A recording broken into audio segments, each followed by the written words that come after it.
hold on. What's Because if that shaking? was true, What it then do, you my would have dudes? similar laws It's good.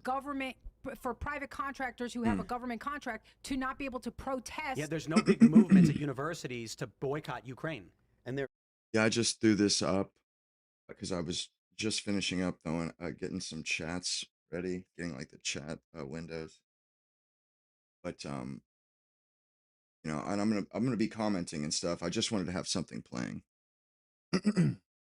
and there but are that's it. But this is also about. so they don't need that. Okay, and when it comes to when it comes to government, it is honest to say that when it comes to government employees, there are different rules to have contractors. And now again, I don't think that Israel should be singled out to be protected, but It's the only country. They don't even have it for this own country, for our own fucking country. You want to say, oops, sorry. Right, sorry. right. But again, that still falls in the framework of Leonardo a public state Joni, for the United States. she goes hard as fuck. Like she's probably the only woman that I think actually just doesn't vibe like women. Like she doesn't really give a shit about people's feelings. She'd be like, "No, that's bullshit." Like she'll just women don't usually behave that way. That's very out of the ordinary for a woman, in my opinion. They were a vassal created by Boy, Western powers. that is. Is it Israel specifically, When or is it? inverting reality, think man. horses. Are these Totally laws inverting Israel reality. specific, or I'm gonna say this are as- they They are more in the Israel Jewish? specific. I'm They going are to say this Israel as specific. derisively as possible to everybody. The problem we have is you don't read, you have no idea what you're talking about.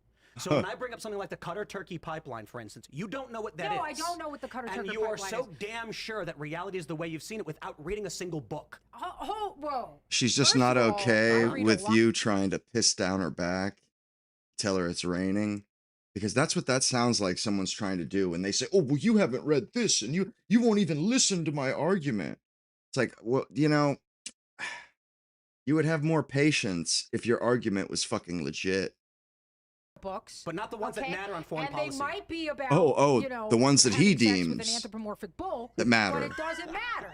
Women do love Say it. that word again. Anthropomorphic bull. No, bull.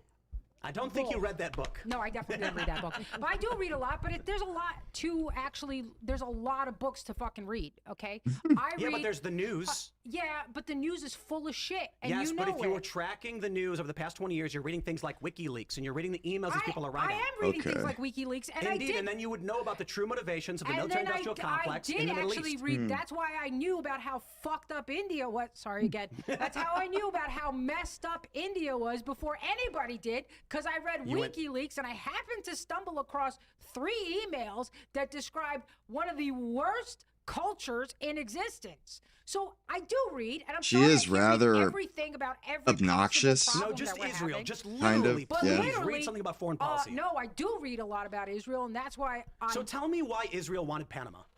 I don't know. That's our thing. That wasn't them. I'm Wait, not what? saying- That makes no I'm sense. not- Israel controls the government, Hold don't they? on. I didn't say everything was theirs. Don't put me in a position that makes it. Don't put me in a straw Okay, so man what position. percentage of what we do is based on Israel? Don't put me in a straw man what position, percentage of what dude. we do What in the the Middle fuck? East No, is just in based on general. Of Israel? all the things we do, what fraction does it make up? I don't know what fraction it makes up of everything we do. I don't think everything we do is based on them. I don't think every interventionist war we've had is based on them. But I do think a lot Sure of does our seem activity in the like it, Middle East, though. And I think this thing Fuck. with Iran specifically, yes. I mean, when Trump, Why?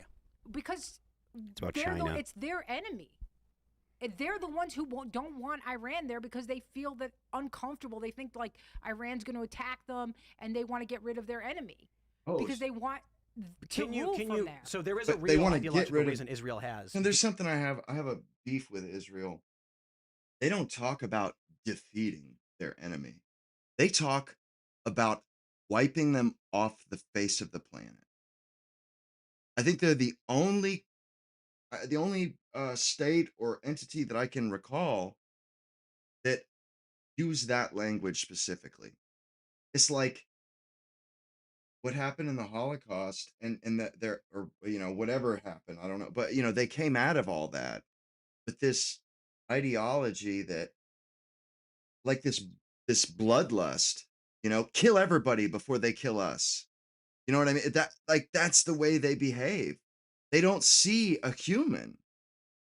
When they're talking about Iran, they're like, yeah, we gotta get rid of them. Like, bro, get rid of them. You're not talking about a fucking dog or like a chihuahua or something, you fucking scum. Like, bro, fuck you, man. You know, and they want to behave that way and still hold their their moral arbiter position. Like, nah, man. You get to sit in timeout with the other fucking mass murderers. I mean, seriously. Really don't like the way they talk. It's like, bro, you can wage war on people without destroying their humanity. I don't understand. I don't like it. Know it? It's what I know. It's like the whole Muslims want to kill us. No, and we it's wanna get rid actually a of them. specific military reason. No, maybe I don't then. Again, this plays to the issue I have of the people who are like, I'm going to tell you, I'm going to give you the answer, but I'm going to make this point first. You Tim. didn't even bother looking up why Israel wants to wipe out Iran? No, I It's do. because Iran's funding Hamas. It's because they're Yes, supplying yes, weapons. yeah. Okay, great. They just kick the shit out of Hamas like a little flea on a dog's back. Like, bro, they have like a little fucking organization of like 30 ragtag motley crew motherfuckers. They use those guys' actions as an excuse to, like, you know, fucking attack belligerently other countries and shit. It's like, man, that shit don't jive. It's not reasonable. Great. I got it. Yes, Iran is funding Hamas. Got it. So they want to get rid of them because they've got this terrorist group that's attacking them. And Hezbollah. Yes. Okay. And Hezbollah, indeed. Yes. And Israel wants to secure the entire state as a singular Israeli entity, and they don't want there to be a Palestine, West Bank, or otherwise, and they're slowly conquering it. Great. Do you think that's None of our right? business. So, but they're He's not right doing about that that. without us. Indeed, because the U.S. uses Israel as a base for the control of the Suez. Okay, so the And the Red Sea and the- U.S. and the Gulf. uses Israel to control, Bullshit. but Israel is accomplishing what it Maybe we wants. just need with to That's getting- usually how alliances accept work. that we Just can't like run the US world. is involved. Before Trump, the U.S. was spent $250 billion on Ukraine for the purpose of protecting European countries who weren't spending their own money to do it. And it's so that we could control gas prices for Europe. I don't think that Angela Merkel was secretly running the U.S. government, though, because of it. I think that Donald Trump says, or our president, be it Obama or otherwise, they have different strategies for how we police the world for the liberal economic order. So when Russia invades Ukraine for the purpose... gay liberal economic order? Indeed. All right. And the problem people have with the U.S. empire is that we're trying to make them all gay communists. Yeah. We go to Afghanistan and we put up murals of gay communism, and Good they get point. mad about it. It's a And, damn and good rightly point. so. Russia invaded Ukraine for What up, many big reasons. head? One was that the U.S., the Western powers of Europe, were trying to seize control of it because the Qatar-Turkey pipeline failed, and so we're trying to control natural gas in How you doing Ukraine, this evening, which bro? would lock out Russia's monopoly through Gazprom. This is why Joe Biden sent his son to go work for Burisma, and they get Mykola Zlochevsky to start an energy company in Ukraine. It's all about controlling the region. The reason why Russia invaded first, it's because their only warm water port is in Sevastopol.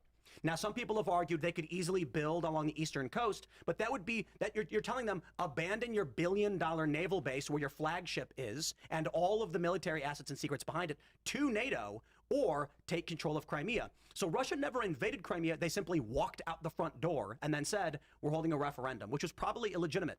The reason the war started, when Donald Trump was in office, there was no war because Trump was basically saying to Russia, we're not going to go to war with you. You're not our biggest concern. Under the Obama administration, that was their biggest concern because Homeboy was paying off Iran and then pissed off that Russia was charging money to Europe. So as soon as Joe Biden gets back in, what do you think happens? He starts, I mean, first of all, you get more terror in the Middle East because they want the instability to remove Bashar al-Assad. Then you get Russia building up troops on the Eastern Front because they are on their Western Front, on the Eastern Front of Ukraine, because they know what Biden wants to do. And then they invade for the purpose of securing a land bridge into Crimea so they can maintain control of their warm water ports, which they have to use if they want to sell oil through the Mediterranean, through the Red Sea, etc. I got it. Jews had nothing to do with it. You don't I have got to it. be. My point is that attack. the majority of our involvement in the Middle East is on behalf of Israel. Doesn't matter which president we have, we keep getting wars in the Middle East. Yep. Trump ran on a campaign. Trump ran on a campaign that said no new wars. We're not going to war with Iran. He was telling Netanyahu, True. don't do this. Fact check true. And what do we get? So Trump is was it not pretty- a coincidence that every one of these wars is for the benefit of the petrodollar system? Oh, I didn't say that we're not getting a benefit from it. I didn't say that. Okay, are they threatening the petrodollar system? Sure. So the U.S. would do this with or without Israel? I don't think so. I don't think so, either. because I think we I would don't have think a so different either. I kind think of that's bullshit. negotiating power with them. Yeah, if we they don't have feel to like, resort yes, to that we would. shit. Was Trump negotiating with Iran? I don't. I think they would have a different kind of ability to negotiate with them if they weren't afraid that we're coming in there and basically destroying their countries Busting heads with and- these gay race communist revolutions that we sponsor. Yeah, but that's Western Marxist stuff. And the communist stuff, like the You communist want to stuff get in- into where Marxism comes from? We could do that too. You can mention that many of the early thinkers on transgenderism were Jewish, sure, but again, Here we go. Here we go. What? Because It's that old chestnut let's again. move on because John's People are getting tired bored. of it. Seriously. My ass is He's falling asleep. checked out. He was here under the Did you pretext see my that left leg that goes numb now? It's just all the way up to I'm both sorry, ass cheeks. we can't because the next story we have is Lindsey Graham great. saying he stands with I'll Israel. With that one. Let's roll. We got this clip that's going viral. I'm gonna play it for you guys Little- right now. little Here's Lindsey wants to do. All the anti-Seminites to all the isolationists. I don't believe. Forget it. I'm not with you. I'm with Israel. I will be I'm with till Israel. our dying I'm with day. Israel. They're the best You know that I'm with Israel. Good grief, Lindsey. Commander-in-Chief and So President disgusting. Trump, who I think is Ronald Reagan plus. He's plus. on That dude is a total fucking So here's the scumbag. problem with what he said. First He of all, if you- slurred his what words. did he say? Seminites? Yes, he was slurring. It was crazy. Oh, he's hammered. Yeah, all the anti-Seminites. I have no problem with saying anti-Semites can go F off. Fellas- But fellas isolationism starting to is just an file in all opinion. of a It's an sudden. opinion that Americans are allowed to have. So when he adds that to the Hopefully mix, it's not about it's, whether someone just entertaining. hates Jews. That would be Because lovely. by all means, you can criticize those people and say, I'm not going to stand with you. But when someone is an isolationist, even the most extreme of isolationists, that's something Americans are allowed to be. It's not hateful or otherwise. It's a thought. It's a philosophy. To say you're not going to stand with Americans of opinions that you don't agree with, and you'd rather stand with a foreign country, I think is reprehensible. I do not like Lindsey Graham. I think I don't for the life of me understand how they don't primary this guy and get somebody else in. And Because I think to all they the like people, him being because in I there. criticized him and said he should Straight be removed up, from of office. course they do. And there are a lot of Jewish people who are like, no, you need to really listen They to like what he's a saying. belligerent No, you need to nutcase. check your PR because this guy is bad for you too, and he's bad for this country, and everybody agrees. So there we go, and you agree, and this is where we all agree. and we're gonna hold hands. Well, no, You like Lindsey We're gonna Graham? hold I like hands. Lindsey Graham. Nothing. I like when it's so fucking blatant like that we've got a homosexual, probably pedophile, being blackmailed by our greatest ally. I like that, dude. Being blackmailed. Hey, He's You're not so being blackmailed. funny. I wonder if he's in the Epstein files. listen to me. What a I card. like when it's obvious that this Wear a wig, a alcoholic, dress. what's Old probably queen. fondled He's an Brilliant- old Brilliant queen. Holland or whatever that guy's name is. Brylan Hollyhand. I can't. my listen, pleasure, He's man. got too many Y's and L's together in his name. Don't ask me to pronounce that, okay? I like when he lets out his little closet boy toy to come out and talk That's just- sometimes. that's- So it's so I obvious, really 'cause don't like when it's people harder Start when they're talking like The- that. the they're, secret- they're more. It you makes know, me The uncomfortable. secret to there was a Marco Rubio quote. I think it was Rubio. Someone yelled at him that he was funded by the NRA, and he said, "They don't pay me to speak. They donate to my camp because they like what I speak." And this is the truth. Working in working for ABC, for instance, ABC News and like these big corporations, they don't go to people and say, "I'm going to pay you to say this thing about Israel." They find the go- people that before are they already hire the person, saying they that. say, "What do you think about Israel?" and then hire them because they support them. My point is, they're not blackmailing Lindsey Graham. He lives and breathes Oh, for he them. just fucks That's kids why for they fun. donate it to him. That's right. He does. He does what? Where's this coming from? What? There's some juicy gossip I don't He's know about. creepy. I don't know. I pedal Everybody thinks in. he's I gay. pedal in. Everybody thinks he's unsubstantiated gay? You mean conspiracy he theories is that end up gay? Best being place to true. be. So The dude is queer. I Well, the didn't reality have- is most listen. conspiracies that for the past 10 years have turned out to be true. So- He's I fucking didn't really hella have creepy, any man. facts about Like a why vampire or I didn't some want to shit. take the shot.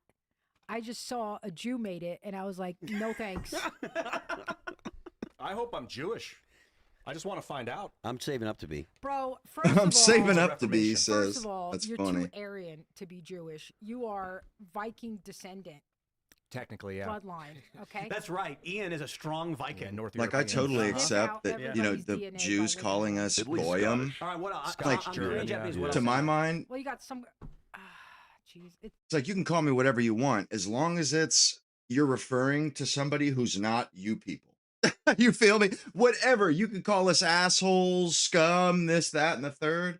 As long as what you're referring to when you say that are people that aren't Jewish, just don't let me in with you pieces of you scumbags. They're awful. They're just awful people. And Is it? You can't. Once you're mixed, it's like you don't even Dehumanizing. know. I could be. And I that's could why. be- That's I why mean, not all of assimilation them. is a like I said, I dated a Jewish chick when I was 19, long time ago, almost decades ago. But like, I don't have a problem with them on that level. But like this Epstein class and the Israelis and their elite class, and like they're just, you know, they talk about everybody around the world as though they're subhuman. The only real humans are Jews. To the point where if they get attacked and stuff, all they focus on defending the Jewish people. Like Chank's always saying, like they'll slow us down from like doing one of their attacks. Oh, wait. We need a delay. We're not quite ready yet. We haven't shorn up our defenses for the Jews yet. We haven't made sure that no Jews are going to die. A few Americans are going to die, of course. But just give us a couple minutes, so we can secure our populace. It's just like, bro, what the fuck is wrong with these? Are they even people? Against God. Do Koreans hate Jews? They got a problem with Jews? No, but the Japs do. They might They don't like actually. anybody. They So don't like Koreans are anybody, racial Japanese. supremacists. They think they're the superior No, race. they like Jews. They think what the Jews are doing is great. They're trying to emulate them. I dated a Korean woman for 3.5 yeah. years, and yeah, it was always the argument: who's better in the Asian culture, Japanese, Korean?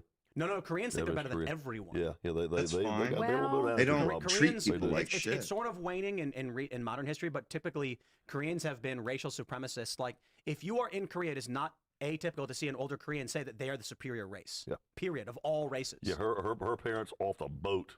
Mother still can't speak English, and yeah, she had a bit of an attitude. She didn't really appreciate me very much. And Boy, that Japanese guy's are also hardcore Southern or relatively something. racially supremacist. And, Okay, sorry. Every group should be racially World War II. supremacist. It's Gotcha. healthy. It's healthy. Kinda. I'm sorry. Do you love your family more than other families? You got to define the word hate love. There's a love. lot of Oh, types of don't be love. Here we gay go. on the No, there's- corner. Bro, I can't stand people like that. These fucking semantic pricks. They can't just give an answer. They must drag every question out into a miniature conversation. Like, god damn it, dude. Why are you so abrasive and contrarian? You are so abrasive. This redheaded fuck with the glasses, bro, this guy, I cannot, like him specifically. And it's recurring. It's like every time I watch this, that motherfucker has to give an answer that's just like, bro, why would you even say that? It has no bearing. Like, you think that's funny? Because it's not. I remember a kid when I was in like 3rd grade. A teacher he lived in my neighborhood. Smart kid too. Always had an answer. Our teacher was talking about like, yeah, so he was doing something. She's like, well, if you fell off of or if your friend jumped off of a bridge, would you too, or some shit like that? And if you fell off the Empire State Building, what, you would die, right? And he's like, not if you had a parachute. Like, bro, shut the fuck up. Or are you performing for yourself? Is that the deal here? You know what I mean? It's like, it just came off as really, just really obnoxious and self-centered. Like, bro, shut the fuck up. That's stupid. That's not funny.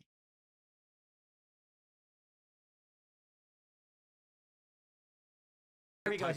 He's gonna talk about Roman. I love the community. Stop and being if- gay. I love your hair. Do you Order- have kids? So, for instance, Do you have kids? if in order Do to you save have my kids? no. Hey, rocker over there. Do you have kids? Negative. No. So that's why. You have in order to kids? save my family, I had to You love- destroy my community. You love your kid more than anybody else, yes? Oh yeah, I would massacre people. Okay. It's not even a question. Thank you. Do you have kids? No, No, you're absolutely not. gay Do you have homo. kids? Absolutely Did you see not. anything that- Yes. You love your kids more than That's anybody just else. fucking That's a funny. healthy, normal fucking reaction. Do you have kids? So it can No. be like Did you see I'm a the? fucking former retarded liberal. Of course not. Did you see what Tucker said? That viral Dyke. clip Which one? where he was talking with Huckabee, and Huckabee said, "Well, they're trying to rescue their children. What would you do if your children were being held by Hamas?" And Tucker said, "I wouldn't kill a 14-year-old," and he got criticized for it. Now I would annihilate everyone and their fucking mother. That's not good. Yeah, I'm sorry. I I'm would- just I would telling do you that. that. That's not good. I'm going to shame you over But that. with people and their Ian. self-absorbed reality, No, if you're Ian. willing Here we to go. annihilate Here we go. everything on Earth to remain on top, you not- essentially sit on it's top not- of an it's- ash it's pile. not- What's the Bro, point of it's that? not- It's like, dude, people speak in hyperbole, bro. You have to allow some latitude for people to express themselves. You know what I'm saying? Like, there has to be a certain latitude in conversation where people are allowed to express how deeply they feel something, how strongly they feel it, without it all being taken literally. You know, she says that stuff. She's not saying that she would literally drop a nuclear bomb on, like, you know, New York to save her kid. She's just saying, yo, look out, fucking tiger mom here. I'll fuck your ass up if you put your hand on my kid.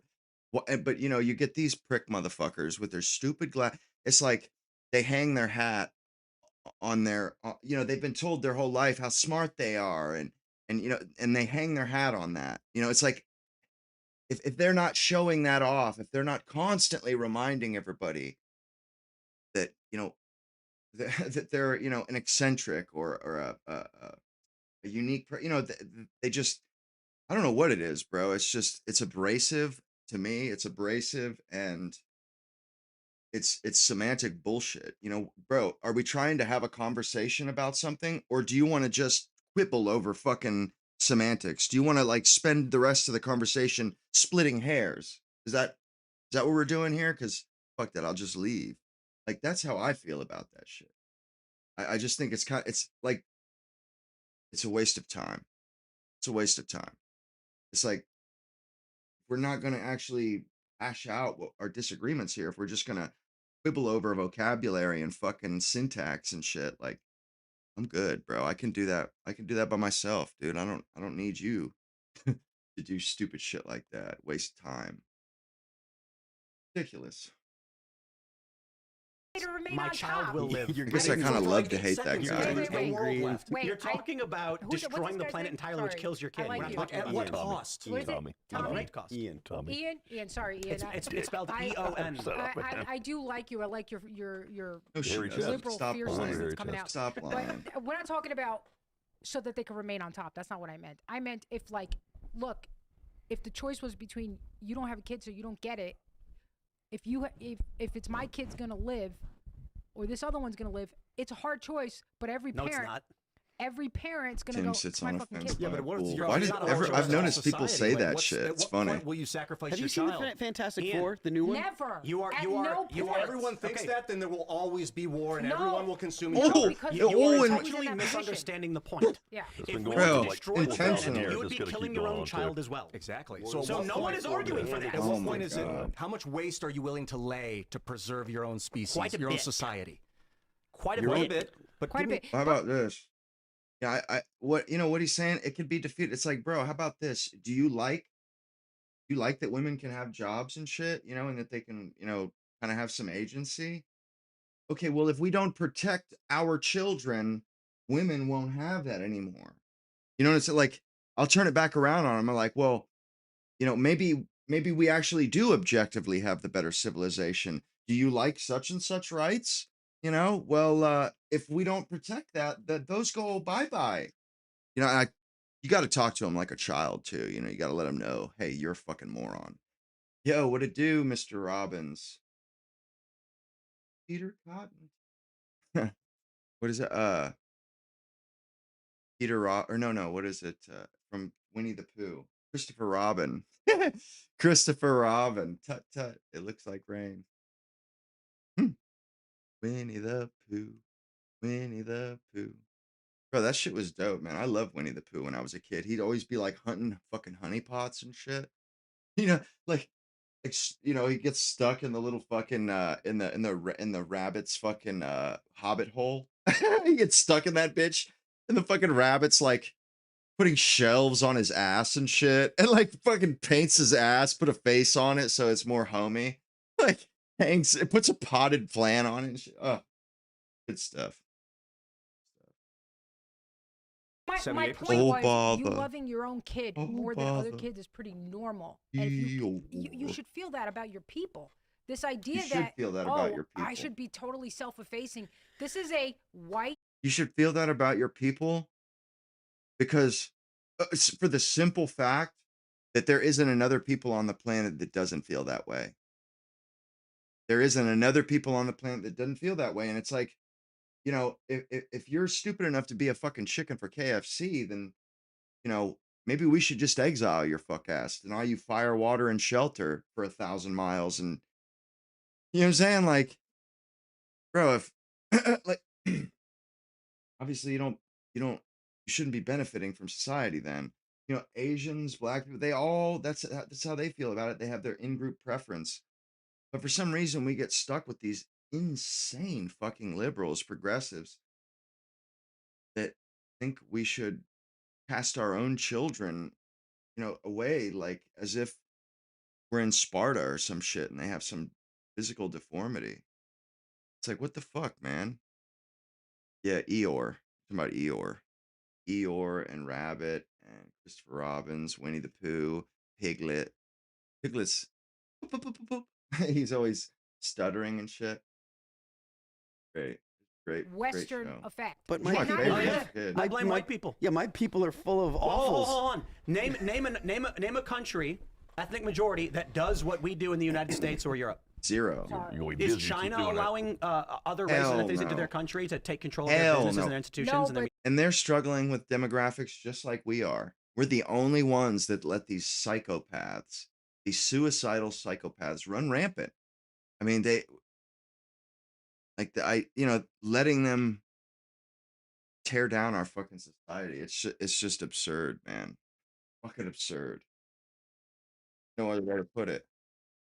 Japanese are a little bit. They're letting in well, some recently Indians. they opened up Right. immigration, but my point is, this is a phenomenon of white cultures This is in a Europe and the United phenomenon States. of Western, France, Great Britain. And Yeah. Western, Northern European cultures. Well, all not thanks just just to- northern, all of Europe. Well, You're- no. the Look at Italy. Asians- Look at Greece. Look They're at just not what Germany did. actively, I mean, Albania, Greece brought in tons of destroying Africans. Croatia, Serbia. They're still struggling with demographics. Their women aren't actively trying to destroy them. They're passively letting it disintegrate, but they're not actively destroying it like our women. You know, because we got the best women. Right?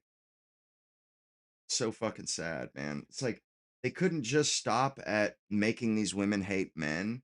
They had to make them hate everything. Everything that at one point was all the stuff that women loved, you know, America, you know, white men, you know, all that stuff. They like basically flipped the script, convinced these women to hate everything. Actually, I was watching that Deborah So. She went on another chick's podcast like 8 days ago. I was watching it today, and she's with Turning Point. It's like something Clark or something like that, and she brought up the fact that, like, you know, why do these women still talk about a fucking gender pay gap? Like, what the hell is going on here? You know, there's obviously not this gap anymore. There are more women in college right now. More high school graduates are women. More college graduates are women. You know, she's like, this is obviously absurd. And that Deborah, she's like, well, you know, they're hammered with this fucking bullshit. I mean, and that Deborah chick, she kind of copped out to being a progressive too. And she said she finally said transing kids wasn't good and we shouldn't be doing it. And then she was expelled from academia. That's why she became a journalist, because they threw her ass out because she wasn't down with the fucking the genital mutilation, the castration. But you know, she was saying that, you know, these women and progressives, they go to school and they're hammered. You know, like the professors, they're stuck in a snapshot of time. They don't even realize that you know, the progress or the regressive, you know, changes that have happened, because they're in their little bullshit bubble, and they like honestly still think there's a gender pay gap or some shit. And like in that Deborah woman, she was even saying, like, you know, it's gotten to the point where it's like they're not helping women anymore. They're actually hurting women. And you know, we've all known this for a long time. But they're hurting women because they're hurting men. These women's potential mates. They're destroying those guys' livelihood. You know, they're destroying our livelihoods. They're destroying our opportunity, you know, and that leaves these women hard up. You know, they don't have anything. And these women, they don't actually like stop and think. which honestly, like, that's not I'm not casting shade on them, because when I was in my early 20s, I had never stopped and looked up either. It wasn't until like I was 30 that I finally, like, took my mind off of the current, the present situation, and, like, kind of took stock of what was going on around me, what I was doing, why I was doing it. And these young men and women, they're just focused on learning what is being taught to them. So, they don't really question it when you think about it. They just kind of take those marching orders. And it's not till you're in your 30s that you actually question it. Like that Deborah O, till she actually was like, this seemed like a good idea to me. And then she got a crash course because they threw her out. But something else she said was, she was quite taken, like, surprised by how the conservatives came to her. Like, she said Ben Shapiro and somebody else came to her, kind of came to her defense when they, exiled her, ostracized her. And she was like, it was kind of nice. And she said, especially since, when you're a progressive, they demonize conservatives the whole time you're in college. They tell you they're these evil people. Like, so, and I'm sure it happens to all of them, where they're just like, holy shit. Like she even said, these people, like, I realized there was not a huge gulf between us. We're very similar. Like, yeah, no shit. And this trend was expected to continue on to Gen Z. So we're finding that across a number of Moral different data enemy, sets, that roughly 1 in 3 Eastern men Europe. So and southern, 1 in 5 northern, and women western, have but not the had Eastern sex Europe in are the like, last nah. year. The Real Eastern It's a Europe, Alex large because Clark, they proportion of that's what people. survived And gay on rape top of it, I mean, people are not even interested in dating racism anymore. once, There's one study from and Pew they're that like, found nope, we're over not half doing of that single again. people are There's not a funny interested in meme. It dating at all said, right now.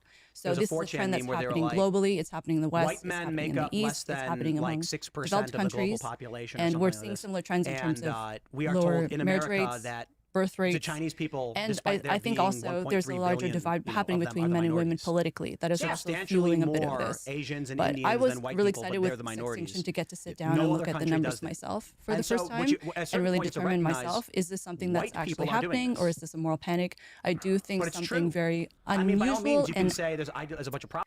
not stellar is happening I'm in not that really feeling it's all the not really screaming a and the good back and predictor forth of on where we're this headed show. as a species And, if people are not interested in you know, sex. Part of my interest in God sexual damn it. inactivity is because I used to study sex I was watching this and I realized, the fact that this is Turning Point, by the way, this channel. I guess this chick, Real Alex Clark, is a part of that organization. But the fact that this chick isn't a conservative, she asked totally different questions. It actually is kind of somewhat more like, I wish I had watched this one. Although I probably wouldn't had quite as good of a take because there's not as much meat on the bone with this one. But she asked to my mind, more pertinent questions than that other stupid fucking idiot, the fairy pixie dust girl from last night. scientifically when I was in academia. But now as a journalist and as an author, I really want to see, like what is happening, what is taking the place of sex, because it is a proxy for connection, intimacy, right? People feeling like they have a community, people feeling close to one another. And so if we're not interested in connecting in that way, what is taking its place? And so each chapter in the book goes into a different hypothesis I have or a different explanation, I think, as to why this is happening, a different form of technology that might be taking the place of sex, and what it also predicts for the future, which is not good things. You wrote that millennials grew up wanting love. We were seeking love and envisioning that for our life.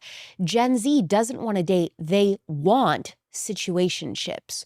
What changed psychologically? I think, well, even for millennials like myself, or you're millennial too, right? Yeah, 93. We wanted love, but it's I knew they were my passe, age, or it's or somehow the there's Asian something was my cooler age. about casual sex. And so now what you cooler. see with Gen Z is they're following the same trend, but they're not really calling it that. They're calling it a situationship, where it's like a friendship with the sex. But it's not like with millennials where it was friends with benefits, where you would have only sex and then not have any type of intimacy beyond that, where you wouldn't be calling each other every day, you wouldn't be meeting each other's families. Like, it was very firm in terms of boundaries. I don't think casual sex is good for anyone, for men or women. I think less promiscuity is better across the board. But I think the unfortunate thing with Gen Z is that some of them, I think that's kind of ridiculous of her to say that, actually. Oh, I don't think casual sex is good for anybody. It's like, but wait a second. Men are designed for that. If you had one man with 100 women, it works. It works. legitimately. And there's that's not a fluke. That's like hardwired into men. And I noticed this chick, she makes a lot of these ipse dixit statements where she just says something's true conclusively without providing evidence. Like, I don't think it's good for people, blah, blah, blah. And it's like, well, you're not even going to allude to what the thread of thought you're using to justify that? She didn't, but it's just kind of odd because usually people do. They say for such and such, they might just touch on the reason, say a one sentence to touch on why they feel that way. This chick, no such compunctions whatsoever. It's just like kind of odd, I thought. Is love. Like a Night at the Roxbury and shit. Younger Gen Zers are moving away from this idea that casual sex is empowering, and they saw what it did to millennials and older Gen Z, and they're saying that's kind of tacky and we don't want that. But I think there is a segment of Gen Zers who mistakenly go into these arrangements thinking that they can keep sex and emotions separate. But the weird thing is that they will do basically everything that you would do in a relationship, like go on vacation with the Yeah, other I always thought person, that was odd. have pet names and things, talk every day, text every day, people spend did tons of like time shit like together. that. And then, of course, one person falls in love with the other person, and the other person says, well, no, I didn't want that. And I think it's also this lack of intimacy or not wanting to come across as vulnerable or needy. So they don't go into it saying, I'm looking for a relationship, or I want to settle down, or I want to get married. It's Yeah, very that much comes like, across let's as just see where it try goes. And hard of or course, something. it's wasting It's time, disgusting. unfortunately. And then both people probably don't end up really getting what they want. Because I do think at the core, most people, even young people, want I that. remember when I was like, late teen, like 18, 19, 20, 21, 22. I felt it really bothered me, because my thought was like getting out of like when I was 18 or 19, yeah, I was like thinking about marriage for sure, and but nobody else my age was. It was like a joke. I literally got laughed out of rooms because of that, because I would be like, well, what about getting married? You know what I mean? Like getting laughed out of rooms, just getting totally dragged by in person. I remember just being kind of bitter about that. Like, you fucking morons don't really even like something I was thinking about with this chick too, and these women is they speak as you can tell, they actually have no fucking idea what the point of life is.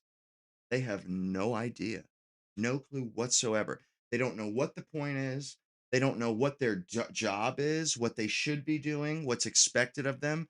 They haven't the fucking foggiest notion. I was thinking about this earlier, actually, funny enough, about the Asian chick. I'm like, you have no fucking clue what the whole idea, what's the point of being here, do you? You have no fucking clue, because like the stuff that she's talking about as though it's important, it's just so menial and stupid. It's like, has nobody explained to you the Connection. They point want of all something real. this? It's just not seen culturally as cool to want that. The majority of Gen Z isn't having sex at all, but those that are, it's within the bounds of this situationship type of deal. They see that as different than a casual one night stand type of hookup as a millennial, because they're like, well, I know this person, I'm regularly seeing them, but we're not official. We're not even in a talking stage. Like a situationship is even different than that. This is very confusing to Gen X, by the way. Gen X is like, I'm out. I don't even understand this at all. Because, for millennials, we had talking stage, then dating, Stupid. then you're like in a relationship. Official. Yeah, then you're official.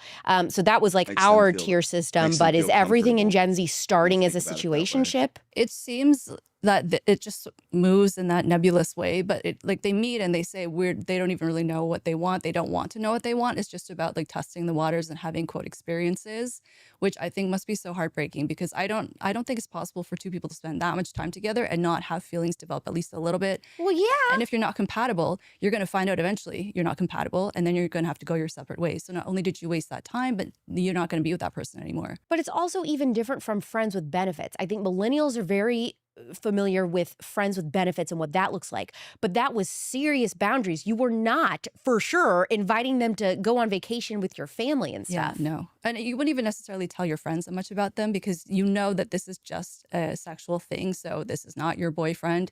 I've had many of my friends when we were younger who would have those types of situations, and they would say very clearly, they know that this is not like a girlfriend boyfriend thing, and it's almost cringy to think of it that way. What are the actual stats right now on men versus women wanting marriage, and how far apart are they? So it's actually more men than women in terms of the younger generations that want marriage. Women are more likely to say that they think marriage is an outdated tradition, this is probably the first time in history that this has become the case. And I think a lot of that has to do with the fact that young women are outperforming their male peers in terms of education and occupation. So young women are finishing high school, going to university, getting advanced degrees like masters, PhDs. They're becoming physicians, lawyers, professional degrees. They're far exceeding their male peers. So women are not financially dependent on men anymore. And so marriage doesn't really serve the same purpose when you think of it from a very pragmatic standpoint. I do think marriage has value in that it's commitment. It shows that, especially with a man, he's going to stay with you, because it's very easy for men to get up and leave, especially after you have a child with him, What is she potentially. talking about? So I do think there's value there. It shows that both It's people are ridiculous. willing to Like, see. that was one of those statements. Oh, it's easier for men to get up and leave. Like, who the fuck told you that? You're not even like, men don't even have the chance to show that how they would behave. Women haven't they haven't been giving us the opportunity to even show that we're, different or the same as past generations. They have no idea. They're just saying like this bullshit accepted wisdom from, some progressive that developed his ideology in the last decade. And it just kind of pisses me off how that like how they just assume this shit. Like, actually you're the ones that are that way. You're the ones that flippantly kill your children. We're not that way. Like not at all. Not in the slightest. The relationship through. I write in Sextinction about how the concept of getting married has changed a lot, and I don't think people necessarily take it as seriously as before. Nowadays, it's more like just something you do after a certain point in time because you want your family and your in-laws to leave you alone and stop pestering you about when you're going to get married. One big thesis of Sextinction is this idea that DEI, diversity, equity, and inclusion initiatives are not helpful for either sex. Because I think what happens with progressive women is they think we're doing so great as a sex. Like, women are excelling in society. At the We don't need expense of men. us. We don't need men financially. We don't need them emotionally. We're just fine without them. But if you do want a future with a partner, who are you going to settle down with? Because women are hypergamous. They're not likely to marry or date someone who is lower in status than they are. Women tend to date or marry at the same level or higher. Pretty I feel like much. I see often on social media from the feminist progressive camps, are they still insisting that women have it harder and that we are so behind? I'm like, I don't know what planet you are on. Literally, we are exceeding in every single metric out of men, right? Yeah, I think part of it is whether they were indoctrinated in academia. There is this mindset that very much, yes, there is a history of women being held back in society. At one point, we did not have the same rights as men. And I think part of that is that's just what they were taught over and over again in every class. It doesn't matter what you majored in, that's like a prominent way of thinking.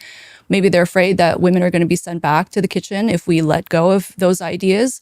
But it is definitely not doing them any benefits. And now what I find interesting is instead of saying, oh, maybe we should allow men to succeed, maybe we should ease off on all of this weird discrimination against men in the hopes that that's going to somehow allow women to continue excelling to the point where we will not have to worry about, sexism ever again. Like, I thought this was kind of funny, kind of silly. The fact that she thinks that it will just be, it's an issue that they just need to fight for long enough and then it'll be solved. And then that'll be it. It'll be put to bed and we won't have, sweetheart. That's not the way this shit works. You have ways of instincts and shit built into you. Human beings, we're not doing the human thing at this point. We're doing this bullshit materialist modern garbage. And I'm not so sure, maybe this modern civilization lasts until the extinction event that kills humans off. But to my mind, I would imagine that the West will fall long before human beings will go extinct. And if that happens, you're not going to have all these lovely, this lovely little nest you feathered for yourself. You're not going to have that anymore. I mean, like, it's just funny how they just take it for granted. They take it for granted. They take men's kindness. They take men's honor for granted. Like, shaking their question. If all men would have to do is just one day decide, and you would literally have none of that. Like, Because if all men decided, what are you going to call the police that are men? You know, like that's just by our good graces. And yet they treat us as though that has nothing to do with it, you know, that they fought for these rights, you know, that they've actually kinetically duked it out with us or something. It's like, no, no, no, no. You lobbied for your rights. We gave them to you. Men fought for their rights with blood and courage. Men did that. They fought King George. They fought many a wars over this shit. Women, they've done no such thing. They've never sacrificed for their rights. Like, not truly. They really haven't. Yeah, sure. Yeah, I can change that. But they're saying now it's cool or it's cringy to have a boyfriend. Yeah. And they're trying to normalize this. Or, as you know, one of the other chapters I talk about egg freezing and IVF and reproductive technology, saying if you can't find a man with whom you'd like to pair up with and have a child, just go on your own and do it. So I think this is a larger problem in society. Like the book very much talks about all of these solutions that we are creating to try and fix this sexless problem or I need this to get a loneliness problem, but it's fingernail not getting clippers. at the root cause. You talked about how more women than men don't want marriage. What about having sex? Are women less interested in sex or men less interested in sex? What I sense is happening is women, the ones who are sexually active, are probably all having sex with the same smaller pool of highly successful men. And then the men who can't get any partners very much have no options. In terms of the actual stats, like 1 in 3 men is not having sex versus 1 in 5 women over the last 12 months. So there are more sexless men, but of the men who are having sex, they're having very many more partners. Why are there more sexless men than women? Because they're not doing as well in society. When you look at college campuses, right, because the sex ratio I is actually don't think that's it so at much all. skewed in favor of men in that there are so few men on campus versus women. Like in terms of university degrees, women are going to be getting degrees at twice the rate of men in the coming years. And in terms of graduate degrees, like masters and PhDs, And they for place basically so the much last value 30, 40. in getting these degrees. Like, I swear, man, the problem that I see with these women is they don't actually think. They don't actually sit down and do the hard math. They don't think ahead. They don't consider, you know, second order effects. They talk about these degrees as though they're bestowed on them, you know, from on high by God or something. And they have all this social purchase, as if, you know, that they could present it, you know, they're going to present it to somebody and that person is going to bestow millions of dollars or something on them, you know, that it's that in itself is success. Ooh, I've gotten a doctorate. I am a success now. Nah, that's not how that works. You know, and they even talk about it like, you know, men don't really place that so high on their value or their list of things with women, you know, they don't value it. And it's like, you say that, you acknowledge that, but yet you still brag about these things as if anybody cares other than you and a few women that are also have degrees, and their little bit of pride and satisfaction in that degree is beefed up seeing you pleased about your degree. You know, they have conflict of interest there. And they just like they don't realize that, you know, with AI and stuff, these degrees, they're not worth the paper they're printed on anymore. Don't you realize that? You don't think it's odd that men have just walked away? And that's like these women, they're kind of egocentric. And when things change, it's like they just naturally, they just take it for granted that things are changing because of what they're doing. You know, they're the center of the universe, you know, you see. So if they're doing better in college, it stands to reason if men aren't, that it's because women are doing better. Not because men see something that they themselves don't see. It's not that men are a better judge of value, are a better judge of return on investment, or, you know, investments, which I believe honestly they are. Men are a better judge. They do they're more discerning when it comes to value. And I think men have made a value judgment about college, and they've deemed it to be a waste of time, not worth the effort.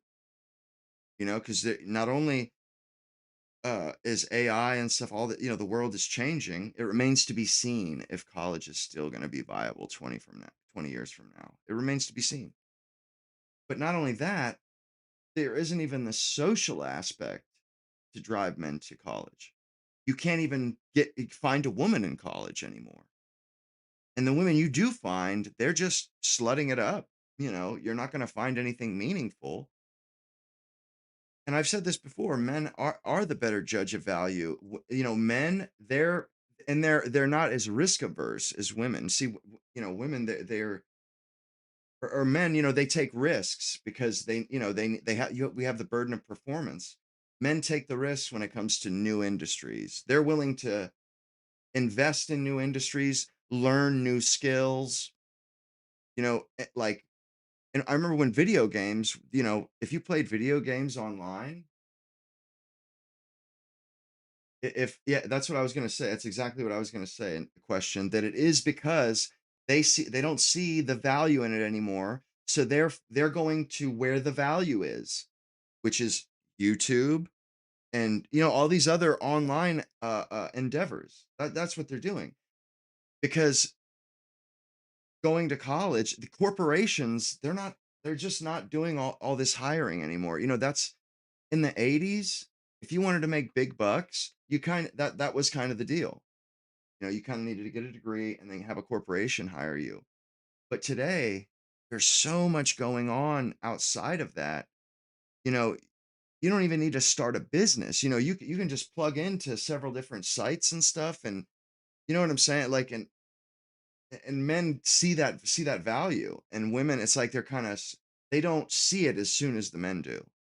Like, I remember when video games were online, like, or when they first came online with Xbox and shit, and when women scoffed at the idea of playing video games, like, "Ooh, what you nerd?" They totally looked down on us for playing video games. And lo and behold, men started becoming professional gamers, streamers, this, that, and the other. And then you know what? Of course, women come following in. Oh, there is money here. Oh, I see. Oh, we're not too late for the party, are we?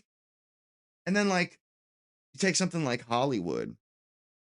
Men dominated Hollywood. There was one director, Mary Pickford, I think, in like the silent era, that was a female, and then Rennie Liefenstahl, which was a Nazi director. Those are like the only females from the 20th century that directed movies. And then when Hollywood is literally on its deathbed, the death knell is going out, it's giving up its swan song. That's when women show up, because there's no men wanting to be directors anymore. There's no men signing up for that career anymore because it's dead. They see it's dead. But the women, they still think it has social cash, that it has some real purchase in the society. So they end up like kind of piss farting around in that industry for a few years until it's totally dead. And it's just like women, they're always like a day late and a dollar short kind of a thing. And it's like men will build up an institution and give it all this prestige, and then they realize it's dead. They walk away, and then the women like try to capitalize on whatever cash it has left. And then they like try to put themselves on par with the greatest people of that industry. Oh, we're like the director of Barbie or some shit is like, yeah, like, I'm making stuff that's as good as, like, artistically, like Stanley Kubrick. You know what I mean? Like, they use it because they see, real clout or real prestige in these directors past. And so they're making movies that are nowhere near the, the level of Stanley Kubrick or John Huston, for instance, something like that, Roman Polanski, or whoever, take your pick. But because they're making movies, you see, they put them. It's just, they're just gassing themselves up. They're just glazing themselves. But it's just, these are just little peccadillos and quirks that I notice. And I've never. Honestly, this is the only chance I actually get to say what I think. And kind of chew the fat with other people and get their input and stuff. I actually really I'm starting to really value the content creation. I kind of liked, doing the X thing because it was kind of a blood sport for me, X especially. But now that I've been doing the streaming for a little while, I'm starting to actually kind of get the hang of it. Starting to get pretty good at it. I think I'm starting to get the knack or getting the hang of it. It feels good. But not only that, there's that social aspect of just getting to it's like maybe how it was at the pub 150 years ago. You went up to the pub and had a beer with the guys in town, and just chewed on whatever thoughts any of you guys were kicking around. You would bring them up and everybody just kind of shoot the shit and hash that shit out. That's kind of how this feels. Like you guys will throw out little pieces of thoughts and shit, and we'll anything that takes my, or anything that catches my eye, I might talk about it for a minute, and then I do the same thing. It's kind of nice actually, because there was a period where, man, it was like when bars and shit were dying off, people were no longer drinking anymore. There wasn't a whole lot of socializing, but YouTube and shit, streaming hadn't taken off yet. So it was like there was a bit of a lag there, a bit of a pause on socializing. Like it just really wasn't happening there for, like, I would say probably a good 5 years, where it was like, especially like around COVID and shit. Like, bro, that was a rough few years, man. Like we weren't doing the human thing, like socializing and shit. And it just feels good to finally be doing that shit again. You know, I miss it. I like hanging out with friends, even if it was just hanging out and getting stoned and playing Sega or some shit. It was still fun, and I still missed it. Years, women have been getting more of those advanced degrees than men. Are majority of CEOs in America women? No, so that's Nope. something different though, I think, because when you get to that point, if women start deciding to have families, we can talk about that too, how there is a difference in terms of our biology. So if a woman does decide to have a family, become a mother, that's probably going to Like I was saying, the worm is turning. This chick is obviously progressive minded, but even the progressives are starting to accept that men and women aren't the same. Yeah, you guys, they'll never say, yeah, you guys are right. You guys were right all along. They'll never say that. But they will, however, concede, yeah, me too. I'm absolutely alone. I always was kind of a lone wolf a little bit. I mean, I'm pretty gregarious, but also I I I, I find people to be, if they're not giving me something like knowledge, if somebody isn't really interesting and thought provoking, um, I don't hang out with them very much. I might hang out with them a couple times, but I'll fade away from that because I tend to go where there's the best return on investment. Where am I going to learn the most? Where am I going to spend my time the wisest? And if I don't have any friends that are getting the job done, I will just spend that time at home on the internet, researching, learning, reading. Like that's kind of like I'm a lone wolf if I don't see a return on investment with being around other people. And sadly, that's kind of how it is today.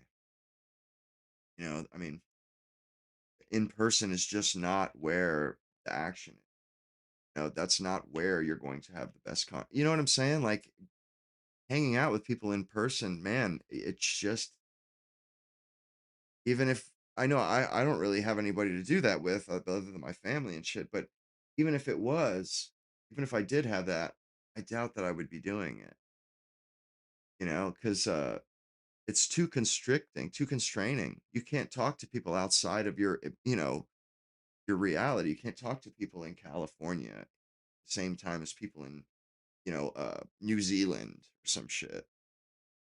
And it's funny because that those value judgments and shit, they really start to kind of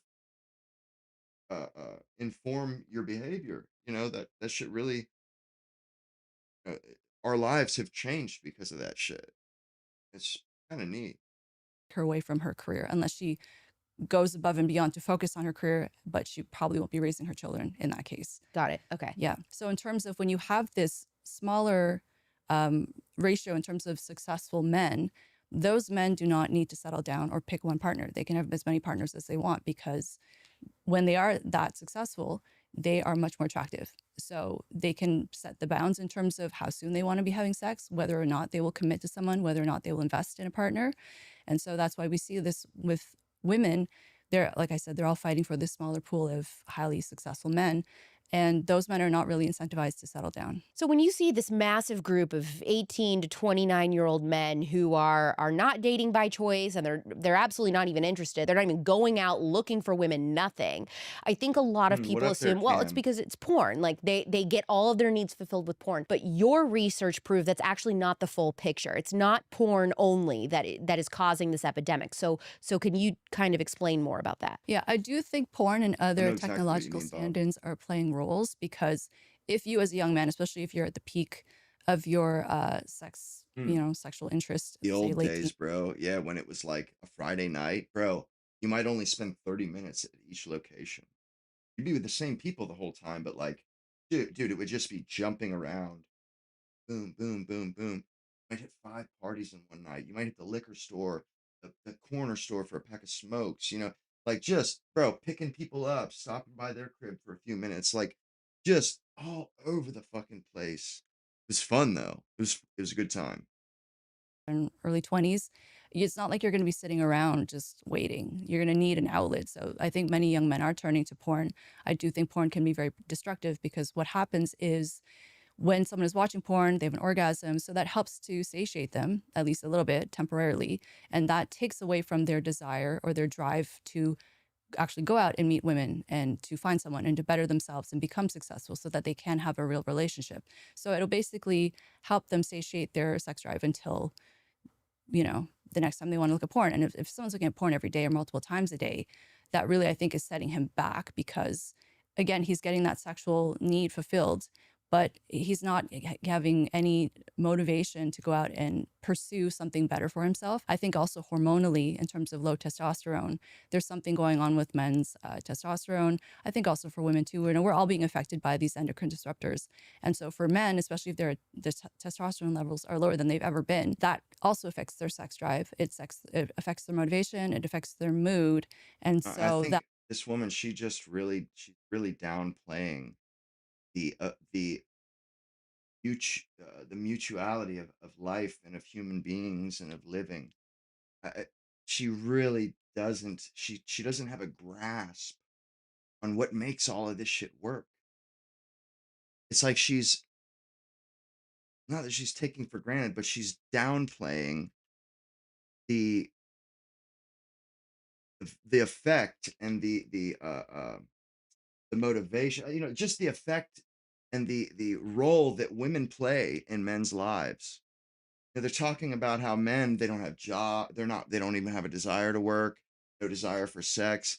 And it's like, yeah, because you tell them that they're scum, that you hate them, that this, that, and the third, you just bash them, bash them, bash them. They suck, they're garbage, bash them, bash them. That's all they do. It's like, do you not realize that all the achieving that you think, like, men aren't doing what they normally do and this and that? It's like, well, why is that? Oh, well, because, their testosterone's lower, this and that. It's like, no, because what men once had as inspiration, what women used to do, they were like a muse, they were truly inspiring. And that was like the engine that drove men. That was the engine that kept this fucking train on the tracks. Is these women, you know, uh, they gave us a reason to get out of bed, like, oh, yeah, she makes me feel good, and I want to provide for her and this and that. And they've stopped doing that. They're doing the opposite now. And they're like surprised that men don't really have much of a drive. It's like, well, what for? They're not going to beat themselves to death and work their hands to the bone to die alone. Like, who the fuck would do that? What would be the point in that? Like, bro, I just don't see much of a point in that, man. Like, I would more or less rather die than, the kind of life that they see. Like, I get enjoyment out of what I'm doing, but it just the way they're talking about it, just I feel like, you're men wouldn't just lay around uh just to, they're just laying around, just drifting through, like they're finding meaning somewhere else. Like I find meaning, I really enjoy learning, and I really enjoy forming opinions.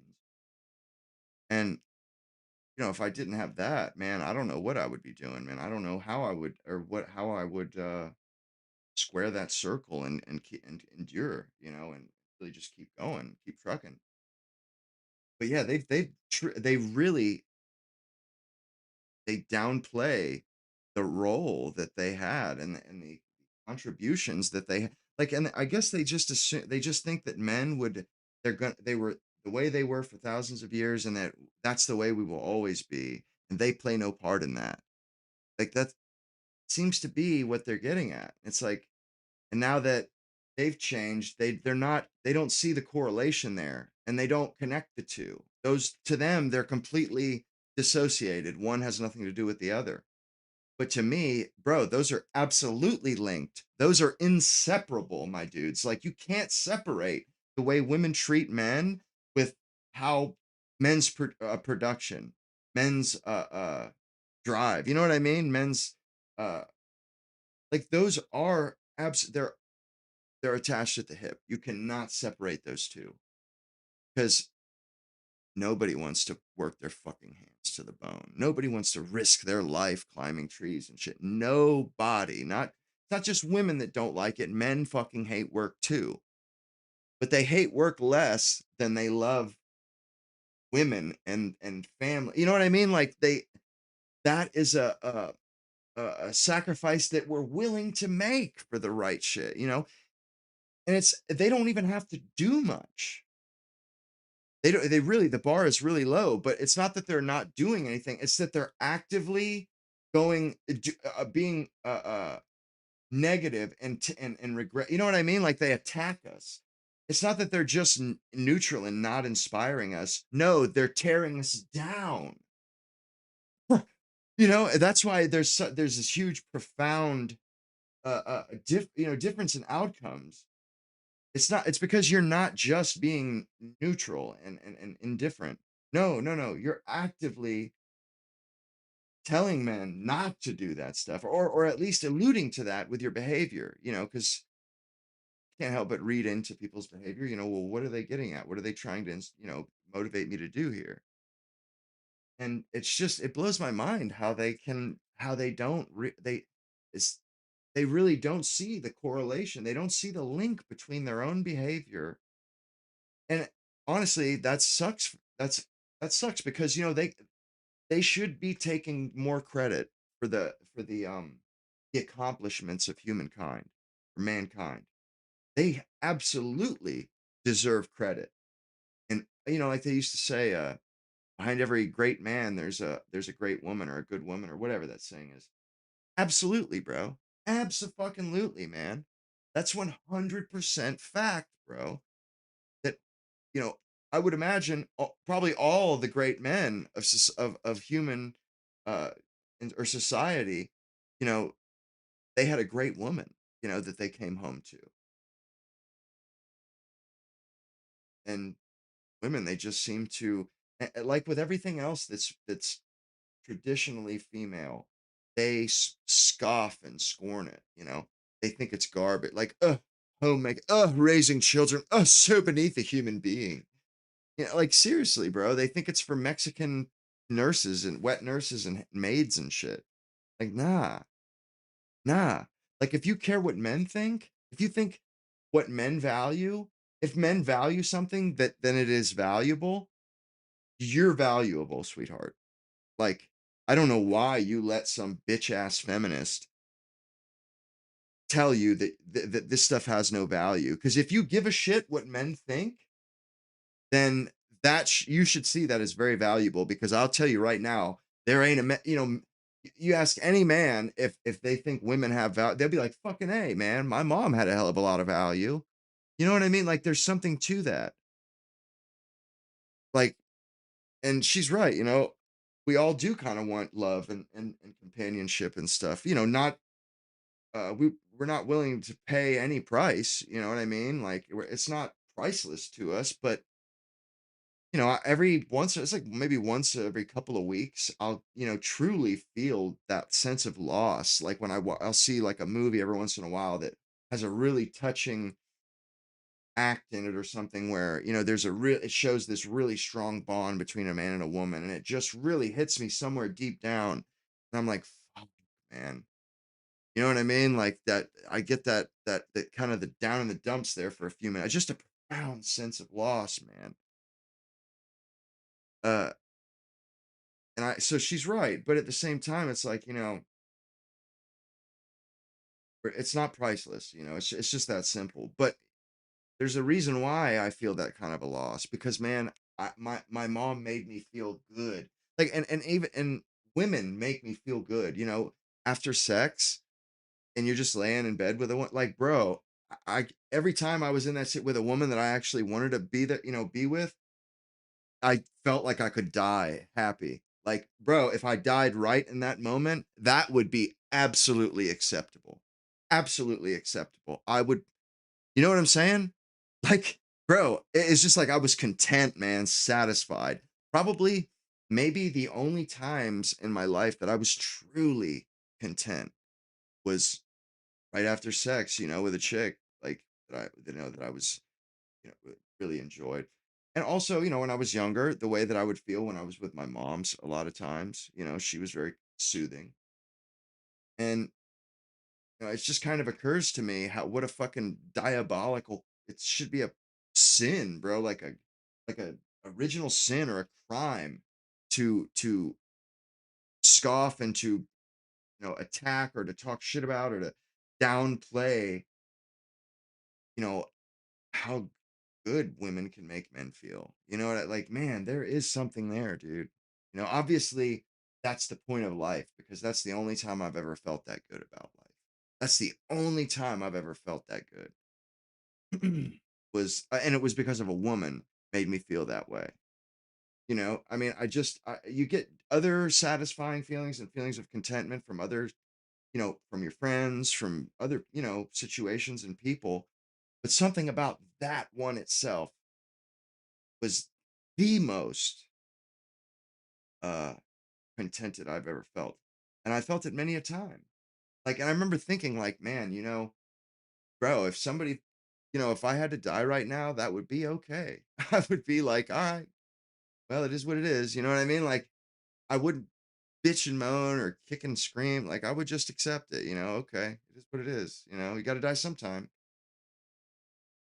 It's just a damn shame the way as well as they're I think the birth control attacking, pill and they have attacked and tried to destroy the very thing that makes life worthwhile for us.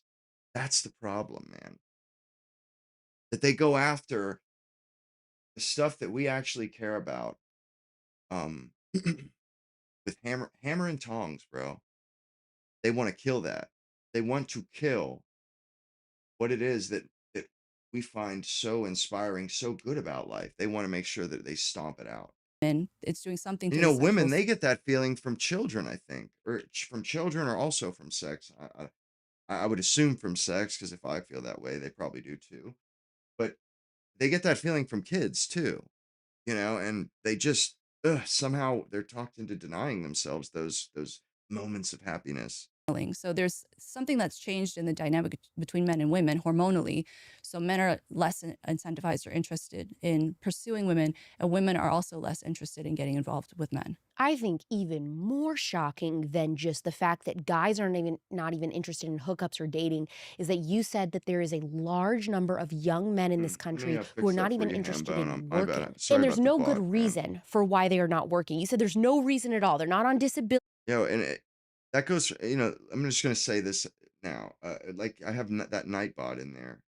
And, if you're in here and you mixing it up, you've commented a few times, I'm watching. I see you commenting. I may not answer every comment and stuff, but if you get hit by that bot, man, just, sound off, bro. Let me know, and I will put you on the regular list so that fucking piece of shit leaves you be. But, I do have to have some sort of a, kind of a threshold that kind of, filters assholes and whatnot. So, if that bot hits you, just speak up, and if I don't do it, automatically, let me know, man, because I do feel bad about that. I see you guys are trying to throw in your, contribute your 2 cents to the pot. And I appreciate that. And I'd like it. I'd like everybody to be able to read those messages. There's nothing wrong with them. They just don't want to work.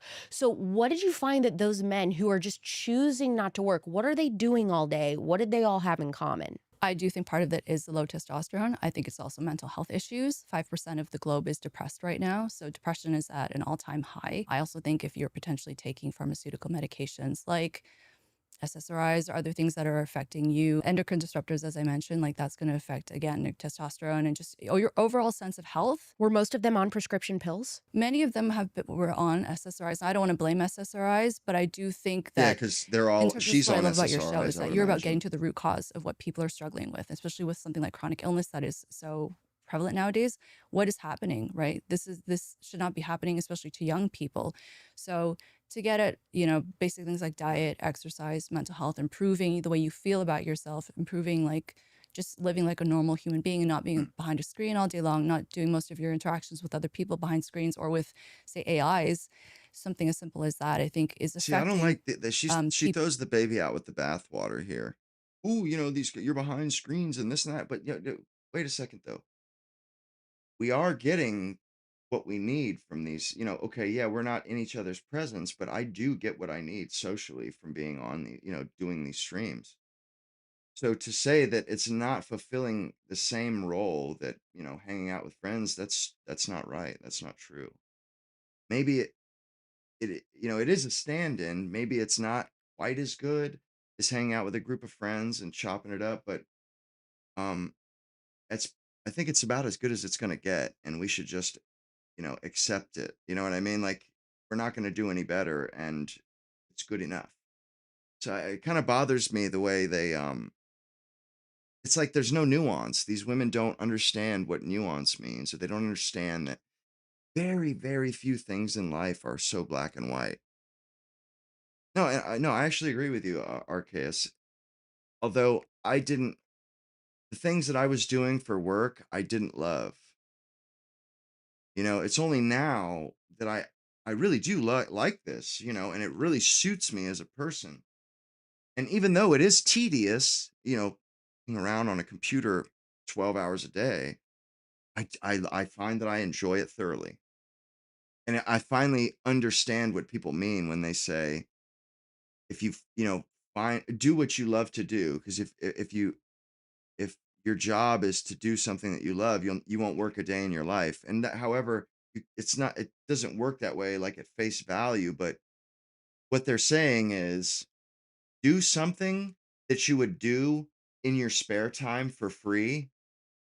Do that, find a way to do something you would do whether you got paid for it or not.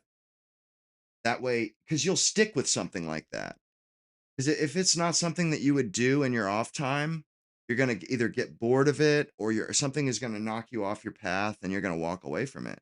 Because you don't have really any true motivation. Like and I've never been able to monetize anything that I truly enjoyed that much until recently. And all of a sudden, that saying, or that sentiment that people are talking about when they say that made perfect sense to me. I was like, oh, this is what they mean.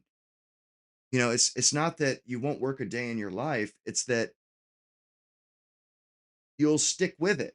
You know what I mean? Even though it's a drag, even though it's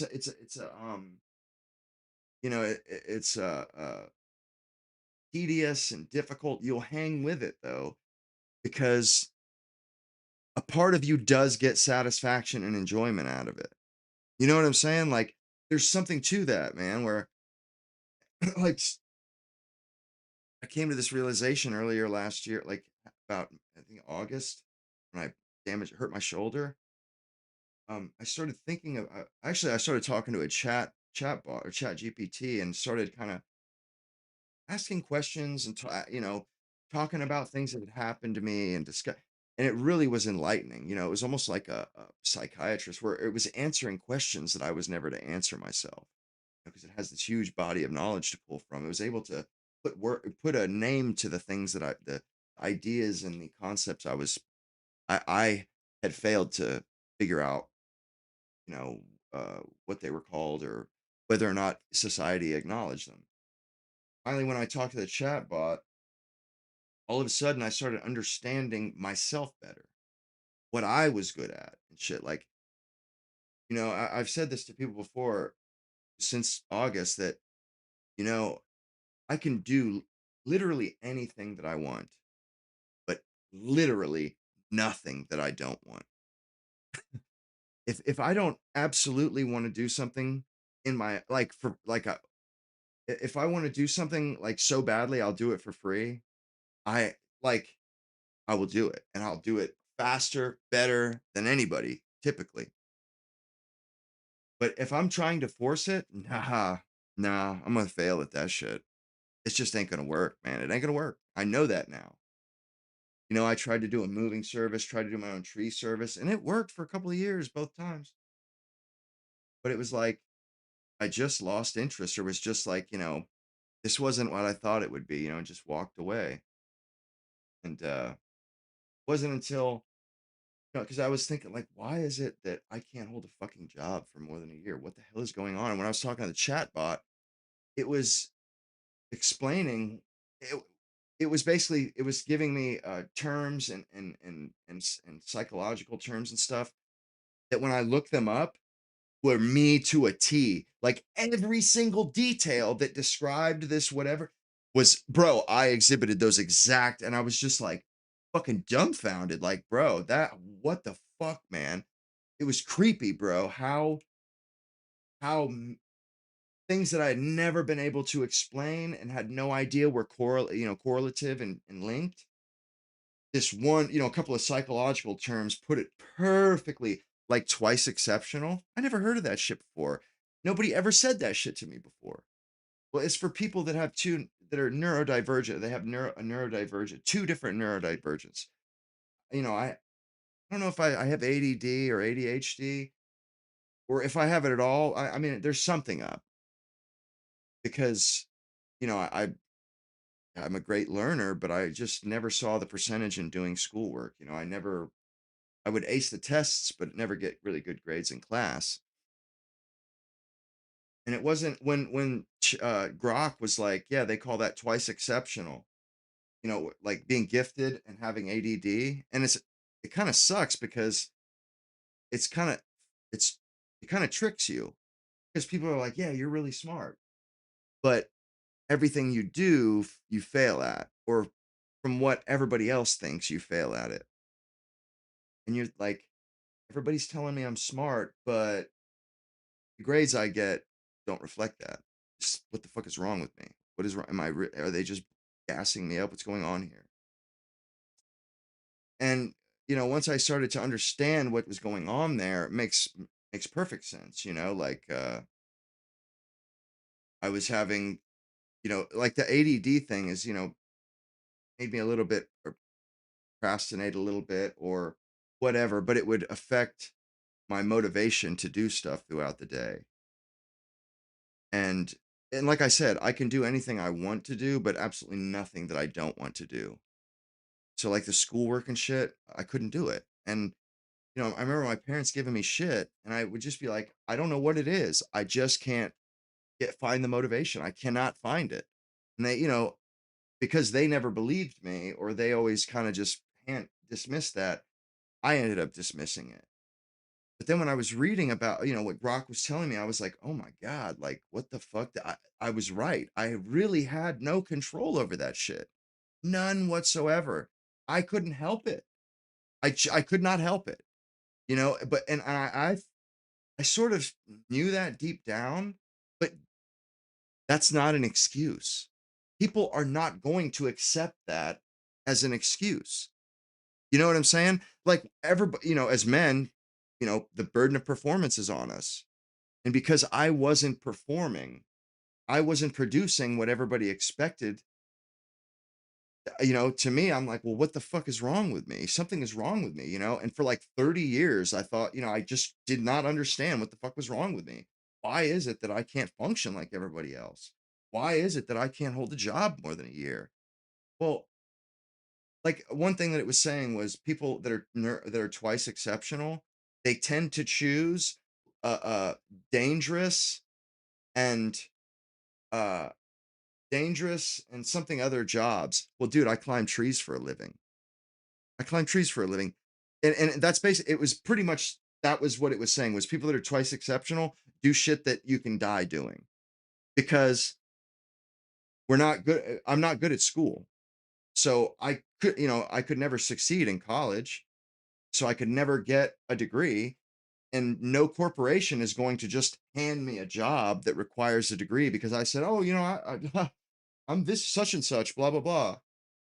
So the only way that I could find a job that was challenging enough for me was for it to be kind of dangerous, like climbing a tree, that's very mentally challenging. First of all, you have to figure out how you're going to piece it apart and take it down. It's like a puzzle.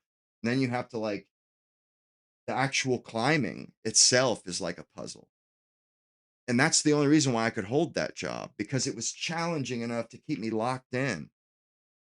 No other I mean, dude, I tried electrical and shit. I just couldn't do it for more than a year. It's like, God, this is so fucking boring. Bro, putting in outlets and shit in the side of a wall, bro, that shit is for the fucking birds. My brothers, they're great at it. And I was like jealous of them. Like, fuck you guys, man. You actually are good at something, bro. Like, you guys actually get to be good at something and get to be like the golden boy at work and shit. Not me. Not me, man.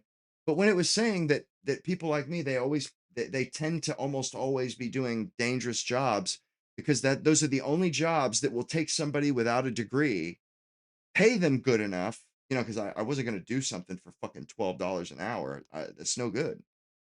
So those are the only jobs that are challenging enough that you don't need a degree for. And the challenge of it, and that it's life threatening, that's what discourages everybody else.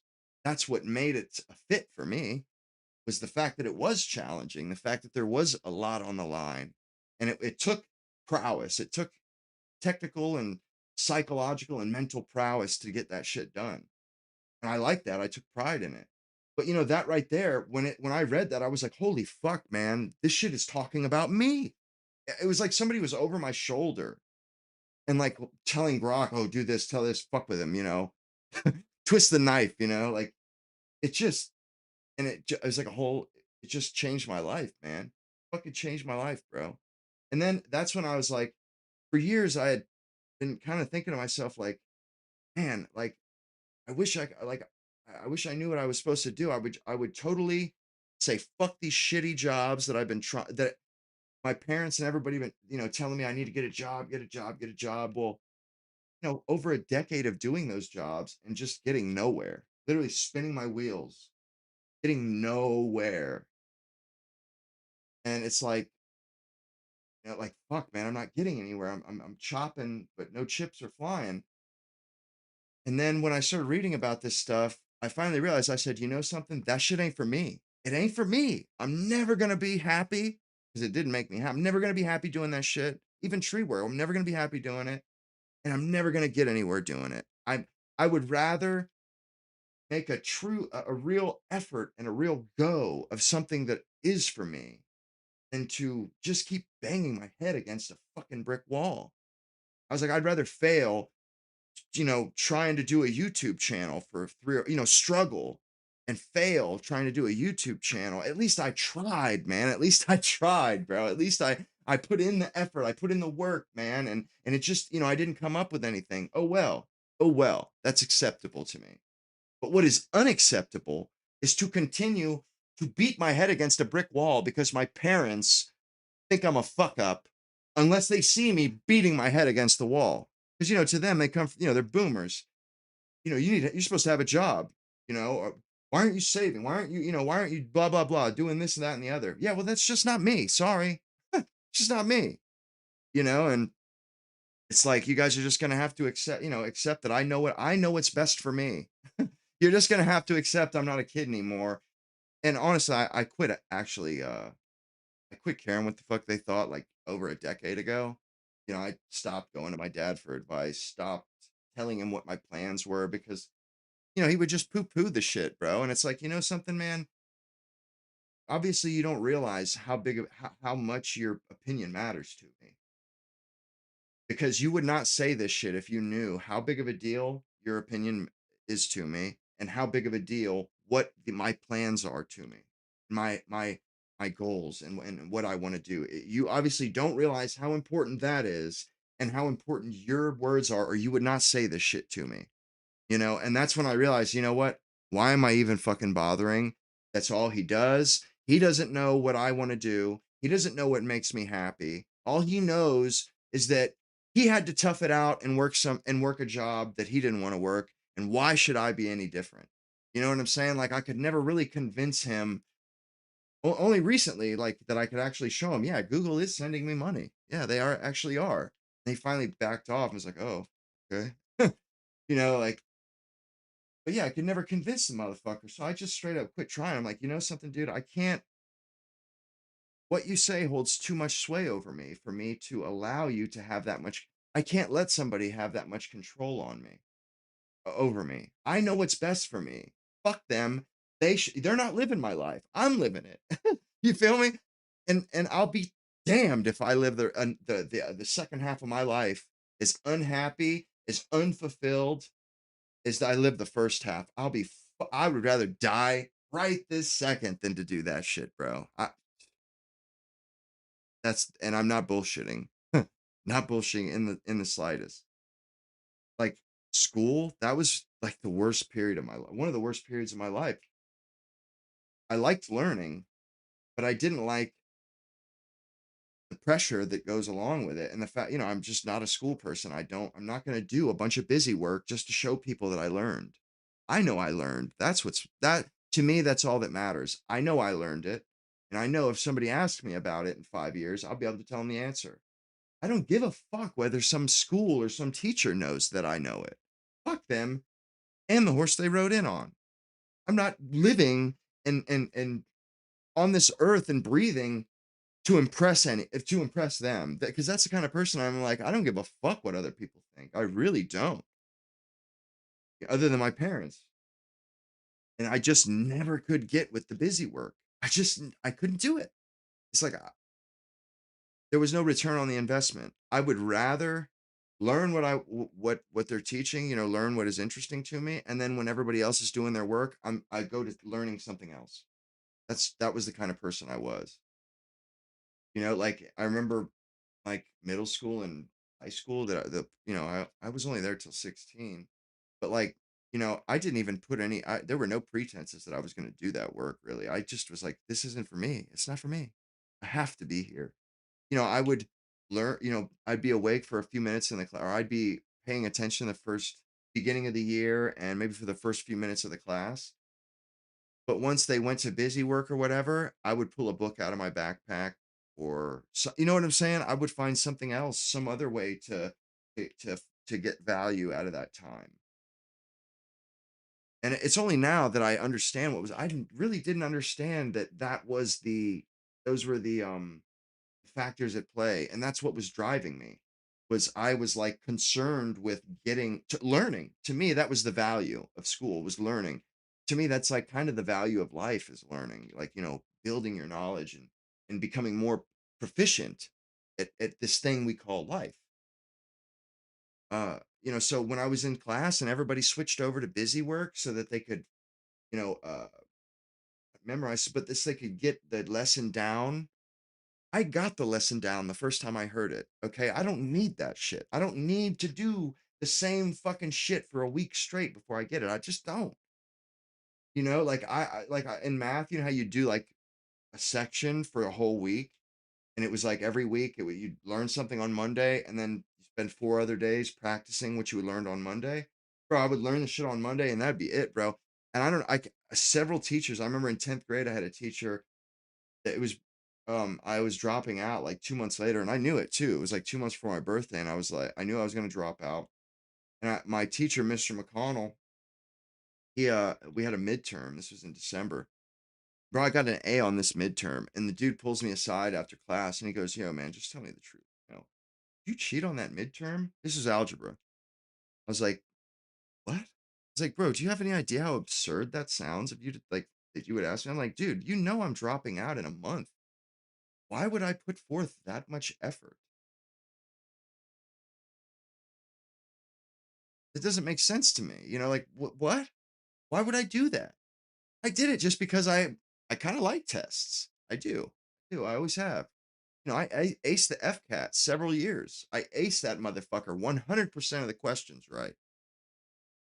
Which, you know, that's why they would let me go to the next grade without getting good grades, because I would ace that bitch time. They're like, well, he is passing the test. Can we really say that he doesn't? You know, it's not that he's in a grade that's above his level. No, he's exactly where he should be, but not he's showing us with his tests. He's not putting in the work. He's not showing his work throughout the year. But they just they were just passing the buck to the next teacher. They were like, fuck that. We ain't holding him back. We ain't dealing with him for another year. We're good on that shit. Y'all can deal with him. We did our time with this fucking punk. I mean, truly, that's what they were thinking. And also they were like, well, and he has learned it. So, you know, and that was all they needed to do to satisfy their conscience. But, you know, I mean, I remember it blew his mind that Mr. McConnell, he just couldn't fucking believe it. I was like, dude, you know that like, come on, bro, think about that for a second. You know, I'm dropping out in like a month or two. Why would I do such a thing? Why would I do such a thing? You know what I mean? Like, I was like, no, I did that shit, bro. I was like, you know, you may have thought that, you know, I wasn't paying attention. It's like, bro, I paid attention exactly one day every week. Exactly one day a week, bro. And that's all it took.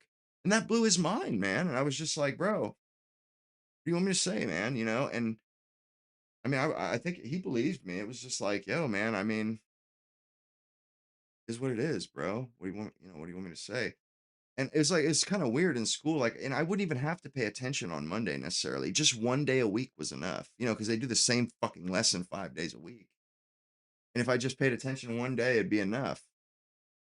So that's kind of what I would do, you know, or I would have my headphones, because I grew out long hair, so I could wear headphones under it. But I'd have my headphones in most, and that's what he said. He goes, bro, I know you sit there listening to your CD player all class. I'm like, not all class. Not all class. You just aren't savvy enough to realize when I'm listening to it and when I'm not listening to it. I said, I listen to it just enough to get a grip on what the hell you're putting down. You know, but it takes all kinds, man. It really does take all kinds. You know, like I learned the banjo. I've probably said this a few times. You know, I learned how to play the banjo when I was like 22. Like when I had quit doing drugs, you know, I had to figure out some way to spend my time. I built a cross country bicycle, a touring bicycle. I built the wheels myself and everything. You know, tension the fucking spokes and all that shit. And also learned how to play the banjo. For like 8 months straight, man. I played that banjo 8 hours a fucking day, bro. And got pretty fucking good at that shit. And that's not typical. I mean, it takes a lot of focus, my dudes. It takes a lot of focus to be able to just sit down and for 8 hours straight, just put it in, get it in. I've always kind of had that focus. I've always had that. When I wanted to do something, when I actually wanted to do something, I could sit down, really put forth 110% and just really fucking nose to the grindstone and pick some shit up quick. But unless I had that inspiration to do that, man, I couldn't fucking focus on it to save my life, man. You know, I just start fucking wandering, looking for something else that's interesting. And that's how I was in school. But it's just like I was saying, you know, they're just kind of the way these went. They're not that deliberate.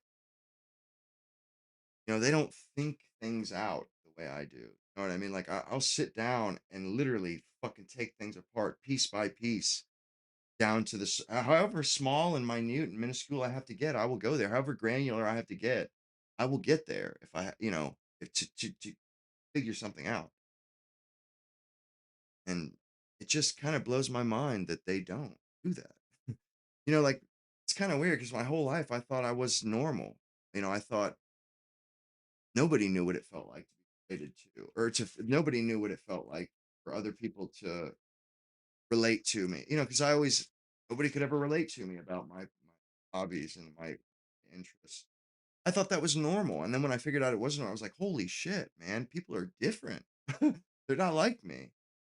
I've just over and over, I find that like, man, why did how the hell, where did I get this idea in my head that other people were like me? And it's just, I think everybody experiences that though, right? It's you assume that you're normal, and then at some point you're, disillusioned of that, and you're like, geez, what the hell? Where did I get that idea from? It's just those moments of clarity and epiphanies that you'll have throughout your life, preconceived notions that get shattered, you know. So I mean, honestly, I think life for life's sake it is worthwhile, but you actually have to kind of know what you want out of it. And because I tell you what, right now, bro, I'm much, much more satisfied with life now that I kind of have my bearings and have a frame of reference and understand what I need to get out of it. That's kind of what it is now that I know what it is that I've always been kind of uh, oriented for. Now that I know that, I don't waste my time trying to work a shitty electrical job. I'm not gonna lie, man, those are miserable fucking years, dude. Doing landscaping, and this is why I have such resentment for this modern society. Why I resent these women so much. Why I resent women having all these jobs or all the good jobs. I really resent that shit because it's like, fuck, man, I could have done anything, dude. I could have done anything. If this was 150 years ago, bro, I might very well be a president or some shit. You know what I'm saying? Like, bro, for sure. But man, and yeah, I can't prove that, but it's like, I know it. And that's all that matters to me is I do know that shit. I know for a fact. It's like, but and none of us have been given that opportunity. None of us have been allowed um those opportunities to really blaze a trail or really to be a leader in society. You know what I'm saying? They've robbed us of this. And even this Asian woman, she acknowledges that and and thinks it's, I mean, obviously she's had a come to Jesus moment. She's only been thinking that for probably the last 5 minutes, but at least she came to it, after a doctorate degree and then 15 years of living after that. She finally comes to it. Like, yeah, well, thanks for the oppression. Overall approach to life, but with young men especially, some of them I do think That was a fat man. feel like the world is against them because of feminism, because of DEI. They Damn feel that right we the do, cards are you stacked fucking against them and skank. they cannot be successful no matter Damn what right they we do. do. So they just don't want to try, No which I think shit. is a defeatist mindset. No I guess it's easy shit. for me as a woman to say that, but I do think, it's your life, and at the end of the day, you're the one that You're needs right. to. It is our life. But you know what? If all the things that you think are, if all the things that give you satisfaction don't give me any satisfaction, I could take it or leave it. Fuck it. I'd rather die anyway. Huh. Why would I endure all the slings and arrows of life just to not enjoy any of it? Go fuck off with that shit. I absolutely understand why guys aren't putting forth any effort. It's like, no shit, they aren't. Like, why would they put themselves through all that pain and fucking trouble when they're not getting what they want to get out of it? They're not getting anything they find of value out of it. It's absurd. See, she doesn't think that way because she's been given all the opportunity in the world. She has had people glazing her, fucking just telling her how special she is, how smart her whole fucking life. She doesn't even know what it ever, she probably doesn't even, she's never probably experienced adversity, really and truly.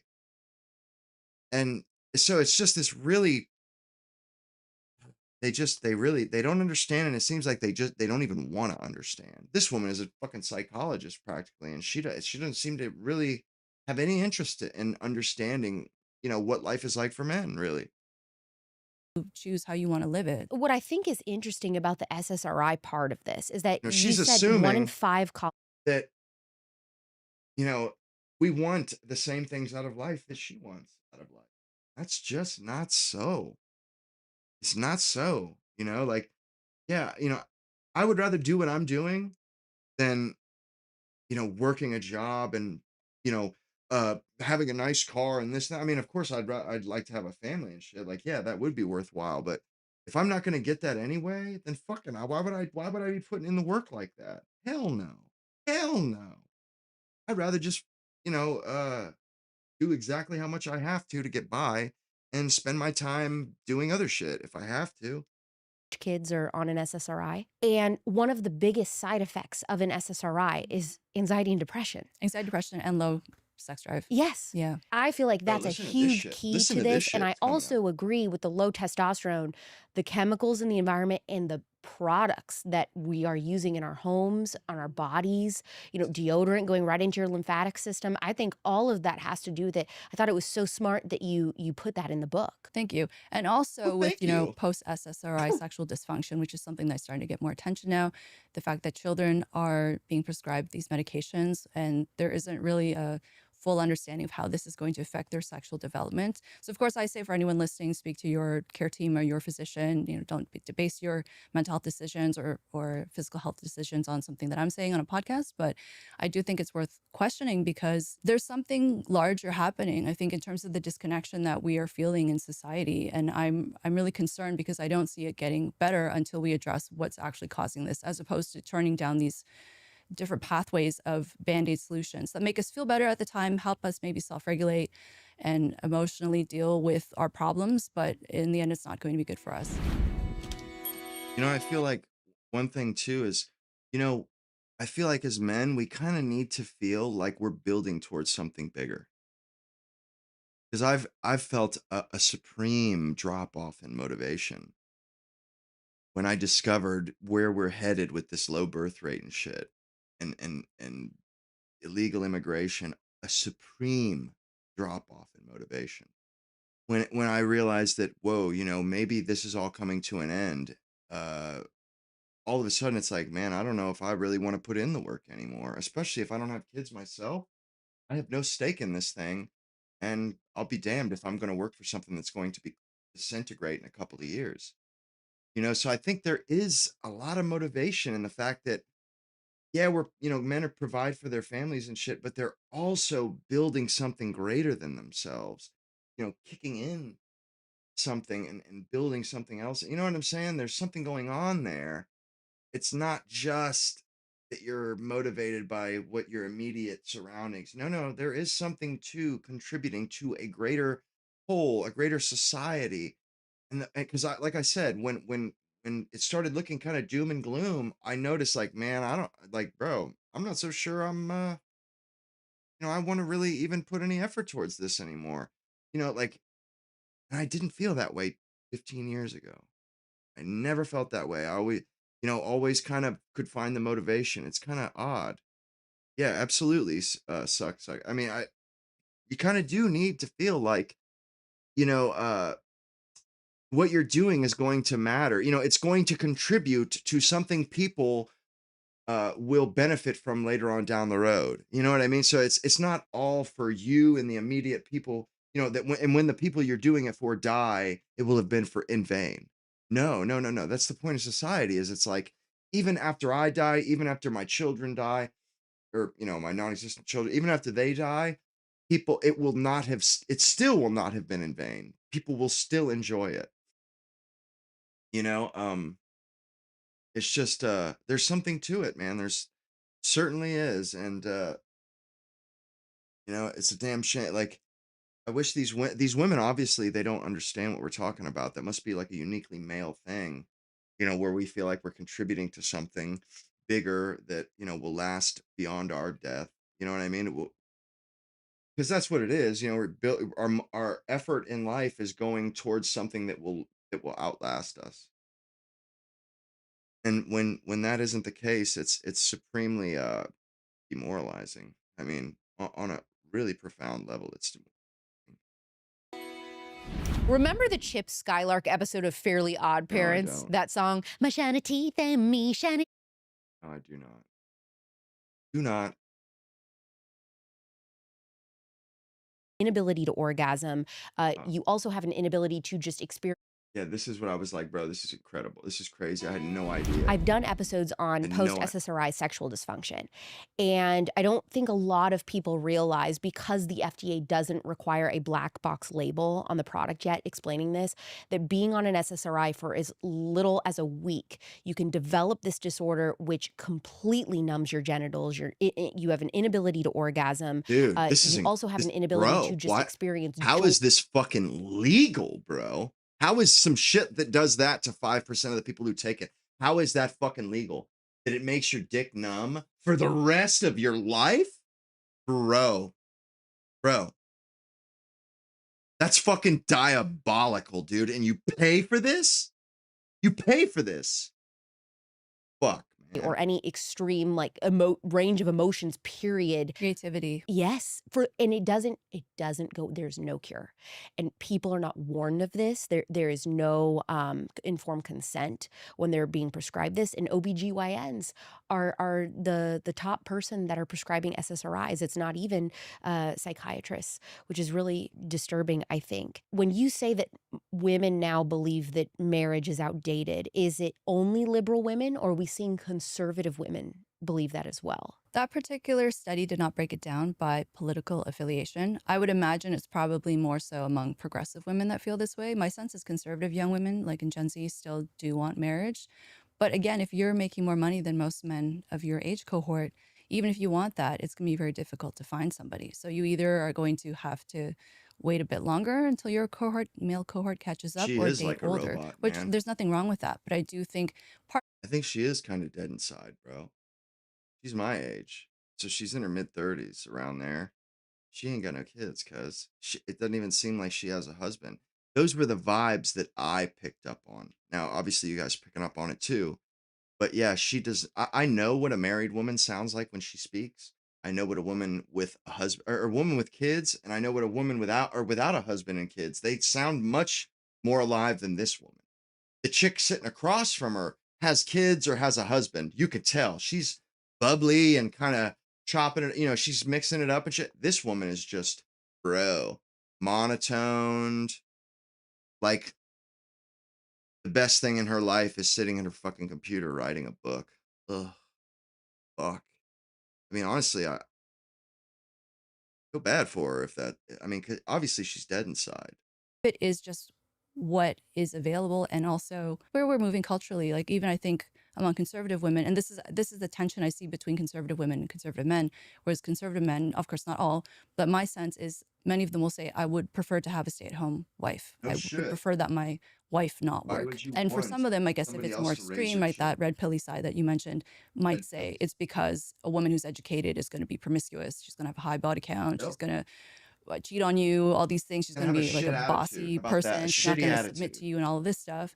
And I don't think that's healthy or helpful either. So I think both sides, the left and the right, get it wrong in some ways. They get it right in some ways, and they get it wrong in some ways. She's saying, because the right they're more traditional minded. She's saying that the traditions had it wrong. The way of living that got us to this point, it's all wrong. You got it wrong. You got it wrong, guys. And the progressives, they got it wrong too. They don't know what the fuck they're doing, and the people who came before them don't know what the fuck. It's like, no, you're full of shit. You don't actually know what you're talking about. Because the stuff that conservatives believe in, they're conserving, stuff from traditions. That's why we're here. These traditions are what got us here. Conservatives are just saying, hey, if it ain't broke, don't fix it. What the fuck? Why are you all throwing the baby out with the bathwater? She's saying everybody's wrong. Well, either you're wrong or everybody's wrong, apparently. And I would, it stands to reason you're wrong. And I think for young women, it's great if you're ambitious and you want to balance both, or you want to focus on Not motherhood, really. be a stay-at-home mom, or if you want to just focus No. on your career No. or be a working mom, whatever. I do think that marriage so. has value. And I also think for Yeah, women, that's true. this is a bit of an aside, but in terms of planning your life, the chapter I talk about with reproductive technology, I think it's very important for young women to start making those decisions at a young age. I would say even just as you're going off to college, if you are. Same. Yeah. Have you read Suzanne Venker's books? No. But Oh I've seen her on your show. She's great. You would love her book that is all about this exact issue, with how we need to start See, in she high has school and she has as like girls are going to college talking about the emotion and statistics meaning and the in her realities behind of the her voice. likelihood that eventually you will want marriage and kids, She and how we enjoys need to be life. thinking about our career choices with that in mind. So instead of like doing them separate, like I'll have a family eventually, so I'm just really going to go like gung-ho on my career without even considering that I'm probably likely going to want that at some point, and then how that will affect my career is going into career thinking of like what choices and moves can I make that will allow for the integration of my family, that will be easy to, you know, change my schedule to part-time or different things like that. Right. I was going to say too, And with she does these technologies answer like with a egg canned. freezing, She always has a they're being canned sold to young answer. women as you can buy yourself more time. So similar to being on the pill, which, you know, I think It's whatever people choose to do ridiculous. is their choice. But once you start No, delaying your no, no, fertility, no, no, no, no, it no. Not whatever people choose to do is their choice. Because guess what you end up with? You end up with 30% of women being bitter and envious and spiteful after 30 years old. They do whatever they want, and then they end up someplace that they hate, and they have to live with it for the rest of their life. And then they spend the rest of their life some old bitter fucking spinster witch that makes everybody else's life hell around them, literally tears down the society. No, no, no, that shit, no, nope. Fuck you. Fuck you. You have no right to fuck up like that and end up in a place where you just want to tear shit down and set it all, burn it all, you know, set it all on fire. Fuck you. You do not have that right. No. If that's what you want to do, you go do it on your own outside of society, bitch. That's what because guess what? Men built this shit. You have no right to fucking tear it down because you muffed your fucking chance at life. No. Fuck no. And this is a uniquely female thing too. Because even when a guy fucks up at life, he doesn't take it out on the rest of the world. He has the fucking sense of honor and propriety to just off himself. He doesn't hang around and bitch and nag and pick and fucking and reputation savage and bitching and moaning for 50 years like women will do. Bitter old fucking spiteful women. God, man, they are, bro, and they call us the toxic ones. Bitch, you are pure toxicity. The only time they're not toxic is when there's a guy around them all the time to temper their fucking wild ass. means that you're going to be playing catch up later on. And also that these technologies are not sure bets. It's not 100% Bro, it's this kind of certain thinking that it's that going brought to us work. here. So my concern is that young women might be saying, okay, I can focus Who on all these gives a other things shit right about now, young freeze women? my eggs. Then when I get to a certain point, I I can don't use say that them. for what I mean But is who cares what young women feel like when they're 20 or 18? That's a moot point because they're capricious. They feel one thing one second and a totally different thing the next second. So why the fuck do we give a shit what they think? You know why we had arranged marriages? Because parents knew what young girls want is absolutely absurd and it's not in their own best self-interest. Parents said, you know something? The propagation of our species is more important than your little capricious feelings at 15 and 16, sweetheart. Sorry. It just is. How many like people that had arranged marriages, they get to the end of their life and they're like, yeah, I'm so glad that happened. It's not even that I'm fucking advocating for. I'm just saying that all humans that came before the America, they knew that you couldn't let little girls, make decisions like this. If you're letting a 16-year-old girl makes decisions that are going to have these profound effects on her for the rest of her life, you're gonna dude, that's honestly, that is evil. If you let a 16-year-old girl ruin her life, that's like letting a boy castrate himself at 13. Dude, that's evil. That's evil. You're taking advantage of that person's their vulnerabilities, their youth. That's what that is. You're taking advantage of the vulnerabilities of a child. It's fucking evil, man. you don't know that necessarily you're going to be able to become pregnant using those eggs. Exactly. And also you don't know that you're necessarily going to be able to find a husband at that point because it's already so difficult, right? So as you get older, there are only going to be fewer men available. So I think just to tell women, it doesn't matter what your politics are, to be really honest with yourself and say, I don't need to listen to what society's telling me to do. Because the left tells you, She's right. motherhood is a somewhat, burden. yeah. Don't bother with any of that. You don't need a man. Just focus on your career and grind it out. Bullshit. And then the right, not everyone, of course, but there's a sentiment of you don't need to have a career, don't have ambition. You kind of just, don't. Women were happy before work on a they had homestead, them. make jam, have 6 Women kids, did enjoy make making jam. If there is this huge group of young women who are not even interested in marriage at all anymore, how do we convince them otherwise? How do we bring them back around? At the core, I believe everyone truly wants love. There are many people who say nowadays that they've given up, they don't care, they're going their own way, they're never going to date again. Both men and women say this. I get a lot of this on social media. If you ever try, I'm sure you know, if you ever tried to speak on this, people love to come for you and tell you how you're wrong. And at the core, I think we as human beings are wired to want to connect with other people and to be in love and to find a partner. So I think it has to start with the education system because that's where they get young women the hardest is when you're young and you don't know any better. I used to be very, very feminist myself. I used to be very progressive. And I do think part of that is because I was in academia for so long, because everyone just thinks that way. It doesn't even occur to you that people think differently until you leave and you start talking to other people in the real world. So how did you break out of that? Well, I left academia because I wrote this op-ed about gender dysphoria children and how I was not in favor of that. And the scientific research does not back that as the right approach for these kids. So I knew that I would not be able to get a job in academia. HOA comment, dude, dead ass, bro. Dead fucking ass, dude. Those bitches, they walk their dogs so they can nitpick. They can see, oh, there's cracks in their sidewalk. Ooh, they haven't sprayed weed herbicide on the cracks of their sidewalk, killed the weeds. Ooh, they didn't edge this week. Oh, we need to lobby the HOA association to send them a letter and find them. Fucking those people, bro. I would imagine many arson has been perpetrated because of that shit.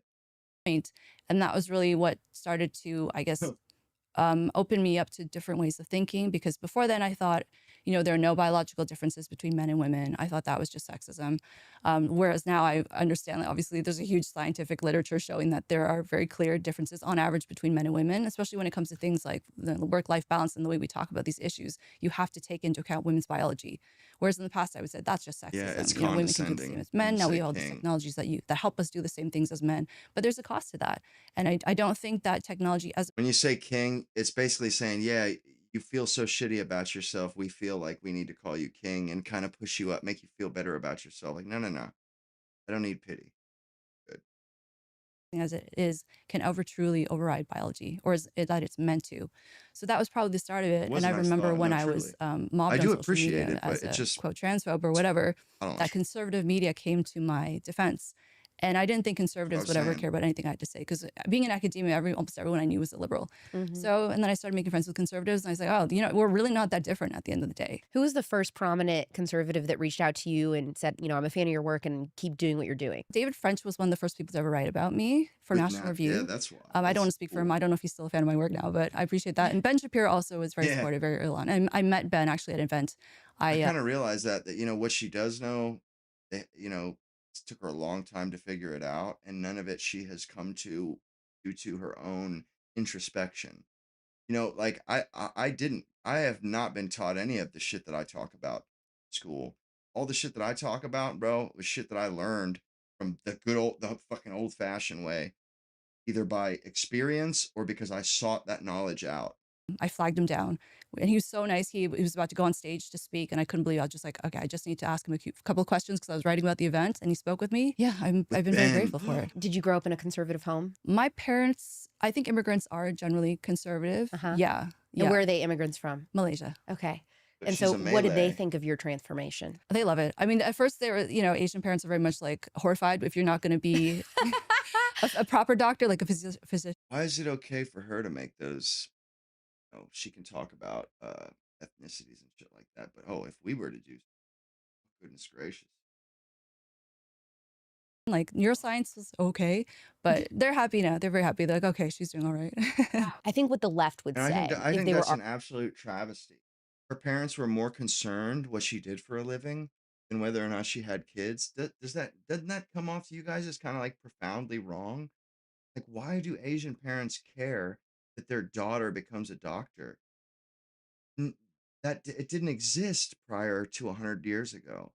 Why are they so like push their daughters into this stuff when they're kind of traditional? Like, what is it about where, it used to be that they push their sons to do it. Now they push their daughters to, like, why did they buy into this shit so quickly? Like, I don't get it. Why weren't they pushing her to have children and like I don't get it, man. With you, if I may just pretend. Imagine that they would say, the reason that educated women find it very hard to find a man today is because they don't like that they're so educated. It's the men who prefer them to be dumb and more docile. Dude, this Is is what I that really thought the was- truth? Well, okay, I'll look at the research. In terms of studies that exist, they do show that marriages in which women are the primary breadwinners, so they make most of the money, or are Yeah, the sole it's breadwinners. funny you so they say make- that because I was thinking, yeah, she's a Malay, but she's Chinese. You can tell she's obviously Han Chinese because I've watched Thomas Sowell as well, where he talks about this, the Malays and the Chinese, Han Chinese. But yeah, I was thinking, yeah, she's definitely Chinese, but it makes sense she's from Malaysia because there's a pretty decent sized Malaysian minority there, the money. or Chinese They minority. tend to file for divorce at higher rates. She's not They Malaysian tend to though, experience certainly. domestic violence at higher rates. They tend to experience cheating, so their She's pretty, husbands are more though. likely to cheat on them over time. They also are more likely to do the majority of housework and childcare, even though they are bringing in the majority of And the maybe her household deadness income. inside is actually So looking at those, might be just because she's Asian. Because I've messed around with an Asian chick, actually quite a bit like her, that was from Hong Kong. She was kind of like that too, very reserved. Like she just didn't emote very much, and and like when we ended up starting to sleep with like I started sleeping with her, like it's like there was no sign that's what, you know what I mean, like it was weird, man. I knew that I was only there for that. I knew that she wanted it, but man, I could find no sign on this woman's, it's like I could find no sign on her heart or on her chest. It's like a fucking rock, man. No tracks whatsoever. You know what I mean? Like she just no clues, none. stats alone, I totally understand why women would say, men just don't like it when a woman is more successful. I do think that Yeah. sometimes men, they feel it's do. emasculating if a woman is more But successful. it was weird. Now that you mentioned that, we were on the couch watching Tom Cruise movie. She was really into Tom Cruise. She'd grown up in Hong Kong. But like we're watching it, I leaned over to make out with her and she like backed off like that, bro. I'm like, are you fucking kidding me? Like seriously. You invite me over, cook me fucking dinner, and then do that. And then she stood up, grabbed me by the hand, and walked me into the bedroom. I'm like, oh, you're just not with all that shit, huh? Yeah, she wasn't. I mean, we kissed and shit, but like she was like not trying to like have any of that warm up or not. She was like, no, we're gonna go lay in bed and get down. So it's kind of funny that you bring that up actually. They feel threatened by it, which I don't think they need to. They are a little I think robotic. that, you can support your spouse just as she'll support you, hopefully. There is, I guess, a little bit of truth to what the women are saying, but progressive women are saying, but I don't think by and large that's in the full picture. I try to give the other side as much the benefit of the doubt as possible. I think maybe for some men, they feel like they're not doing enough. They know as men, they need to be they should be providing They feel for their resentful spouse, because and they their family. know. And if they're falling in that or failing in that role, it probably in some ways eats away at them. And I read about house husbands in sextinction. It eats and away how at them because they know society, this civilization, took something away from them to give it to you. That's why those men feel that way. Because they know if you weren't doing that job along with all the other women, they would have that job. They feel a profound sense of loss because of that. Because this is not the natural way things should have been. It took you lobbied a fucking government, a state, to take from them their rightful, their due propers, their birthrights and shit. You lobbied a state to put a gun to their head, take that shit away from them, hand it to you, and it's all in the end, it's the same. You're paying for the same family that they would have been paying for, except you get to hold it over their head as if you're better than that man, even though that's not the case. because you didn't get your shit through the natural order of things. You got it because you lobbied a fucking human, or not God. You lobbied a human organization, human entity like a government. You lobbied that government to make things more fair, not natural, fair, or your sense of fair. That's why men are pissed off. That's why fucking that shit doesn't work. That's why women can't be the breadwinner and it work out, really, unless the dude's a cuck or a beta. But that's where that resentment comes from. The guy says, this is bullshit because I know if this government didn't do that for you, you wouldn't have this job. I would have that job. We know this. This is a fact. This is incontrovertible. And that's why, and it took me a while to actually think it out and figure out what the hell is it going on there. Yeah, it's because the government fucking, it's a zero-sum game. If you want a job, they have to take that job from a man to give you that job. And then you pretend that you got that job through mental prowess. You got that job from being so special and better than that man. You got the job because you're better than that man, not because you got this superstructure government to do it for you. God made it so that man would provide and provision for that house and be the man of the house. You fucking circumvented God because you don't think God is fair. You went around God and petitioned a bunch of weak men to give you what God gave that man. That's the problem. That's the issue here. That is the pointed issue at play, is that you have fucking circumvented God's plan for us. That's the problem. I mean, am I wrong here, guys? Am I out of line? Throw a fucking one in the chat if you guys see, if you feel me. I mean, that's what they have done, man. God made things a specific way. Things worked great. Fantastic. Everybody was, just peachy. And some woman got it into her head that they could do it better, or that they blah blah blah, they deserve this and that, even though without sacrificing for it. And they petition a bunch of beta men to change things, to literally overthrow the oppressive way of life that God bestowed upon us, as if it was like men that designed it. They call it the patriarchy.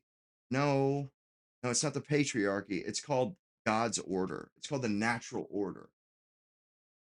Genre of men on the internet who love to take videos of themselves as house husbands.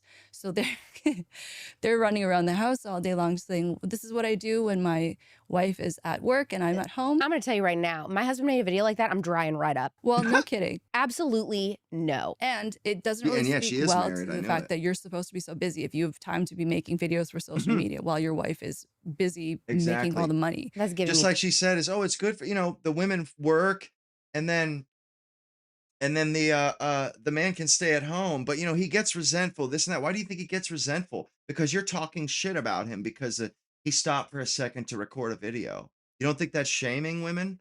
See, they're not even self-aware enough to understand what they're doing right here is exactly what they pretend is evil. Oh, it's public shame. That's not right. Shame isn't right. It's not right that society should shame people. But then why the fuck are you're the main enforcers of shame? You and your fucking sewing circle of friends. That's exactly what they're doing right here. Is they're, fucking castrate, like basically talking shit about all these men who are just doing the best they can, with what they have. And that guy, there's no amount of housework he could do that these women would respect him and behave and talk to him any differently.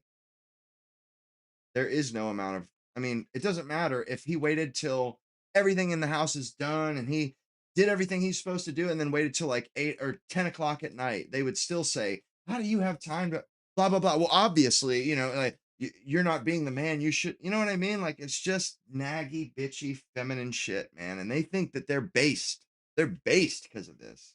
No, bitch. Your whole fucking worldview is fucked. You don't even understand what's going on. They don't. They have no clue why they're doing the things they do, why men are pissed off. And why should they?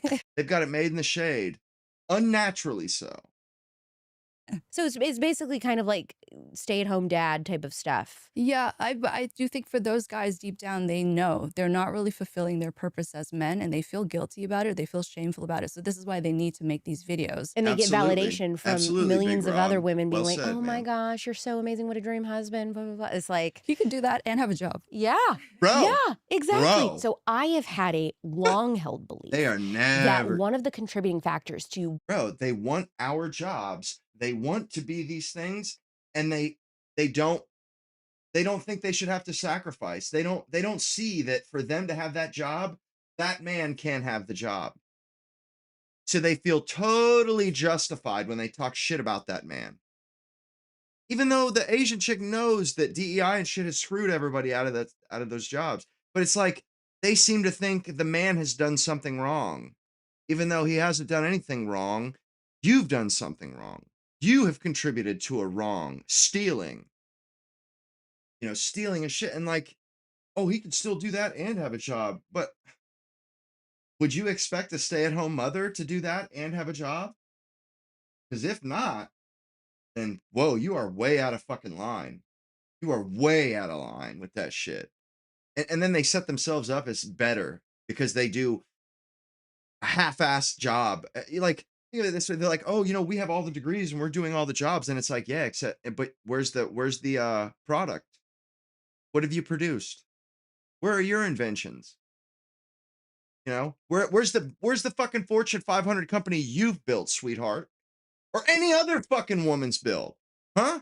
Where the fuck is that shit at? What fucking weapons have you designed? What inventions have you made? What software have you designed, bitch? None. Because it's a fucking farce. It's a farce. Oh yeah, you have the fucking degree, you have the title of the job, but where is the fruit that the tree bear?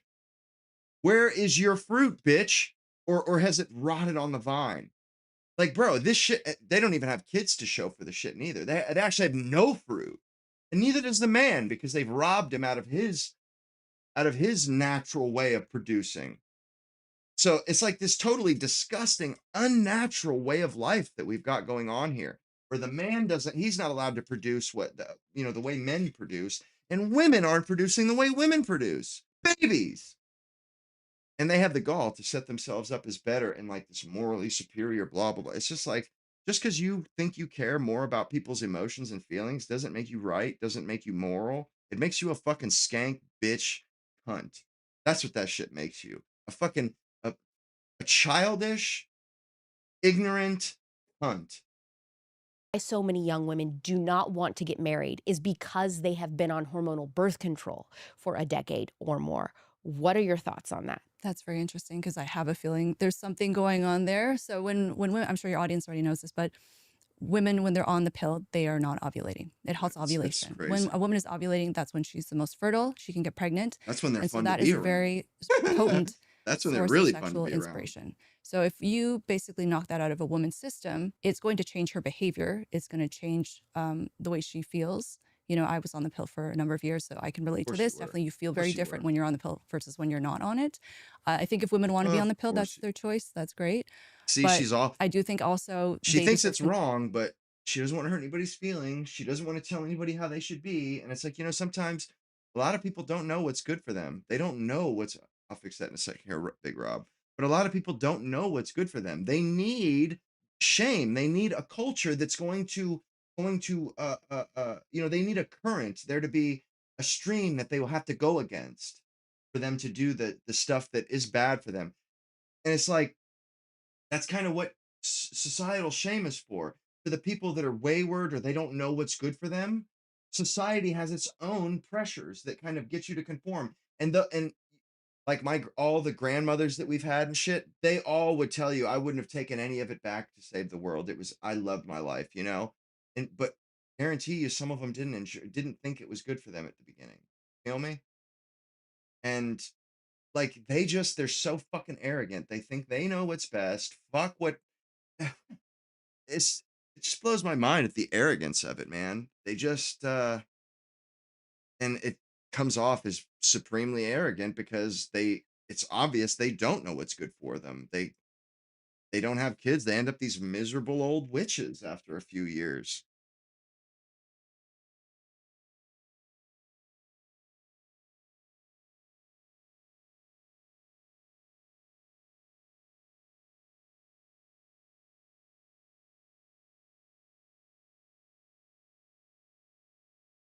I didn't know that it was.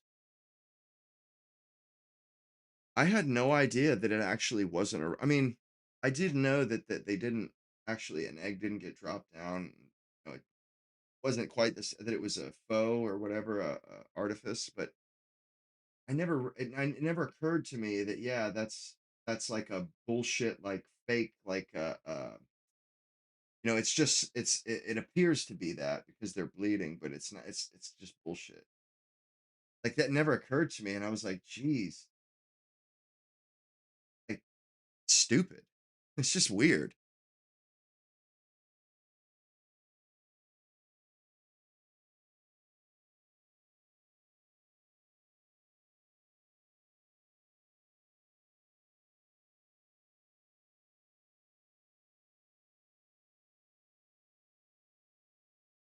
Hell yeah. Damn right you can tell.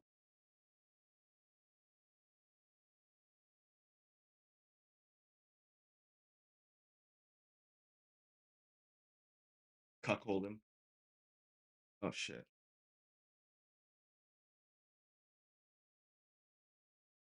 Men are also not going to be Right on. as interested in wanting to protect or provide their partner because they're thinking, well, she can't get pregnant, consciously or otherwise, that they're thinking that. But I also think it being on the pill can feminize a woman's brain. Women prefer men who are less masculine. They prefer more caretaking, nurturing men. So I wonder, is that also why so many young women demonize masculinity? And then in your case, what you're saying, why they're pushing away from men and saying, we don't need you because, I'm good. I think you're onto something. And I also think, consider this when we're talking about falling testosterone rates. You've got birth control now in the water supply. Placentas, they're finding, are filled with microplastics. Antidepressants also in the water. I mean, so you talk about how even if you're not on the pill, we're all on the pill. That's Creepy. spooky. It is spooky. And I don't know what it's going to take for Also that you don't, so transparency that you can to have finally come to control over play, your because I body. think we deserve that. We all Not have to just take in terms birth of what control because these women are so concerned that they don't have it. Like, it has knock-on effects for us all. We all have estrogen being pumped into us because of these women, because they want to fuck everything that walks for 10 years of their life. It's so unjust, man. So profoundly unjust. This shit's got to end. It's got to end or got to change, one or the other. water, but in the food, anything, like you're saying, personal care products, like everything that we're putting in and on our body is going to be affecting us to some degree. And do you think When are that we gonna there's wake up something and to be said outlaw it? about the combination of all of these college students being on SSRIs and hormonal birth control? I think there's something going on there. I Of course there do. is. We need more research to know for sure. Really? Because we can all And see it. I think it's probably going to be some time before that research can be done, because I would say researchers are probably not as incentivized to be critical They'll of just ignore it pharmaceutical because it doesn't interventions, fit right? with their And in terms of ideology. funding and the pushback you're going to get, we can look at what happened during COVID and all the fun things that researchers had to go through as a result of doing any objective research regarding that period of time and any interventions that came out during that time. I do think, especially when it comes to what's in the water, there's a huge body of literature pertaining to animals and the effects that it's having on animals. It's affecting their courtship behavior. It's making them intersex. I know you've talked about the frogs and atrazine. Yes. And I've seen, studies where they will have fish showing the fish that are intersex. So the male fish become feminized, the female fish become masculinized. Their ovaries are all distorted, and it's really sad. And because they're exposed to either pharmaceuticals like diazepam, which is an anti-anxiety medication, Fucking Valium. if it is birth control, if it is like other estrogenic substances. I'm glad that the conversation is happening. I think we need to just keep going with it and make it more mainstream, because I don't know about you, but I find that many people, when you try to talk to them about this, it depends where they are on the political spectrum. I find conservatives are like, yes, of course this is happening, but there's still a segment of society that is in denial. Even with birth control, if Still you try to talk about that on social fighting media, God. you get all these so-called experts coming out saying like, oh, they're so feminist and they believe in women having the right to express themselves and validating women's experiences. But the minute you criticize any pharmaceutical that has to do with like, or we'll say specifically the pill, then, oh, that's medical misinformation. 3-4 years ago, I No, was it talking doesn't, about Big birth Rob. control a lot because that's when I was totally radicalized They on have hormonal birth no control. I was like, everything I know is work to show for the time they've been doing this, and they're supposed all their big time job title and their degrees, they have nothing to show for it. Nothing to show for it because it really doesn't matter. They're just like passing time until somebody marries them and they can have their kids, and that's when they do something. But all that shit is passing time. It's wasted on women. Women don't achieve when they get that stuff. Men do. They're trying to earn enough money. They're trying to earn the right to have a family, to be the head of a household. These women aren't trying to do that. They're just biding their time until they get picked by Prince Charming and he plucks them from obscurity. Sucks, man. It's awful. that really started me down my entire Maha journey, so to speak. Now it is still like the number one thing when a liberal outlet is reaching out to me to talk to me, they always want to doesn't talk to me die. about my Leaves thoughts on for birth 5 days control and and doesn't the die. way they angle the questions. It's all very like fear mongering about, and you know, do you believe that all women should, you know, they should have as many children, you know, as Barefoot possible, and like no carving up. limits, like and nobody should work outside the home and all these things. I'm like, what are you doing? This is completely nonpartisan. You've had women on both sides of the political spectrum for years, you know, talking about their experiences on the pill. I don't know what you're acting, and you know, they bring in words like Christian nationalism and all this. I'm like, I don't know what you're talking about. Like, it's literally crazy stuff. But then I realized all of those outlets are They're funded getting by money from pharma. them. That is why they are obsessed with Yep. this. And the only angle they have left, because they know this is a nonpartisan issue, they're like, crap, we're losing people. Our Rile advertisers the are pissed. feminists up again. We have to start being like, you know, this is all like, They want to put you back in the kitchen. drag They up the want to put you back feminists in again and get chains them again. incited because they have nothing. They have nothing They do to the same thing with defend it anymore. anybody who's weak-minded enough for those tactics to work for. They will do it. Oh, they want to put you back in chains. Oh, they want you barefoot and pregnant. Never mind that is actually what you want too. And so they have to scare people about what I'm saying because their advertisers are upset. Because I realized that when the Washington Post started saying, you know, that we're spreading misinformation about the pill and all this, and I'm like, what are you even talking about? Your cat is getting ready for spring break. I don't know if you've noticed this, but he's laying out. The majority of people under 30 are likely not having sex. But for those under 40 who are, 1/3 are saying that they are being exposed to non-consensual violence during sex. And the majority of them are saying that it is choking. What is Literally, going on? I've never done that to a woman, but I've had multiple women actually fucking ask me to choke them. I'm like, nah, that shit ain't happening. I'm sorry, it just ain't happening. Yeah, I mean, I think most guys probably just do it, but you know, it never felt right to me. I'm like, you know, like I don't want to have sex with you if I feel like, you know, you're not enjoying this. Like, I just assume not have sex with a woman if she's not enjoying it as much as I am. If she's not getting that much pleasure out of it, if she's not getting any pleasure out of it, I'm good. I don't want it. Straight up, man. I do not want it. I only want to take part in it. What's up, Sal? I only want to take part in it if she's enjoying it as much as I am. I don't want to force myself on anyone. Mm-mm. Mm-mm. My dick goes soft immediately at that thought, bro. No, sir. That ain't happening. It makes me feel gross. Dirty. Don't feel right. Something about it.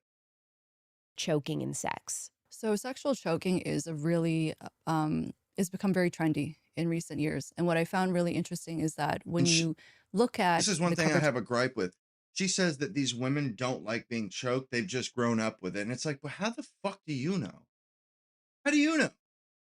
She doesn't explain any you know, it's just like all her whole evidence she presents is millennials said that they didn't like it. Gen Z says they do like it. And she's like, I think it's because of, because they're growing up as such and such. It's like, yeah, the world has changed. They're responding to the different stimuli of the modern world. And it doesn't look like it's changing anytime soon. So maybe you're just fucking wrong and you're old fashioned. That's what, I mean, really and truly, I mean, I don't want to sound like a progressive back in the day, but like, times change. And we live in a world where porn is ubiquitous. You can't get away from it. You can't get away from it, man. I mean, you go to the grocery store and a woman's wearing, like 1 square foot of cloth. That's it. That's all she's wearing. You can see her fucking labia major. You can literally fucking she's basically forcing everybody that sees her to be a gynecologist. You can see how much she's dilated and shit. Like, so to act as though, if we bitch about porn enough, that somehow we can make it go, nah, unless you outlaw, you know what I mean? Like, we're not making it go away. So we need to just accept the symptoms or the side effects of it and just move on. That's normal. Like, I think the choking shit is wild, but it's like, how are you going to tell somebody what they like? You know what I'm saying? Like, without actually, figuring it out. And if it's actually a result, a result of her being or people being exposed to a certain stimuli that's ubiquitous and is going to remain ubiquitous, that's natural. That's how things are now. You're not going to change it. There's nothing humans can do. So, and for you to shame and pretend, okay, you're making those women feel bad just for them reacting to their natural environment. What the fuck is wrong with you? Okay, they like guys to put their hand on their neck. They like to be dominated. Guys aren't choking these women to death, for Christ's sake, man. What the fuck? Like, she kind of had it right at first. Like, that's what floats their boat, Like, if you're with your husband and you ask your husband to do that, I think that's acceptable. I think that's okay. I don't see anything wrong with that. Your husband doesn't want to strangle you to death. He doesn't get some sick pleasure out of it. Both, satisfaction from it. Cool. They're just people can only do the best they know how. They're doing their best, in other words, We're all humans just trying to make our way in this fucking world, and it's difficult. It's even more difficult when you have these moralizing fucking old biddies fucking nagging and bitching about people doing stuff that, it's funny, even these progressive women, when they get older, they turn into the old church lady fucking wagging their finger at everybody. Even when they're these progressive cunts their whole life, they still end up the bitch moralizing everybody. The old fucking church lady. It's incredible because they would have, even she is kind of disgusted by it. I've seen her kind of, she doesn't like it. I can tell. This both in research and media, I would say less than even a decade ago, when this first started getting reported on, women would say, I don't like this. I don't know what's going on. Like I would go home with someone, and they would interview these women who had experiences like this, and they would say non-consensual violence during sex, so choking, being spat on, being called names, being slapped and hit, things like that. They would say, I don't know where these men are getting the idea that this is acceptable or that I'd want them to do this. And what I find interesting, so that's millennial women. And nowadays, what we see with Gen Z women is that they'll experience the same things, but they're more inclined to say that they like it. Or they will ask a male partner to actually do it. They'll initiate it themselves. I don't believe that most women, regardless of generation, actually wants to be strangled during sex. One, it's potentially fatal, so you can die. There's no safe way to do this. There's a very high chance of losing consciousness, brain damage, permanent mental health issues down the line, especially if you have any form of loss of consciousness or cell brain death. Why are Gen Z women more likely to say they like it? Because they grew up watching porn from a very young age, or they were exposed to porn at such a young age. If the first time that you experience having an orgasm, it is watching something violent, which you often see in pornography, does that rewire your brain to seek violence in sexual encounters? Previously, I would have said no, but now that kids are seeing this at such a young age, Okay. I do think there's a risk there, especially in boys. I think for women, on average, our sexual system is not hospitable to violence during sex That's because bullshit. And that's what I historically mean speaking, about where does she get this from? Where does she get this from? Because women like being dominated by men during sex. Anybody who tells you that's not true is full of shit. They've never, obviously, they must not have ever had sex. I mean, the choking is a bit much, but, women like that shit. They like having their fucking, they like feeling your strength and shit. I mean, I like exerting it. It feels good. And I don't like hurting them or, choking them and shit, but I do like, and I like when women are like, you don't have to like, hold back, you're not going to break me. That shit is hot, man. That is so sexy when a woman says, like, you can lean on me. You can, you're not going to break me. Give it to me raw. It's like, that's fucking hot, man. When a chick's that into you, where she's just like, bro, just fucking let me have, give it to, there's something to that, bro. There's something raw and human about that, dude. And I like it. I dig it. a woman has sex, she can become pregnant. And it doesn't make sense for her to Passion enjoy and violence shit. during that act because that's not going to be good for a growing fetus or for her to take care of the child once he or she is born. So there are all these things in place in terms of women's bodies that you would not expect a woman to become sexually aroused by violence or being hurt during What? sex or being humiliated or Women degraded by her absolutely get partner. aroused So by for some women, that is the violence. case. They do enjoy it. That's sexual masochism. I'm more likely to believe that's due to some form of abuse or neglect. Probably. Or Trauma. do you think we're lying to ourselves to just appeal to a male partner that is into that? Potentially, yeah. People have gotten very mad at me saying this I in don't the see past, that but as I actually being- went back and Women don't reanalyzed some care data that I enough about collected. what men think to say some shit. Like maybe a few do, but man, I just don't see it being so prevalent because of women care so much about what some random one night stand thinks about them. I'm sorry, I don't fucking buy that. I'm calling bullshit. Still in academia, and I found a similar finding that physical violence is more severe, tends to be more severe in people who are into BDSM. So this is not just like a fun thing man. that people Well like to do put, on the side as Ferrari. a hobby. It's actually Well a sign put, of brother. some form of You hit the nail on the head, psychological bro. trauma. Telling But yeah, do you think also if you at a young age are viewing you. this on your phone, And that's kind of what I've just got done saying was so great. What was so nice about some of that, like women's sentiments of sex, is that you can tell that they're digging you. They're like, fuck, no, I just want your, how you want to do it naturally. You know what I mean? Like there's something about that that's like, damn, she's really into me. You know what I mean? And it feels good. That they want you to enjoy yourself. You know what I'm saying? Like you enjoying yourself is what makes her enjoy it so much, which it kind of is true. I had a chick put it to me that way. Like most women, when they're into a guy, he could nut in 2 seconds. Or he could go 20 minutes, but as long as he comes, she's satisfied. I mean, this chick put it to me like this shit because I was talking about when I was younger, having, premature fucking orgasms and shit. And she was like, as long as you like finish, like that's what's important. And I thought about it, I'm like, yeah, I guess you're right, aren't you? I don't know. Like I let it get to me, it really bothered me when I was like 19, 18, 19. And when she put it to me like that, I was like, yeah, you're right, huh? That's kind of, women they just enjoy, uh, it's, the whole act is to get pregnant. The whole point of it is to get pregnant.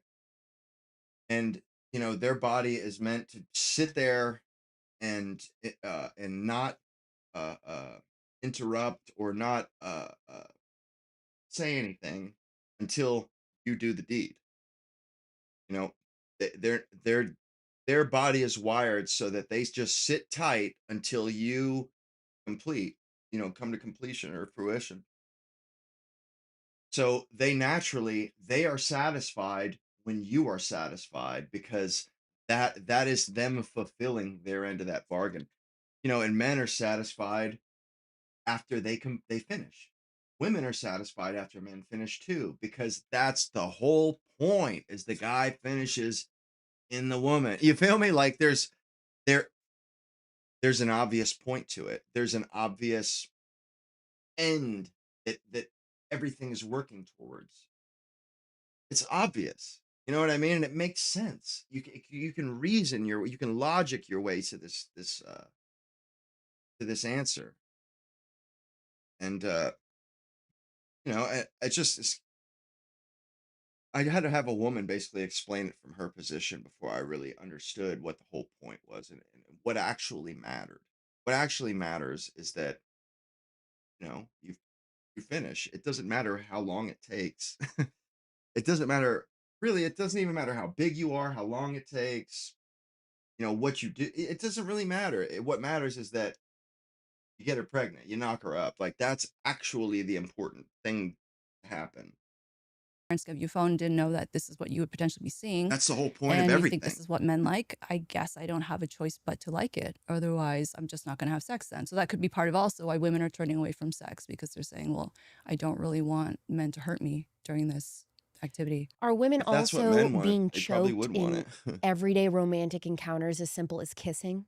I have heard of some situations like that. I think it depends on the guy and how socially skilled he all is, the because I guy. would like to think that most men would know that if you're kissing a woman, you don't put your hands around her throat ever. No shit. You would think that. And I don't blame the young men who are seeing this again. They're being I exposed hate to the this. way I mean, these I've heard cases women of just kids seeing like porn at the age assume of that 4, men are just these which is fucking so morons. devastating. But the No, average they think age we're that a child fucking sees porn now is cavemen, 12. bro. And So what's even really at that funny, age, or 10. we're not cavemen, but they're kind of children. That's what's ironic about all this, man, is they behave as though we're Neanderthals and we should have gone extinct 1,000 years or 10,000 years ago. And in all reality, they're most certainly the inferior. They're most certainly the one that kind of has a difficulty with like life, concepts of life and the bigger picture and shit, and it, it's kind of a need to know basis. They don't really need to understand that stuff. So they don't, you know, just kind of younger is it's just so inappropriate. And if they see this, they don't know what it is, but it will start to register in their mind that this is what sex is. So there are some guys out there who might do it because they think this is what women want me to do, and if I don't do it, I'm boring in bed, I'm bad in bed. There are other men who do like it because they're sadistic. They want to hurt their oh my partner. God. I would highly Why would she automatically assume those are the guys' motivation? I guarantee you, 99 out of 100 guys that do that their motivations are not coming from a place of malice. Guaranteed.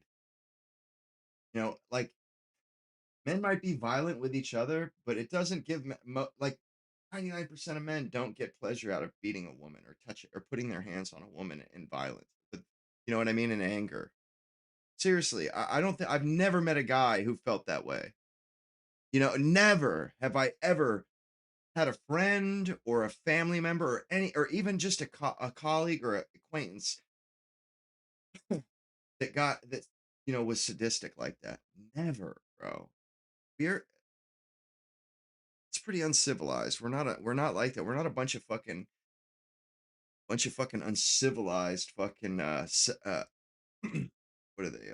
South Asians, a bunch of fucking Indians or Arabs or Africans. These are the ones that do shit like this, bro. So shameful to do. Ugh. and staying away from men like that. I do think for older generations of men before internet porn, if a guy is into violence during sex, he's probably very antisocial.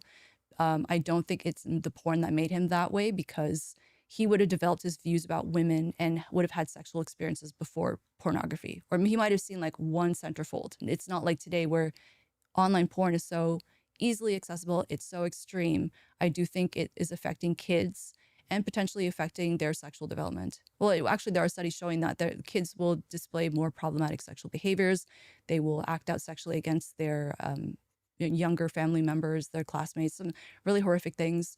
When I was doing the audiobook for Sextinction, I got emotional reading that passage where it's about just what some of these girls are experiencing as a result of, boys in their classes watching porn. What were some of them? I don't know if I can say it on your podcast. You can bleep it out if it's too much. Basically, things like golden showers. They would hold down their That's female gross. classmates and do things like that. Or they And what would, age are these kids? I think they were as young as 7. Oh, What? gross. Yeah, That's it's gross, really bad. dude. That's unreal. But even things like Gross. sodomy, like in children, What? Oh. it's really horrific. And so I would say, and parents listening, please, you have to have this conversation with your child That's gross. younger than you think they need it, because Ugh. statistically speaking, they will What be kind of kids exposed are to you this the raising? minute they're on the internet, even if they're not looking That's for how it bad our intentionally. society is. And they need to know that That's how degenerate and off the tracks our fucking civilization is, bro. Like, at this point, it's like, if we can save it, good, but there's like, I feel like I'm conflicted. Like, half of me thinks burn this motherfucker down, it's degenerate anyway, and the other half thinks, there is like, it could still be said, you know what I mean? Like, there is a conflicting thing there. Oh, who's running OnlyFans? Women and Jays, of course. not what sex is, and that they can come to you and talk about it, especially if they feel afraid or confused. They're not going to get in trouble. And just to have that open communication, because the last thing you want is for a child to feel like they have to deal with it on their own, or that this is somehow healthy sexuality, because that's what the culture is telling us, that this is fun, this is playful. I mean, I think if you are in an emotionally stable, healthy relationship and you enjoy, being playful with your partner, you enjoy passionate sex, that's fine. I don't think all sex has to be missionary, like saying I love you the whole time. I think if somebody assumes Vanilla. that's what you're saying, like, I'm sorry, they're not very bright. I feel like, Yeah, like that well, should be thank you. obvious. That should be very obvious. Egg freezing is marketed as buying time. What are people not reading about in the brochure? That it's not 100% guaranteed. And yes, you can buy time, but not indefinitely. That the procedure of getting your eggs frozen can be actually quite painful and time-consuming and expensive. What do you mean by painful? Because I have not heard that. I have not gone through the process myself, but I did extensive research for this book, and I did Not for do the a consult book. to see what Guaranteed it would wasn't for consist the of. book. And so in terms of, I can tell you how they extract the eggs. I mean, there's a whole schedule in terms of the different medications you need to be self-injecting so that you're stimulating your ovaries to produce more eggs. Then you have a trigger shot that is when you release all the eggs so that they can be collected, and That's then those eggs awful. are going to be frozen. And then Because later, all of this, they're using hormones. They're harnessing natural chemistry of your body and shit. They're using hormones to get your body to do shit it shouldn't be doing. This is not good for people. This is not good for humans. This is not good for civilization. This is bad shit. This is what happens when people start fucking with the formula. Start fucking with the formula.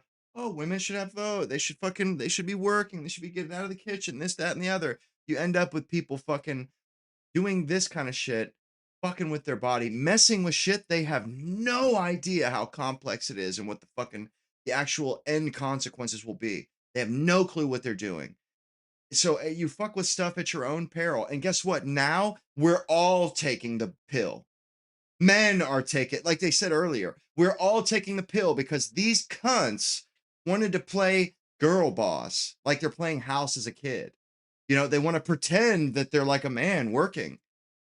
They're not actually producing anything. They're not actually making life better for anybody.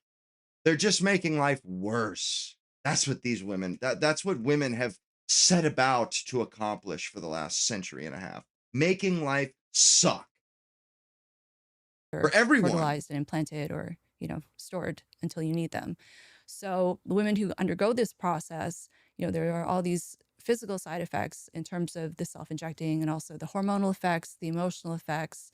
And then when the eggs are actually extracted, they will go in using a very, very large needle and basically go Sucking them out. probe through your vagina and pierce into the ovary to suck out the eggs. And you're awake? Usually under anesthesia, but Okay. still, I've heard it's very painful.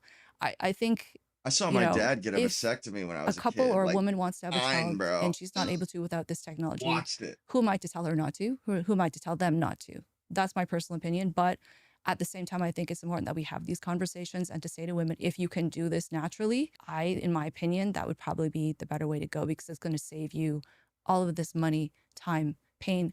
And you don't know, again, that if you go down this path, it's necessarily going to work. Do fertility clinics have a conflict of interest in telling women how much time they actually have to have a family? I do wonder. I mean, I've seen some women vlogging about this. There was one woman who was, I can't remember. I believe she was in her early 40s. She had done 12 rounds of egg freezing, Whoa. not gotten a single viable egg, and she was going in for another round after. Damn. So I don't know that she was necessarily telling the truth, but assuming she was, I Why wondered, would she lie?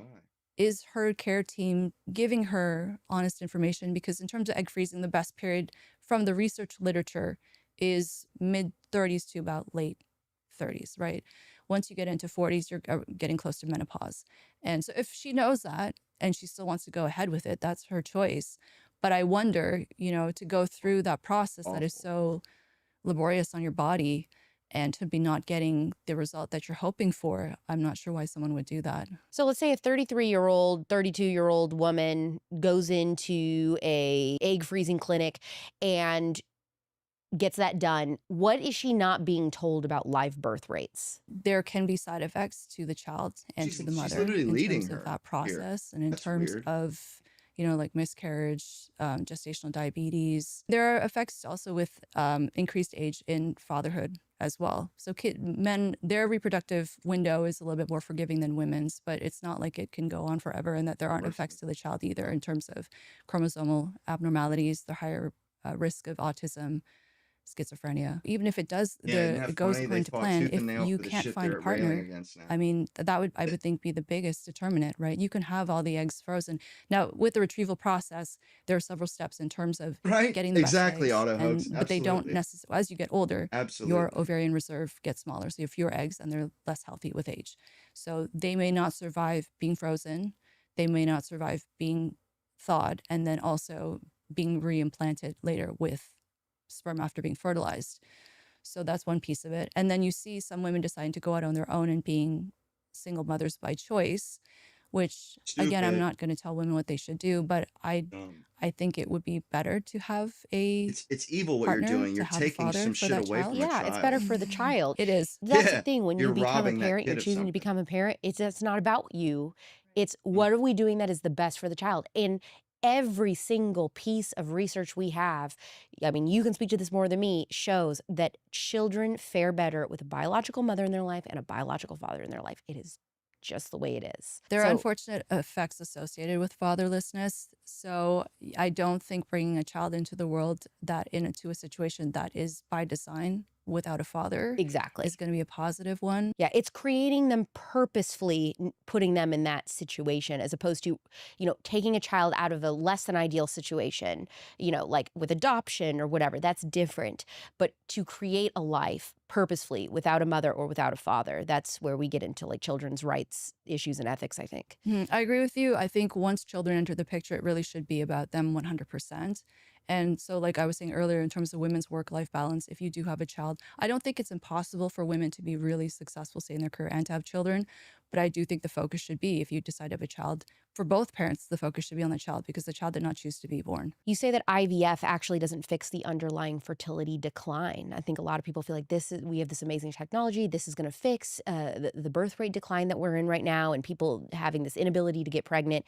You say that it actually just works around it. What does that mean? It's just a Band-Aid solution, right? And at the end of the day, if a woman's body is not healthy, then those health issues are going to persist even after if she does successfully have a child.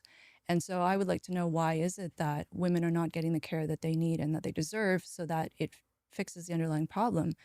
It seems like it's very easy to go down this other route of technology and finding solutions that maybe are financially a bit more lucrative. Yeah, I feel like it's the opposite of Maha because, you know, making America healthy again means we've got to get to the root cause and asking questions about what is causing, for example, infertility in the first place. IVF doesn't do that. Now, NAPRO technology does that.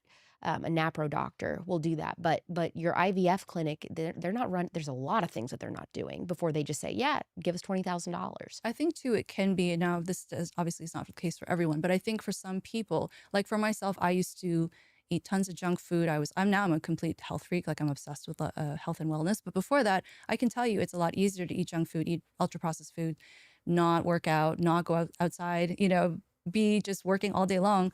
And for some people, it's just easier to say, okay, well, if I can't get pregnant naturally, let me just do this instead, right?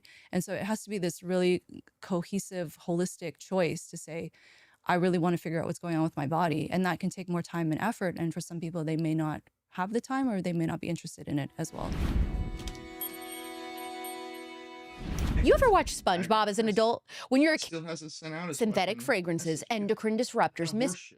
So it's based on scientific midnight. research. Like certain papers have done these calculations and worked out models to figure out. So a woman who's say 35 years old, if she wants to have one child, I believe it is a 50% chance, depending if she has 10 eggs. And then it's even less than that if she wants 2 children.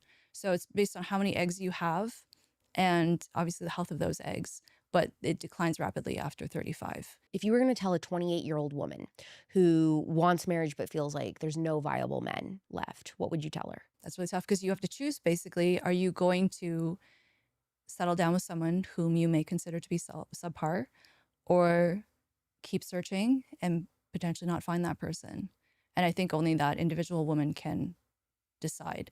But I would say, I don't think it's impossible for a woman to be with a guy who makes less money than she does or is less successful than she is, because he can make up for that in other ways, like being a good partner, asking her how her day was. True, Right? and that's why these women should not be given, like, they shouldn't be given, artificially be given all this accolades and all this bullshit, glazing them, because then they don't find men that are equal or above them socially. They don't find those men attractive because of this bullshit this artifice that you've created, and everybody's pretending. And now nobody wants to get with anybody because you wanted to glaze these women and puff them up and make them feel good about, fuck with their self-esteem, make them feel good about themselves, make them feel better about themselves, and give them unearned credit and shit. And all, it just shows how fragile life is, how fragile everything is, our social fabric, all that shit, man. You fucking tweak any of it, bro. You do it you tweak it unnaturally, bro. You might just destroy your entire civilization. That's what we've learned. You fuck with any of this stuff, it might all come tumbling down like a fucking Jenga tower. Being supportive of her. You do so at your own risk. Exactly. Being invested in her in other ways. I just think on the whole, as an average with women, because what you'll see progressives telling women is, you don't need a man, but if you are going to, it's totally fine if you're the breadwinner. And that's actually like really empowered men who don't feel threatened by a woman who's going to, pay on the first date and take care of him and all that. And you see some women who will do this, but I think that they're probably keeping an internal score as to all of the things he does. Of course they are. That's how women are. Her financial contributions. So yeah, that chapter in the book is very much whether we like it or not, women, they know they are not supposed to be putting more in the pot than the man because they're having the kid. They know it, whether we admit it or whether we fucking come to terms with that or not. Like she said, they're keeping track because they know you ain't no kind of man if the woman, if she's giving more than you're giving, you're no kind of a man. Even if it is some artificial bullshit, some artifice she's got in her head, it doesn't matter. Like, perception is reality. That's how she feels. She can't help that. She has natural instincts and natural pressures that are inside of her, natural ways of being. And we can all pretend all we want. We can't pretend her feelings away. We can't pretend women's sentiments away. And the guy's resentful and hates her too for it. Neither party is happy with that arrangement. Why the fuck would these stupid progressives would literally advocate for a fucking way of living that nobody wants, rather than have a way of living that everybody wants and is slightly unequal in some ways. They would rather everybody be equally fucking miserable. These socialist, communist bastards, man. They're always that's their aim. Remember my grandfather telling me that socialists, they don't want the few enjoying the spoils of the many. Instead, they'd rather have everyone sharing in the misery. And to young women to say, really prioritize this from as early on as you can. I think most women know from a young age what they want from their lives in terms of but then they're motherhood, career, how they want to structure things. But if you are at an age where it's you're counting the years and you're saying, oh my goodness, what am I going to do? It doesn't have to be so complicated in terms of male-female dynamics. I think it's just so polarized right now. And I think also men Men are saying women are hypergamous. So they themselves are also internalizing this and saying, well, if I don't make more than she does, she's not going to respect me. So Because why that's would the I want that? fact. Yeah. So what do you say to the 25-year-old man who feels, Now is being in the exact same place 20, 30 Sorry years from about now. that. oh, gave that an- cuts I deep? gave How something do we make permission in my marriage OBS, and aspirational it again as a literally society? What do we warned need to be me doing? What do we need? giving it this access, it can start and stop your stream, and then 5 minutes later, it stops the fucking stream. Talking about? Do we need to be posting ourselves with our families? Like, is it social media No or what? social media. No social media. Get off social media entirely. just Okay. women need Don't to get compare off yourself social or your media. relationship to anybody else's on social Women media. can't It's so handle it. toxic. I have a whole chapter in Sextinction about social media and what that's doing to dating and Well, relationships and You might be marriages. right, because even I quit using Facebook and shit because I knew it wasn't good for me. I was like, every time I get on this shit, it makes me feel bad. And I remember when I realized that what I was seeing on Facebook was totally fake, because I was so concerned about what people thought on there, and I started to throw up a facade. I made my Facebook looked like I was living life, and I knew deep. I was like, man, I haven't been in. This isn't like this looks so much better than with the way it was. Like you know what I mean? It was like I took pictures at the right moments, and it looked. Oh man, it looked great. Looked fantastic. Look, I was just living it up, but I was not fucking happy, man. And when I was like, man, I'm not happy. Like this is so fake, and it hit me. I was like, oh man. None of this shit is real. None of it. This is all, everybody's doing the same thing I did. And then I realized, I was like, you know what? I can't change what people post. All I can do is not participate. That's all I can do is not participate. I'm choosing not to look at the shit that makes me feel bad, because I know in the end, it's not real. Even if it was real, what does that mean to me? But that was a profound moment for me. Thank God. And I figured it out at like 22, 21, 22. One of the best decisions I ever made. Fuck Facebook and Instagram. That shit sucks. And it's just made everyone have such a bizarre set of expectations in terms of what they think they deserve or what they want X isn't as bad. or what people aren't should look showing like. off. Have you seen these women on TikTok who have like one bad day in their marriage with their husband, and Find out. so they pause on some video saying like, you deserve better or whatever in your marriage, and then the algorithm immediately starts feeding them all these things about how like you're unhappy in your marriage, you deserve better, you should have a husband that does this and this, and they're filing for divorce. Yeah, it's so sad. I was That mocking. is So sad. crazy. So a lot of these there are women who are asking for a divorce, and it's literally they're being manipulated by their algorithms. That's why I think everyone just needs to get off social media. We all know it's not good for us. I don't think anyone really enjoys necessarily being on there, but it's bizarre how deeply it goes and affects even decisions as major as something like divorce, where it creates this false perception of what's I think normal. you're right, Valenti. And we don't I do have believe really you're right much on that. transparency in terms It was like the straw that men could endure and struggle through things up until that point. And then the social media, it was just too much. It was just too fucking much. And it was the straw that broke the camel's back, because, you have to admit, bro, men absorbed a lot, like from when, maybe the early 19th century to, or like, before the Civil War till now, men just ate all that bullshit. They ate it all, bro, the whole fucking time, because the world's changing, and that's going to have different effects on people.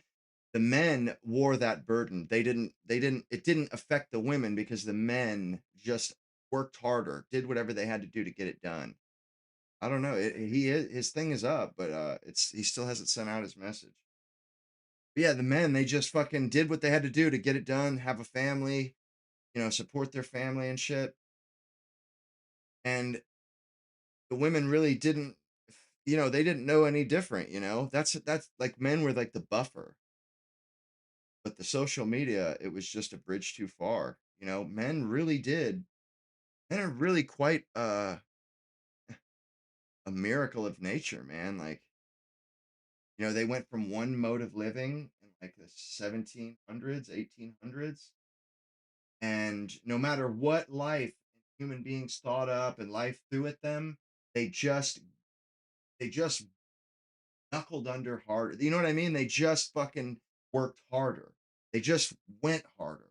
They did what it was necessary. Because it's only gotten harder. There's only more, there's just more and more shit piled on men's plate. And they just fucking powered through it, just got it done, bro. Got produced, got it done, performed. I mean, it's a miracle that they even made it to now, bro. That they didn't give out from exhaustion a century ago, bro. Why we're being shown the content we're being shown, you might think like, oh, this is just like important, as opposed to, oh, it's because you clicked on this one thing 6 months ago and now the platform is bombarding you with it because it remembers you looked at it for this amount of time.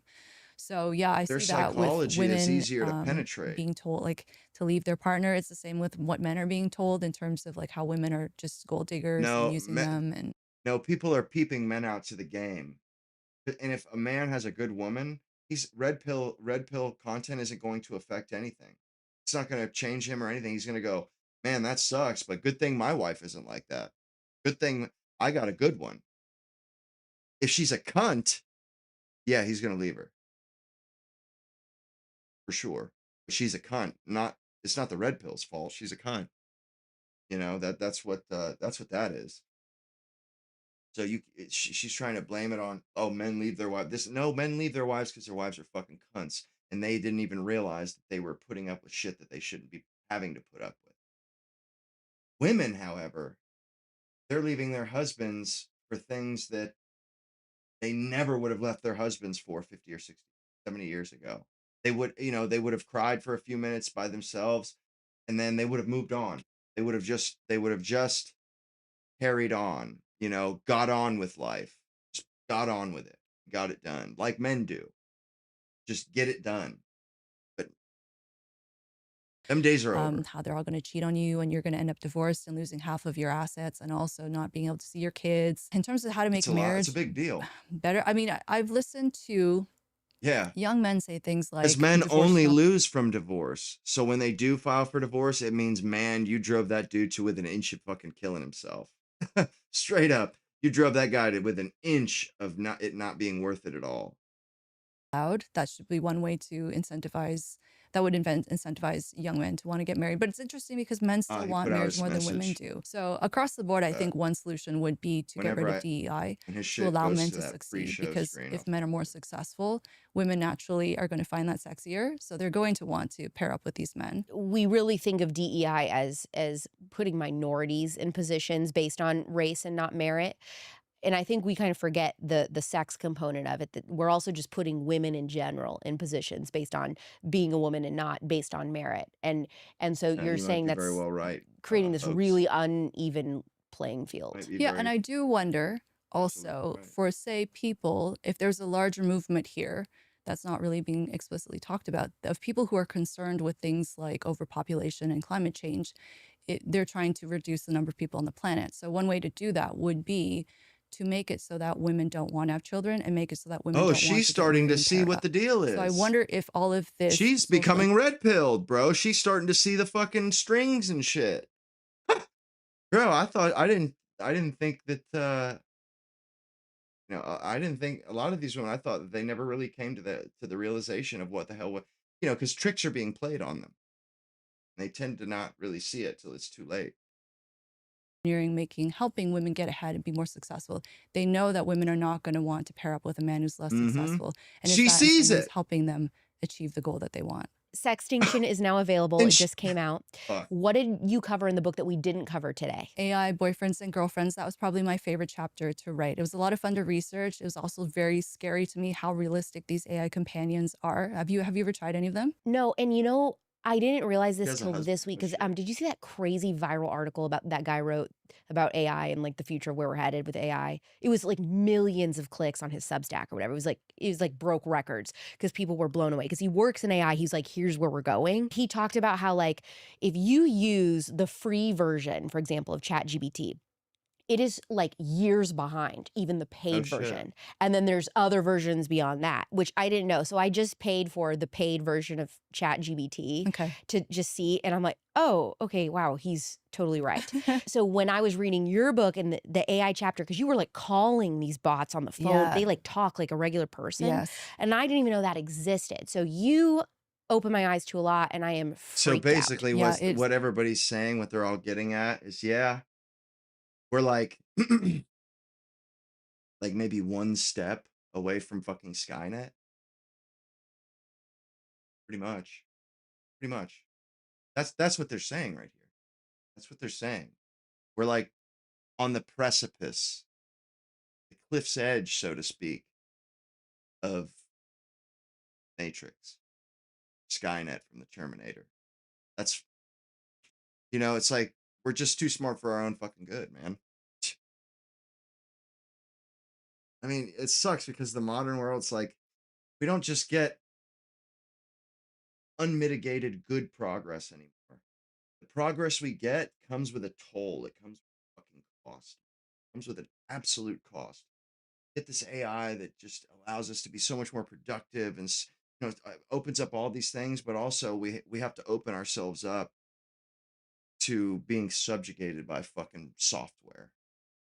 You know what I'm saying? Like there's no unmitigated goods like like inventions from years past, the telephone. You know what I mean? Like things like that, or the record play, shit like that, the radio, stuff that's just kind of, there's really no downside to, really. Not one that's dark like AI. You get all these good things. It's like with great power comes great responsibility. Yeah, these things are great, but they're great. They do great good things and equally as great evil and dark things. And it's just like, fuck, man, can we pump the fucking brakes? Do we have to go down this road? Can we just say, you know what? I don't think that road's a good idea. I think we'll go this way and just not do it, bro. But we can't because we're all competing with each other as nations and shit. Where if they won't do it, or if we don't do it, China's going to do it. So we're all like playing chicken, like we're just like driving each other off the cliff, man. Like, and it's a runaway train. It's a runaway freight train. We can't really stop it at this point. Forces are moving us that we're not aware of at this point. Like that's what's crazy is anybody who doesn't realize it, like there are forces at play right now that we are not in control of, that we are not even conscious of necessarily. And they're hurting us. I don't even say they're human forces, but there are forces at play right now that we're not even aware of, man. You know what I'm saying? We're being led or guided or corralled, whatever you want to say. We're being, pushed in directions and in ways that we're not even aware of. And it's fucking scary, man, because it's like driving blind or something, or like we're like a blind man feeling around to figure this shit out. A blind man, in a minefield, trying to find his way through a fucking minefield. It's just like, holy shit, man. It's just a matter of time. Until we step on the fucking mine, man. So crazy how realistic it was. I didn't think that they would be that realistic because with AIs, if you're dealing with one in terms of customer service, or even if it's like a personalized assistant or personal assistant, they tend to be a little bit laggy and annoying. They usually are not that effective, but this was like a whole other world. I also did a chapter on sex robots and sex dolls in terms of that community, which was very enlightening for me. Also plastic surgery trends in terms of what's motivating them. Men are also getting plastic surgery more so nowadays. Looks maxing, I know, is also getting very popular in terms of what people are talking about. Hammering themselves. Yeah, getting even young prepubescent boys are looking into getting hormonal interventions so that they will have, like stronger bone development, and they'll have a longer period of puberty so they can grow taller, things like that. That has to be one of, I think, one of the most disturbing, catastrophic mistakes you could let like your it's child make. 1999. You're gonna Because party like those are guys that are going to end up potentially completely sterile from being on those drugs and chemicals When at I was such a a young kid, age, my right? dad Yeah, and worried about especially if that some of them shit. are doing it, if they're buying it off the internet, they don't Like, I remember my dad would not let me lift weights until I hit puberty. He's like, you'll see fucking growth. Not good for you. You know, like, thank God he was fucking as deliberate as he was in search shit. Because man, he wouldn't let us get in hot tubs and shit. He's like, if that fucking hot tub is 1 or 2 degrees too hot, you won't be having kids. Stay the fuck out of it. Straight up, man. He didn't fucking play. But like, I wish society was that deliberate and that intentional. I wish we were that informed, you know? Like, it sucks that we're not, man, because it's just like we're just waiting for, it's a crapshoot. We're waiting for our number to come up, you know? I mean, with like nukes and all the bullshit we're doing in society, and so, it's just like, God, and it's only a matter of time before all this shit is over. Of medical guidance when they're doing it. It's, yeah, really frightening. Oh, OnlyFans, selling nudes, prostitution, sugar babies, and just how this is being marketed as young women. But I'm sure your audience is smart enough to know, like, don't play into the hype of getting that money because it will stay with you for life. That stigma,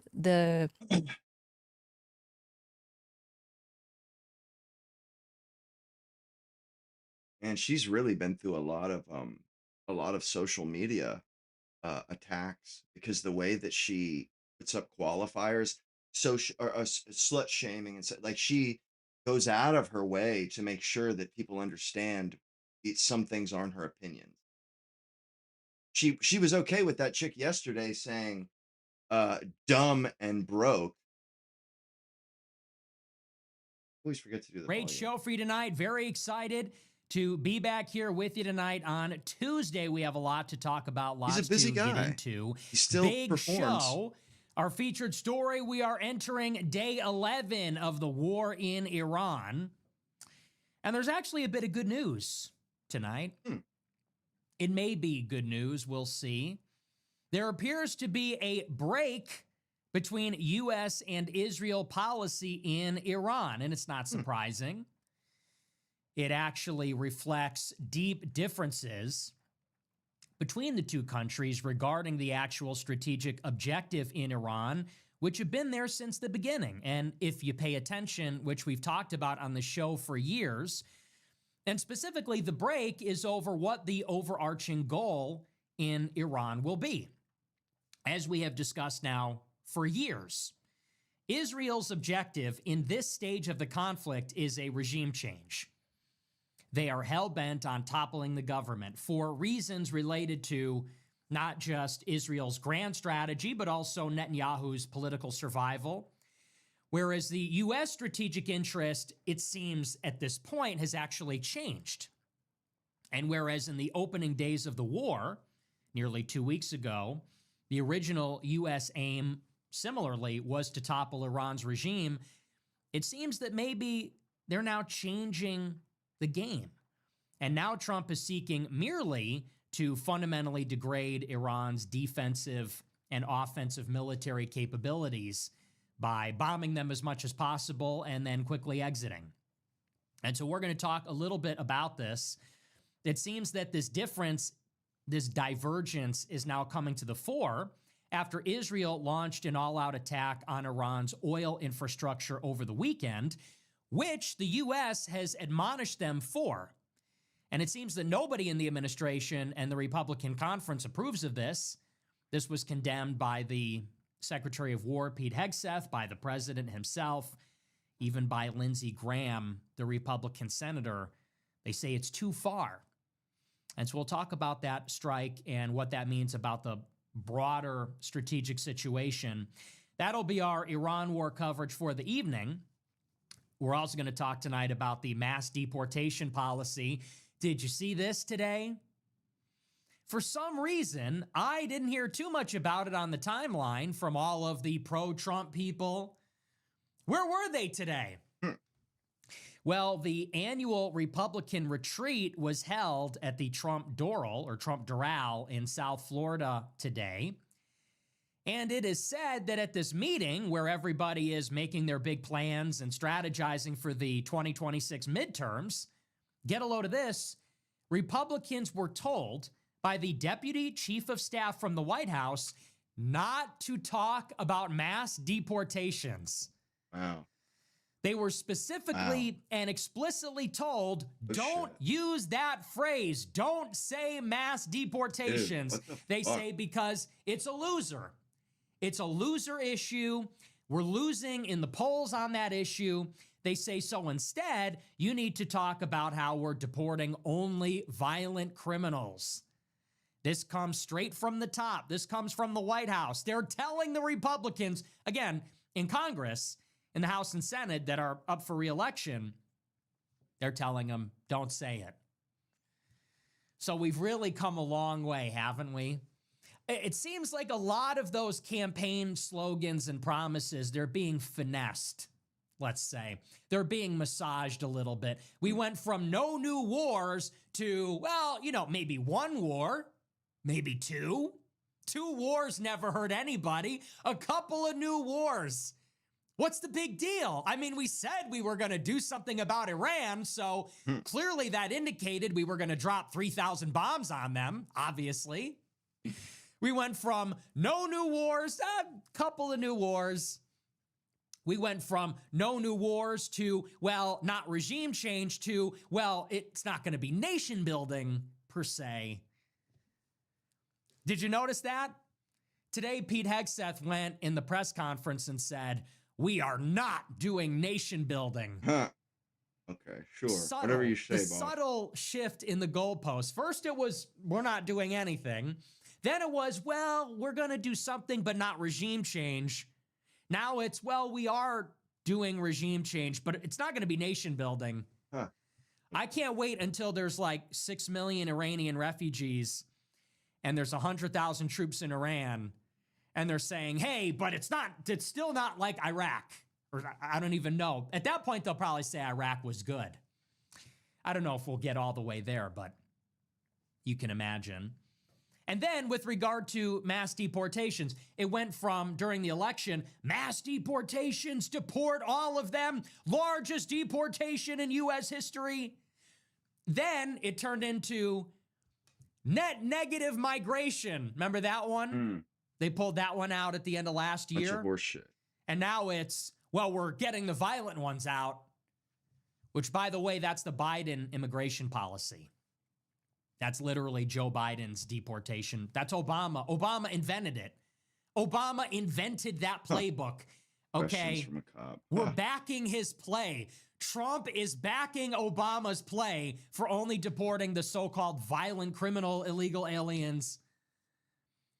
So they just keep changing the deal. We're going to talk all about it. Those are going to be our big stories for tonight. Before we get into the show, I want to remind you to smash the follow button on Rumble, smash a like button, leave a comment. Let me know what you think about the show. Our merch store is back online. If you go to Fuentes.store, you can check out our America First hats, flags, t-shirts, sweatshirts, Jeffrey Epstein quarter zip. We have our spring collection coming in a couple of weeks. Very excited about that. And if you want to support the show and get bonus content, subscribe at americafirst.plus. $15 a month to get access to our entire archive. Every show, debate, commentary stream, red pill, it's all there. MP3 format, MP3 downloads, RSS feed, picture in picture. It's all there. And for $100 a month, you get access to the exclusive group chat with me.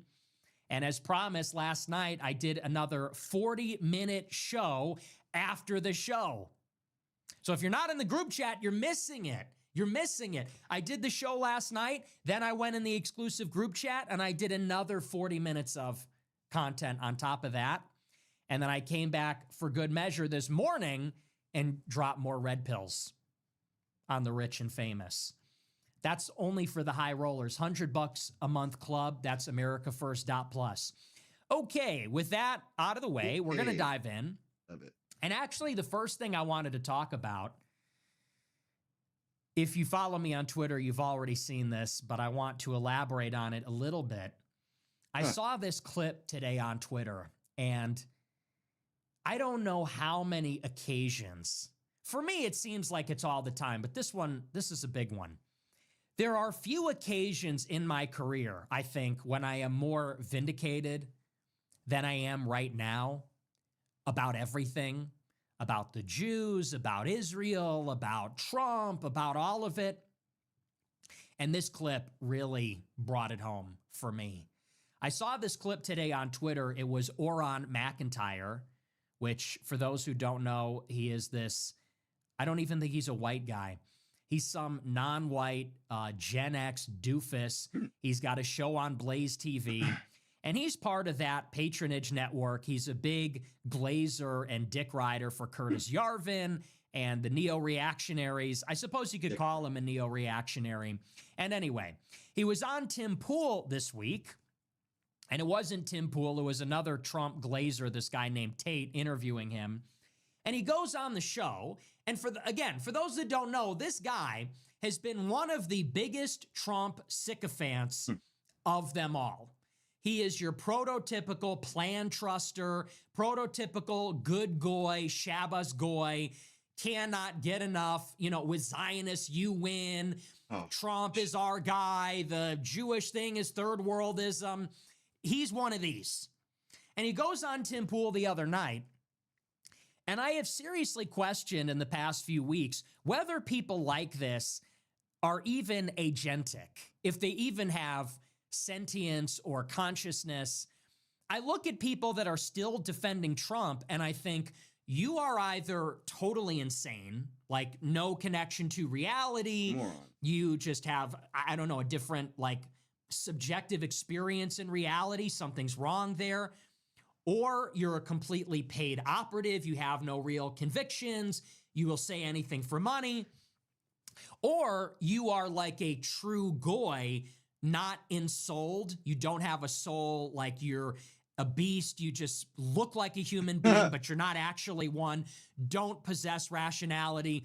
I've actually struggled which one they are. And I think maybe they're in all different categories. Some of them are clearly just paid by influenceable to shill the GOP no matter what. Some of them are totally deranged and insane. Some of them are just true goyim, like they're actually grazing out in a field, eating grass, and waiting to be harvested by the Jews for, I don't know, their brain cells, their flesh. I'm not really certain. Well, this is a big breakthrough. Because finally, we've made a discovery about the Trump sycophants, and it seems that maybe they're starting to think. The wheels are starting to turn. And so, like I said, I saw this clip, and Oron McIntyre was on Tim Pool, and he's talking to the host and says, I think that the Trump movement has betrayed its principles. He says, all of a sudden, Trump is surrounded by neocons. He said he's suddenly surrounded by never-Trumpers like Ben Shapiro and all those other principled conservatives that wrote the Never Trump Manifesto in 2016. He said all of a sudden, it seems that the GOP establishment and the neocons have subverted and infiltrated the MAGA movement. He says, and if we're not careful, then they will skin suit the MAGA movement. In other words, by aggressively mimicking the Trump movement, they will kill everything organic and replace it and turn it into something like a Trojan horse or a Pied Piper.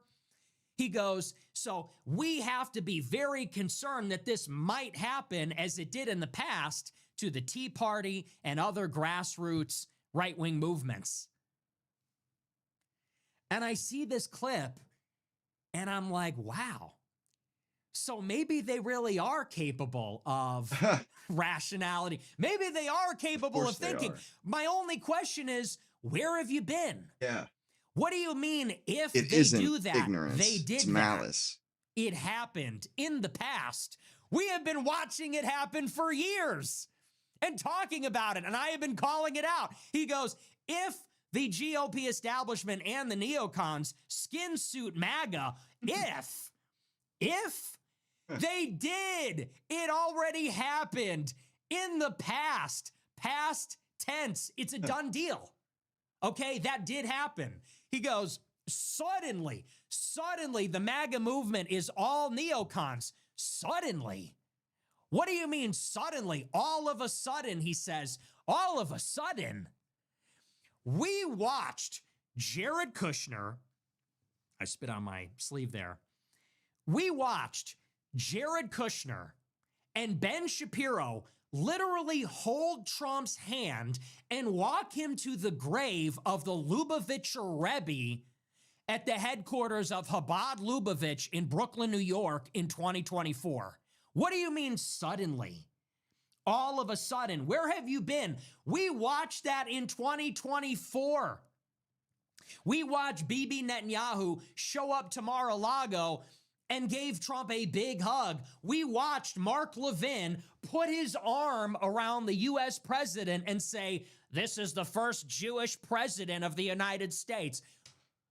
All of a sudden, look at the cabinet. Marco Rubio at State, Ratcliffe at CIA, Pete Hegseth, who believes in the third temple being reconstructed as the Secretary of War. Psycho. All of a sudden, MAGA is infiltrated by never-Trumpers and neocons. Yeah, I guess if you've been in a coma for like 6 years, bro just got out of a coma. What year is it? Why aren't you wearing a mask? What year is it? Are the riots over? Has George Floyd come again in fulfillment of the scriptures? Not to be blasphemous, but, you know, they deified him. And you go, no, it's 2026. Trump is president again. Jared Kushner is facilitating a war in Iran. What the heck? The neocons have taken over. I guess I'm just grateful that somewhere one of them is finally starting to see it. This is what we've been trying to tell you. I have been saying this for years. I have been warning you for years. It has been unfolding in front of our eyes. Horse to water, but you can't make it drink. And now, in the end, we are in a ground war almost with Iran, and people go, I think we're starting to have a problem. Conductor, we have a problem. The MAGA movement brought us to war in Iran, and the only people cheering for it are Jewish neocons? What the heck happened? Well, Oran, it's been happening, okay? And all of the so-called anti-Semites, the third worldists, we were right. You were wrong. Maybe you didn't like the way people said it or the messenger who was saying it, but this has been happening for years. And the saddest part is that it unironically was the goodest goys who were cheering it on. Cheering on the ascendancy of this neocon movement inside of Trumpism. And I spelled all this out in the group chat earlier today and last night. This is the last thing I'll say about it, and then we will get on into the news. The reason that so many of them have been tricked, and by them, I mean the plan trusters, I mean the pro-MAGA, pro-Trump people, the people that are still talking about 5D chess and this kind of thing. The reason many of them have been deceived is because they all thought in the 2024 election that their buddies were going to get in the administration, and many of them did. All of these people like Oran McIntyre and others, and they're Goyim, they're Gentiles, they're not Jewish. Arguably, in their heart, they're America first, even if they've been misguided, misled. They all thought that their guys, the posters, the heritage Americans, you know, their buddies were going to get hired in the Trump admin. And they were. And so they thought they had this image in their mind of a second Trump administration where all these guys from Twitter were going to be in the government dictating policy. And that we were going to get a Trump administration that's a lot closer to the rhetoric of Trump than the governance of the first term and some of its shortcomings. And I remember last year, there was a guy by the name of Kurt Mills, the editor of the American Conservative, a paper founded by Patrick Buchanan 20 years ago in opposition to the war in Iraq. Kurt Mills was very bullish on the Trump administration. And so was Tucker Carlson. They campaigned for Trump. Never forget that. Tucker spoke at the RNC and campaigned for Trump. And they were bullish about Trump in the first half of last year. Why? Because their buddies were in the Pentagon. Their buddies were in the National Security Council. Their buddies got hired, and their buddies are restrainers or prioritizers or America First. And these low to middle and even some senior level bureaucrats, they thought were going to steer the administration in a more based direction. And so that's why they were communicating with all of you, saying, give Trump a chance. Let him cook. Trust the plan. Once we get in office, our guys will ascend, get credentialed, and they're going to deliver MAGA. You just got to trust. You just have to have a little bit of faith. But what we have seen in the past year is that all of those lower, middle, and sparingly senior level bureaucrats, in a word, they have been outflanked. Many of them fired. Many of them demoted or sidelined or effectively neutralized. And they have been outflanked. And they have been outflanked because they were outranked by the people that actually matter, which are the oligarchs, the billionaires, and the permanent bureaucrats, the people that exist between public and private sector, the people that have been in Washington, D.C. forever, the people that actually make the rules. And ultimately, at the top, they got outflanked by Trump. They thought that Trump would be enabled or empowered by a cadre of bureaucrats that supported his mission and that he would do the right thing. And they were surprised to learn that Trump instead is answering to the actual players in the game, like Wall Street and Silicon Valley and the Israel lobby, the real seat of power where the money actually resides, the real people that control the real levers instead. That's the story. And instead of joining people like myself and demanding that Trump go further and go harder and demanding more and commitments and promises, instead, they were cheerleading Trump and his campaign and the interest behind it in the hopes that a crumb might fall off the table for them. And now they don't even have a crumb. Now they don't even have that. And now they're starting to wake up. Now an Oron McIntyre is starting to realize the gravity of the situation.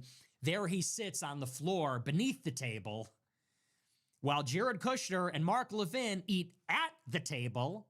And Oron McIntyre and Tate and John Doyle and all these other people, they're sitting there on the floor and they're wondering, where are all the crumbs? What is going on? Why doesn't Trump hear us from all the way down here? It seems like we've lost control. You don't say. Well, I tried to tell you. I tried to warn you that would happen. And it's not about me, and it's not about me being right necessarily. It's just about how politics works. Yes, I was right. And here's the point. My mental model for understanding politics is the correct one that we need to be using. If you trust the plan, if you give something in exchange for nothing in politics, then you are dead and you lose. If you think you can play the house and win, you are a sucker and you will lose everything you have. Yep. That is the point. So I saw that clip and I was honestly shocked. I think it is the perfect clip. And if you go on my Twitter, it's in my replies. I replied to it this afternoon if you didn't catch it. I'm not going to play the full clip. It's like 3 or 4 minutes. But you should watch it. This is one of the biggest pro-Trump guys. Blocked me on Twitter, nothing but negative things to say about anyone that has criticized Israel. And there he sits saying, I think we've lost control. It seems that the neocons have subverted MAGA, as they always have. And he points out, he says, this is the pattern. This is what happened to the Tea Party. This is what happened to the paleocons.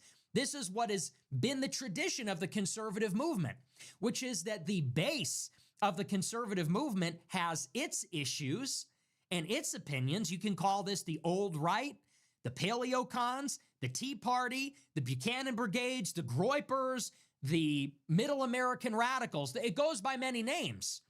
But from one generation to the next, you have the breadth of American conservatives that have their values and their aspirations and their politics. And what sits above them and outranks them and dictates the direction of the Republican Party is an altogether different class. And you can call those the Buckleyites. You can call those the neoliberals, the Ones that neocons. threw Pat Buchanan out. These are the Jews from New York with their intellectual magazines. These are the Nelson Rockefellers with their nonprofits and connections to the State Department. These are your Bilderbergers, people from the Trilateral Commission, Council on Foreign Relations. These are people that are nothing like us, don't live lifestyles like ours. These are people that live on the Eastern Seaboard for the most part, are not Christian, are not conservative in their temperament, disposition, even in their politics much of the time. And yet they dictate the intellectual direction of movement conservatism and of the Republican Party. And the ceaseless battle of politics for 70 years has been that upper layer subduing and tricking and subverting the bottom layer. That has been the story. The neocons rooting out and destroying the paleocons. The Buckleyites rooting out and ostracizing and destroying the Bircher Society. The rhinos rooting out, replacing, and subverting the Tea Party people. And now you see it happening all over again. You want to understand what I'm saying if you don't know the history? This is now the Laura Loomers, the Mark Levins, and the Randy Fines trying to root out and destroy the Tucker Carlsons, the Megyn Kellys, the Candace Owens, the Nick Fuenteses, etc.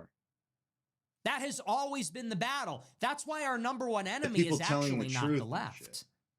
If you think about it, who are we? We are the people. We are the conservatives. We I was are wondering the right, if you were gone. The nationalists, the patriots, the radicals.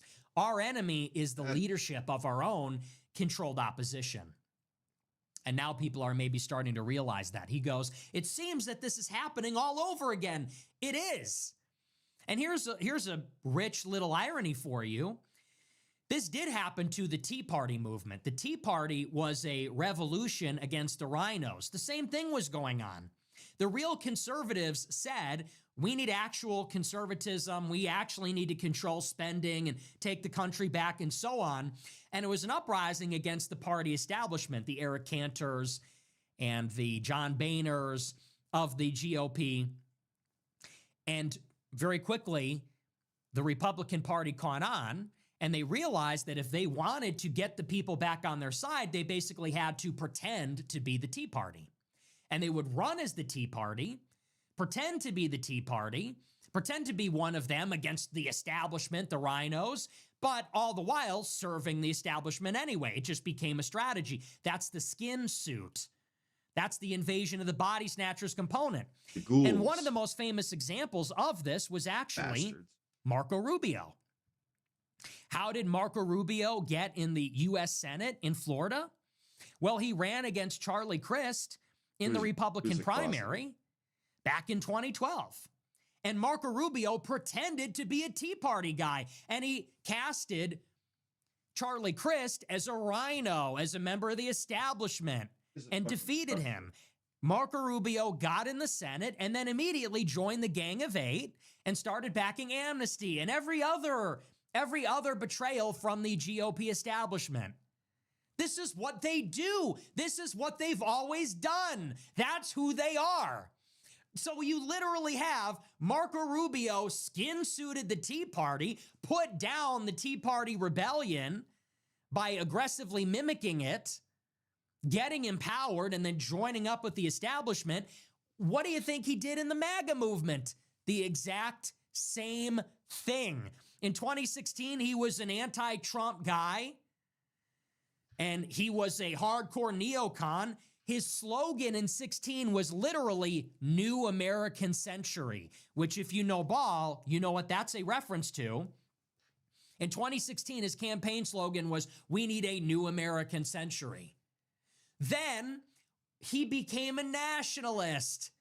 Then he started speaking at NatCon, which will be in Jerusalem this year, not making that up. NatCon founded by Yoram Hazony, who lives in Israel, not making that up. Rubio became a national conservative, populist nationalist.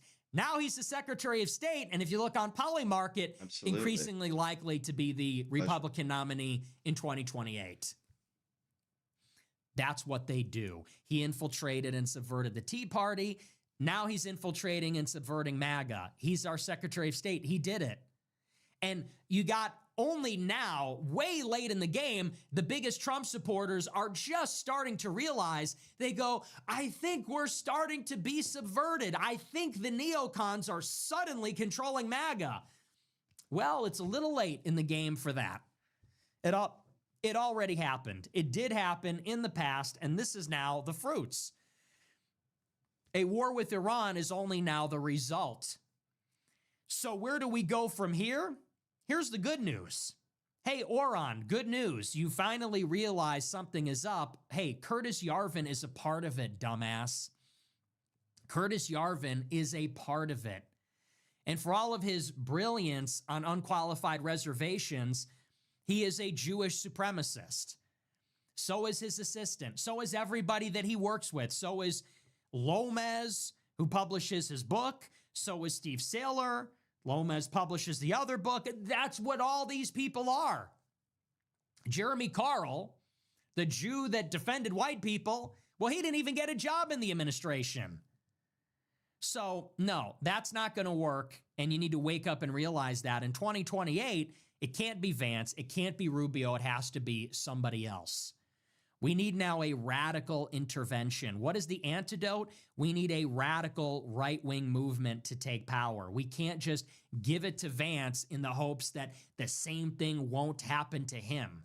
He's part of it. And the same story goes for Rubio.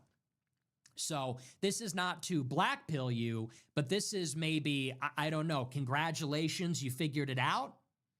Now we all need to be a part of the solution. This Iran war might have been the best thing only because hopefully this has shaken some people awake, and now people realize that you can't trust the Trump movement. You can't just trust the GOP on faith, uncritically, that we're actually going to need a radically new direction in 2028. Otherwise, it's pointless. Otherwise, we're going to get the same thing. If we do the same things we've always done, we're going to get the same stuff we've always gotten. That's how it's going to play out, unless we choose a radical departure, a radical break from the past.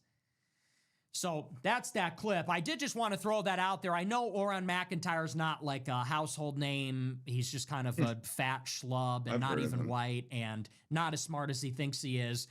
But it was very telling that it seems they're starting to wake up a little bit. That's that. I do want to move on, though. I want to get into the news. And our first story is about these mass deportations. And there's so much to say about it, but just briefly, I want to touch on this tonight. This is your cherry on top. If it wasn't good enough that we are now in a full-fledged war with Iran, bombing them thousands of times, it's a war of choice that nobody wanted. It is exceedingly unpopular. To add insult to injury, at the same time that we are getting a war with Iran, the mass deportations continue to be rescinded, continue to be pulled back. I don't like either of them. And today there was a new development. They're snakes. This is an exclusive from Axios. They're reporting on the Republican retreat that was held at the Trump Doral in southern Florida this weekend. Now, for those that don't know, every year the Republicans gather together. They bring the whole conference into town, and they strategize for the legislative session and for the upcoming election. And so all the Republican House and Senate members are there, or a lot of them, and they're talking about their game plan for 2026. And they're basically holding a strategy meeting.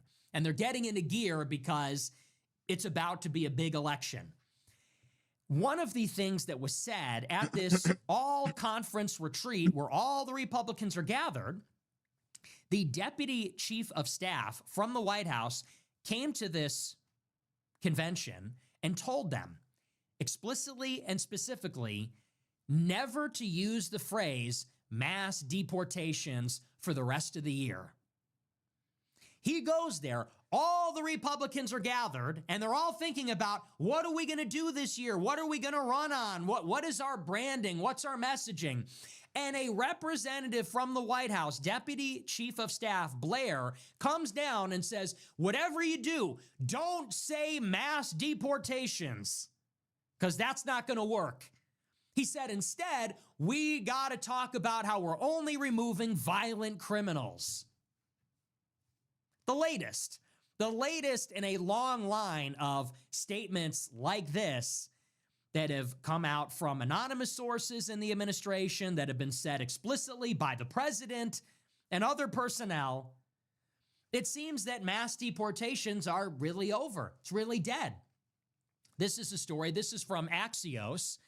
It says, quote, White House Deputy Chief of Staff James Blair privately urged House Republicans on Tuesday to stop emphasizing mass deportations and instead focus their messaging on removing violent criminals, according to sources in the closed-door briefing.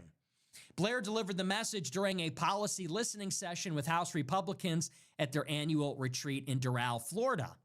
He encouraged members to focus on deporting violent offenders rather than defending the broader concept of mass removals. The advice signals a recalibration by the White House and reflects growing concern among Republicans that Democrats are successfully framing Trump's immigration policy as overly sweeping and indiscriminate. Blair also told members to go out and find real Americans to highlight wins in the GOP sweeping legislative package passed last summer. Okay? So this is only the latest. Let's take a little walk down memory lane. It was in the first week of January of this year that we started to hear about this. There was a big piece in Axios and elsewhere from anonymous sources in the administration that the White House was going to recalibrate and they were changing their strategy on deportations based on the same information. They said, we're looking at the favorability, we're looking at the approval and the opinion surveys, and they were coming to the realization that mass deportations might be a stinker in the midterm elections. So in the first week, literally the first week of the midterm election year, they start telegraphing. That's what that is. They plant a story in the press, and they start telegraphing that they're going to change the policy. Then you had the deaths of the protesters. You had the lesbian poet and then the male nurse, both got murdered or shot or killed. Who cares? Okay, they died protesting in Minneapolis. Huge protest nationwide, wall-to-wall coverage from the media. And then we got a statement from Trump himself. And Trump showed up at a press conference, and this clip has actually been making the rounds again. Nice. Welcome. This was in mid-January. Welcome, big dog. Although I think people believe that he said this yesterday. Trump went to a press conference at the White House and said, we have to lighten up, and we're not doing mass deportations for all those innocent people that have been here for 20 years, working on farms and luncheonettes. Oh, Remember that one? Throw them out. He said, and we're only going after the violent ones. Then a couple weeks after that, there was a Fox News interview where they asked Trump, are we still doing mass deportations? And he said, no, we're only targeting the violent offenders.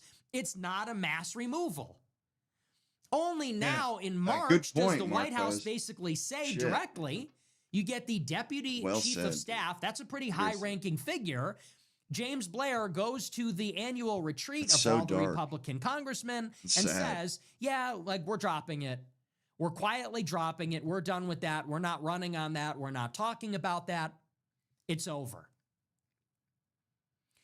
So how many months has Trump been in office? I think we're up to 15 months in office. 14, 15 months.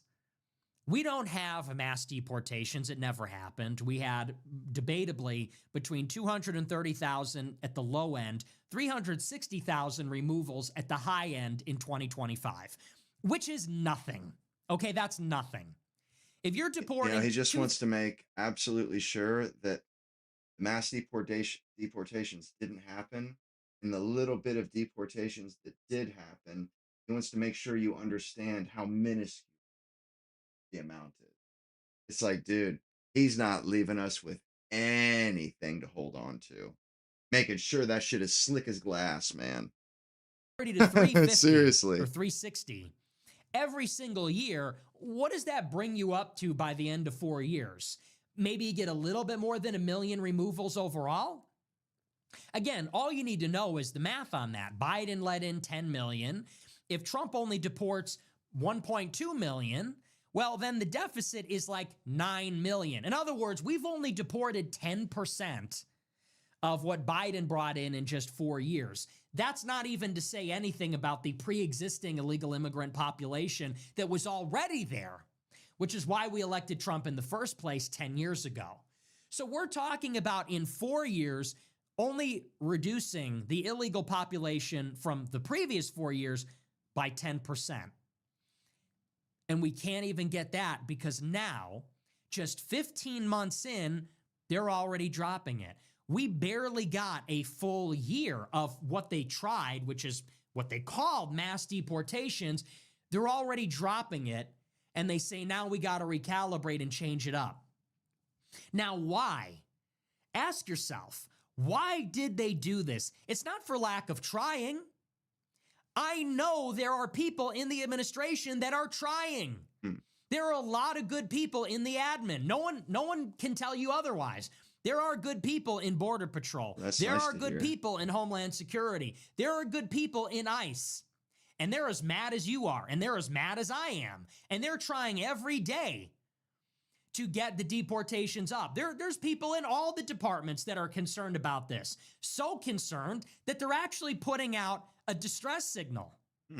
I've heard there are people in the administration, they actually want people like me to raise hell. They want people like you and people like me to express our dissatisfaction because on the inside, in Washington, they are being outvoted and outflanked by other people in the administration or by Trump, who doesn't see it as a priority.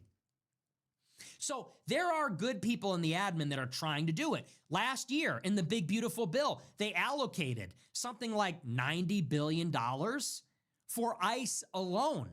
They had a huge carve out. I think it was closer to $200 billion in total for all of it, for border security, for deportations, for personnel, for lots of different things related to immigration enforcement over a period of years. So they did try. They allocated the money, and we got our guys in the admin, and you got people pulling every day, trying to get it in the right direction. It's not for lack of trying. So why didn't they do it? Some people say it's because of constraints, personnel constraints, infrastructure constraints, political constraints. Well, they got the money now. They hired 10,000 ICE agents. They're buying all this land and all these buildings to detain illegal immigrants. Well, we all know the real reason. It's the reason that James Blair said at the retreat this weekend. Why are they walking away from mass deportations? Because it's politically unpopular. Why did they retreat from Minneapolis last month? Why did they pull the thousands of ICE and Border Patrol out of Minneapolis? Why did they basically give up on those patrols and sweeping raids, which they were doing? Why did they start putting body cameras on ICE? Because of public opinion. Because public opinion turned against mass deportations. And that happened because the media was attacking it. And that's because people were out there demonstrating and protesting. And they were attacking law enforcement. And the violence was escalating. So in a word, it was because of political pressure. Public opinion and political pressure. It's a midterm election year. Everybody's up for re-election. It's a must-win election if the administration wants to continue to accomplish its goals. So they said, we got to walk it back because of politics. And some people say, well, we have to understand. We have to be understanding about this. Here's my problem. At the same time that you're walking away from mass deportations because 49% of the population thinks they went too far, gentlemen, the same administration plunged us into a war in the Middle East against Iran, which has actually half of the approval rating as mass deportations. What is the approval rating for the war in Iran? 27%? It's a quarter, maybe a third at most. So think about it. It's a midterm election year. We can't do mass deportations. It's a political loser. Half the country's against it. The media is covering it nonstop. So we have to stop what we're doing. Yeah, it's what The destroys exact shit. same week, The the masses don't administration know says, what's good for we're them going to necessarily. war They're not in Iran, informed. and we might put boots on the ground, and we don't care how unpopular it is. We're going to launch another war in the Middle East in contravention of all of our fundamental principles and campaign promises. And we don't care how much it escalates or how long it goes on or how unpopular it is, because this is what we have to do. And you say, wait a second, so what happened to the midterms? What happened to favorability and approval ratings? And when it comes to mass deportations, well, that's politically not feasible. Well, we can't do that because half the country's against it. We can't do that because that's going to turn off the midterm voters. So We can't do I hope you'll anything understand. worthwhile that anything that anybody actually wants to happen. Because if it's a good thing for one group of people, then it must be an evil, terrible thing for another group of people. That way we can lock things in as they are now. Unless we decide that it's good for us, then we will propagandize them and convince them that it's good for them. Man, these fuckers have it. We're like a fucking slave population, man. But you need to lighten up and you need to let it go. But war with Iran, Imprisoned well, by these we don't care how unpopular it is, and maybe we're risking the midterms, but it needs to be done. And who is to stand in the way of the U.S. military and its strategic objectives? What does that tell you about how the government works? What does that tell you about how MAGA works? How the Republican Party works? This is the same story playing out over and over again. How many times have you voted for immigration restriction? How many times? How many times did you vote for Trump because you care about immigration restriction? 3 times? Right? How many times have you voted Republican Bullshit. because you care about immigration restriction? 5 times? If you voted in 2016, 2018, 2020, 2022, 2024, you voted 5 times for immigration restriction. And by the way, that's Trump's most popular issue. When you look on an issue-by-issue basis, what issues are Republicans winning on? Immigration, number 1 by far. It's like That's 80%. their bread and butter, fuckers. 80% of voters support Republicans Sons on of immigration. bitches. And at one time, mass deportations were popular. Immigration restriction for all immigration was popular. They had the mandate, and this is why the Republican voters vote for this. And yet, all 5 times in every legislative session, in every Trump presidential term, what are the voters told? They're told, well, we'll do it the next time. We'll do it after the next election. I've witnessed it every single time.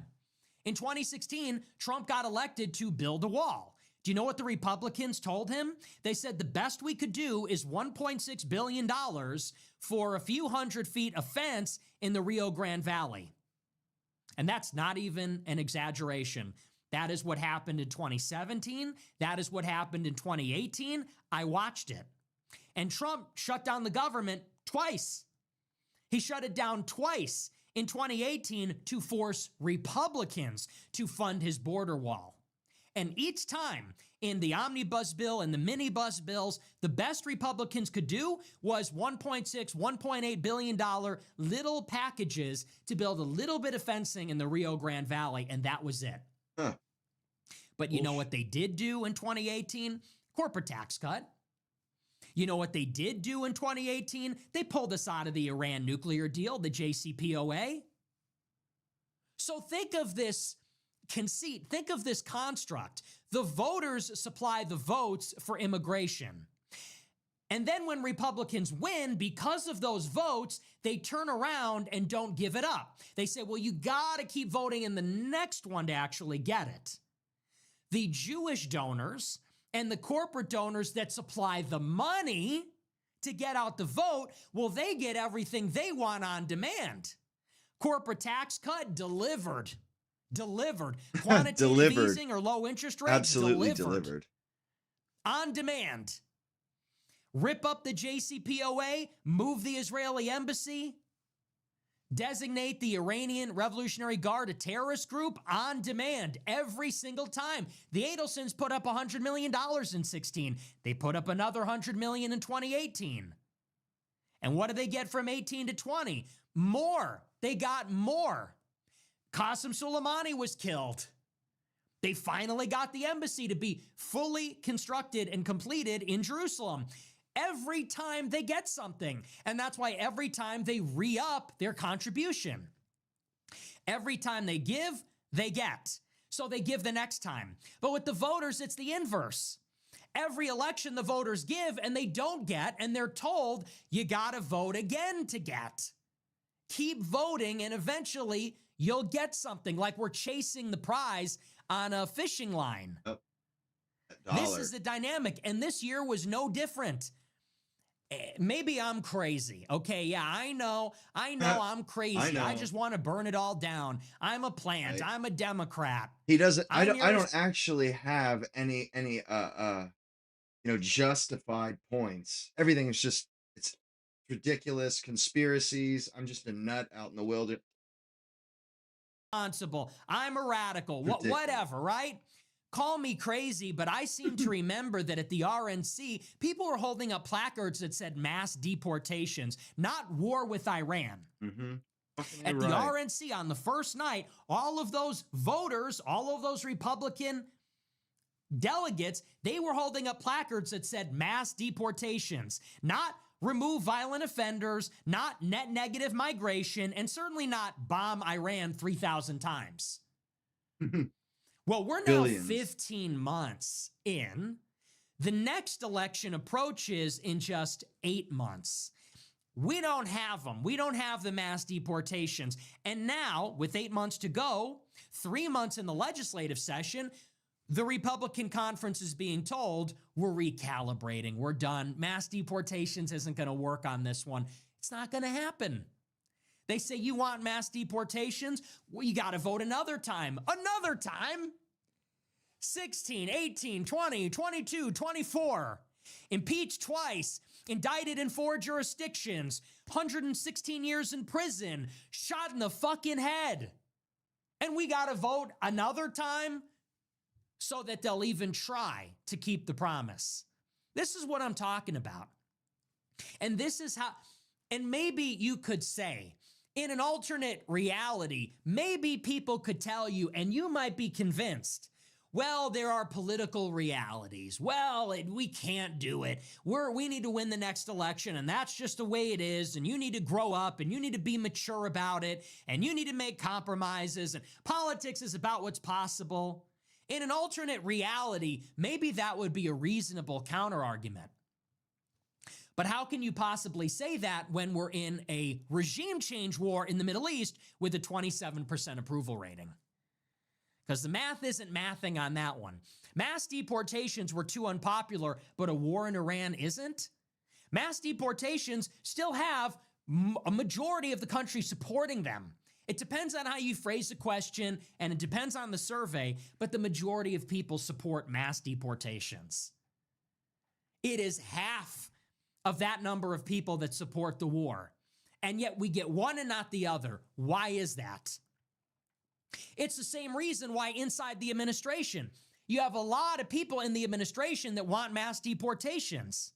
And you got a lot of people in the administration that want a war with Iran. Why do you get one and not the other?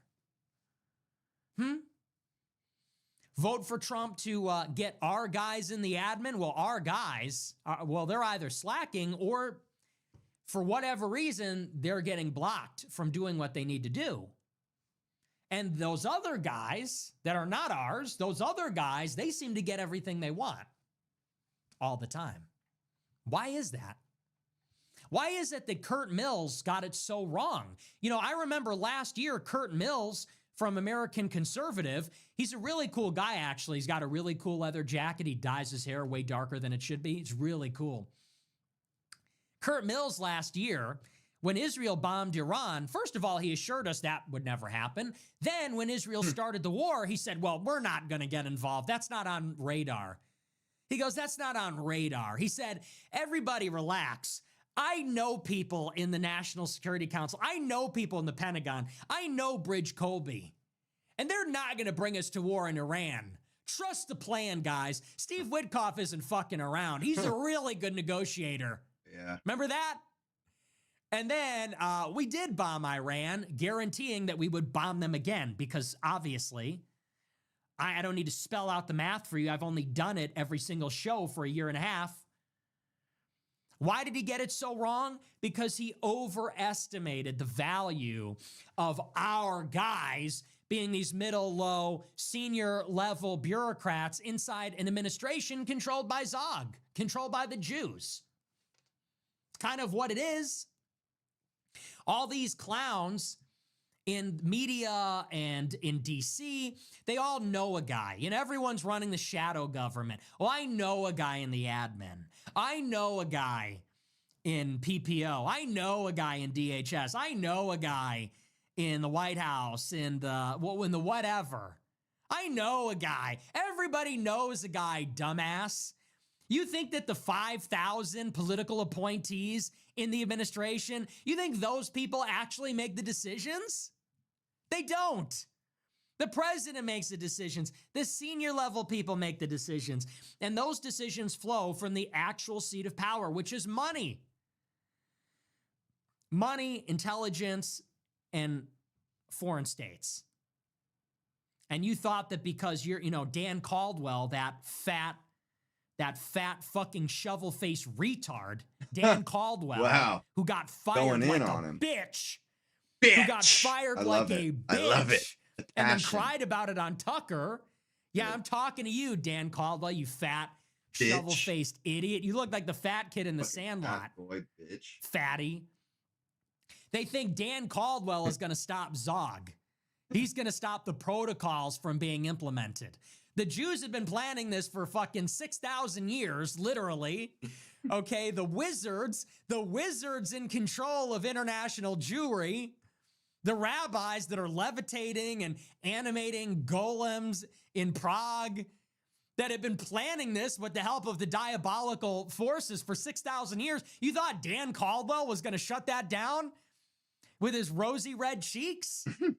His endomorphic physiognomy, jolly restrainer, a jolly little restrainer. You think he was going to stand in the way? Me and my buddies are in Pete Hegseth's office. They're going to tell him not to go to war with Iran. Good luck.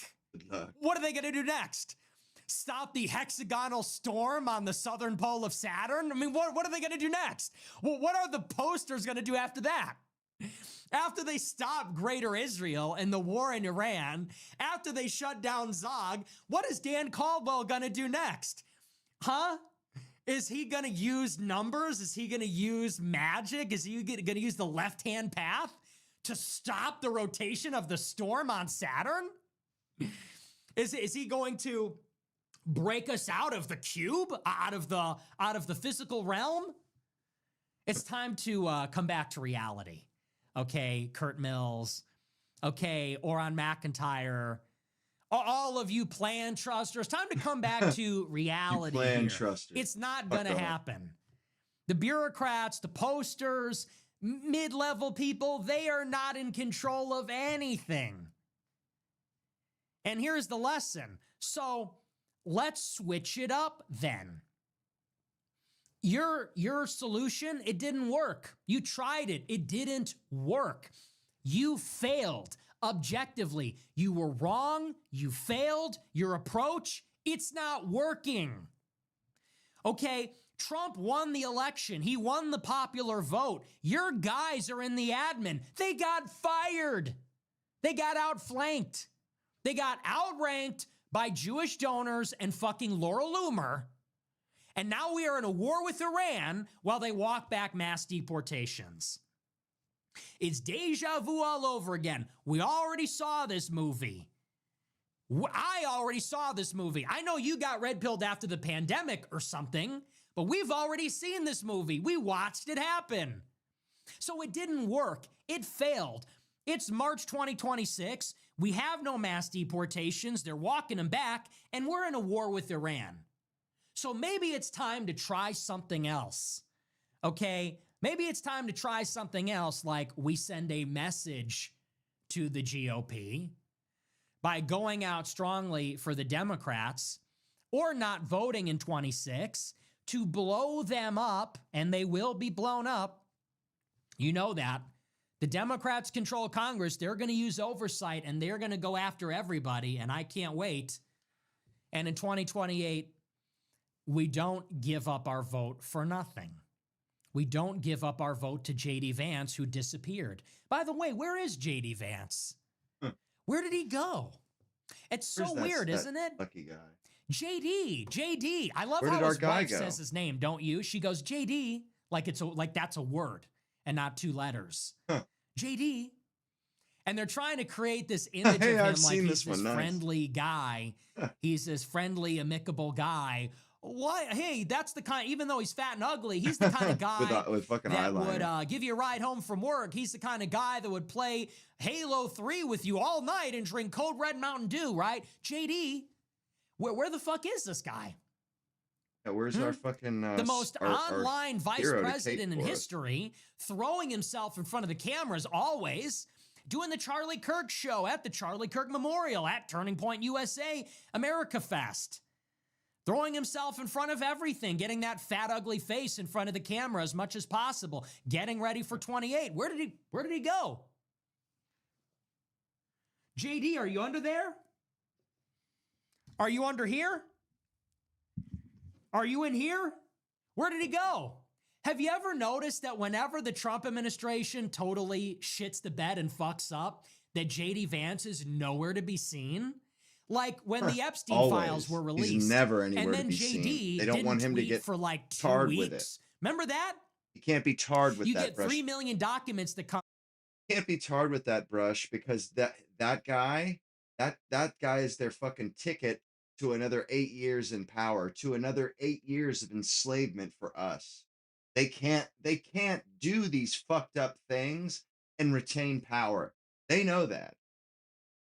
And we know they know that by the way that they're handling this, by the fact that they only roll him out when they stand to gain from him rolling out.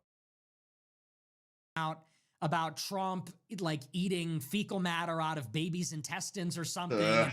Bill Gates having an STD from Russian whores. You're reading all this crazy stuff. And then our extremely online poster in chief, our extremely online based Baptist vice president, he follows Curtis Yarvin on Twitter. Well, he just stopped tweeting for 2 weeks. Where did he go? Put on that. Must be in the same place as Hunter Biden's laptop. Now we're in a war with Iran yet again. Nowhere to be seen. Where is he? Where did he go? Seriously. I love it. And you're telling me that's going to be our guy? That's the That guy guy's who's going to bat win in for us, 28? sure. I don't think so. It's either him or it's Marco Rubio, Mr. New American Century. It's either going to be never Trumper, Evan McMullin voter, fat, ugly guy, or it's going to be Marco Rubio, New American Century, Miriam Adelson's puppet. Maybe it's time to try something different. Everything is related to everything else. You have to see how all of this is connected. You have to see how all of this points in the same direction, okay? Because it really all does. All of it does. The media, the politicians, the war, the oligarchy. You think it's many different things? It's all one thing. You have to see that. A lot of people look at this administration and they say, well, there's some good and there's some bad. And we got to take the good and work on the bad. But it isn't like that. It's all one thing. Okay? We're not getting, do you want to know why we're not getting mass deportations? Because the same people that want the war with Iran don't want the deportations.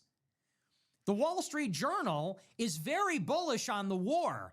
They hate the deportations.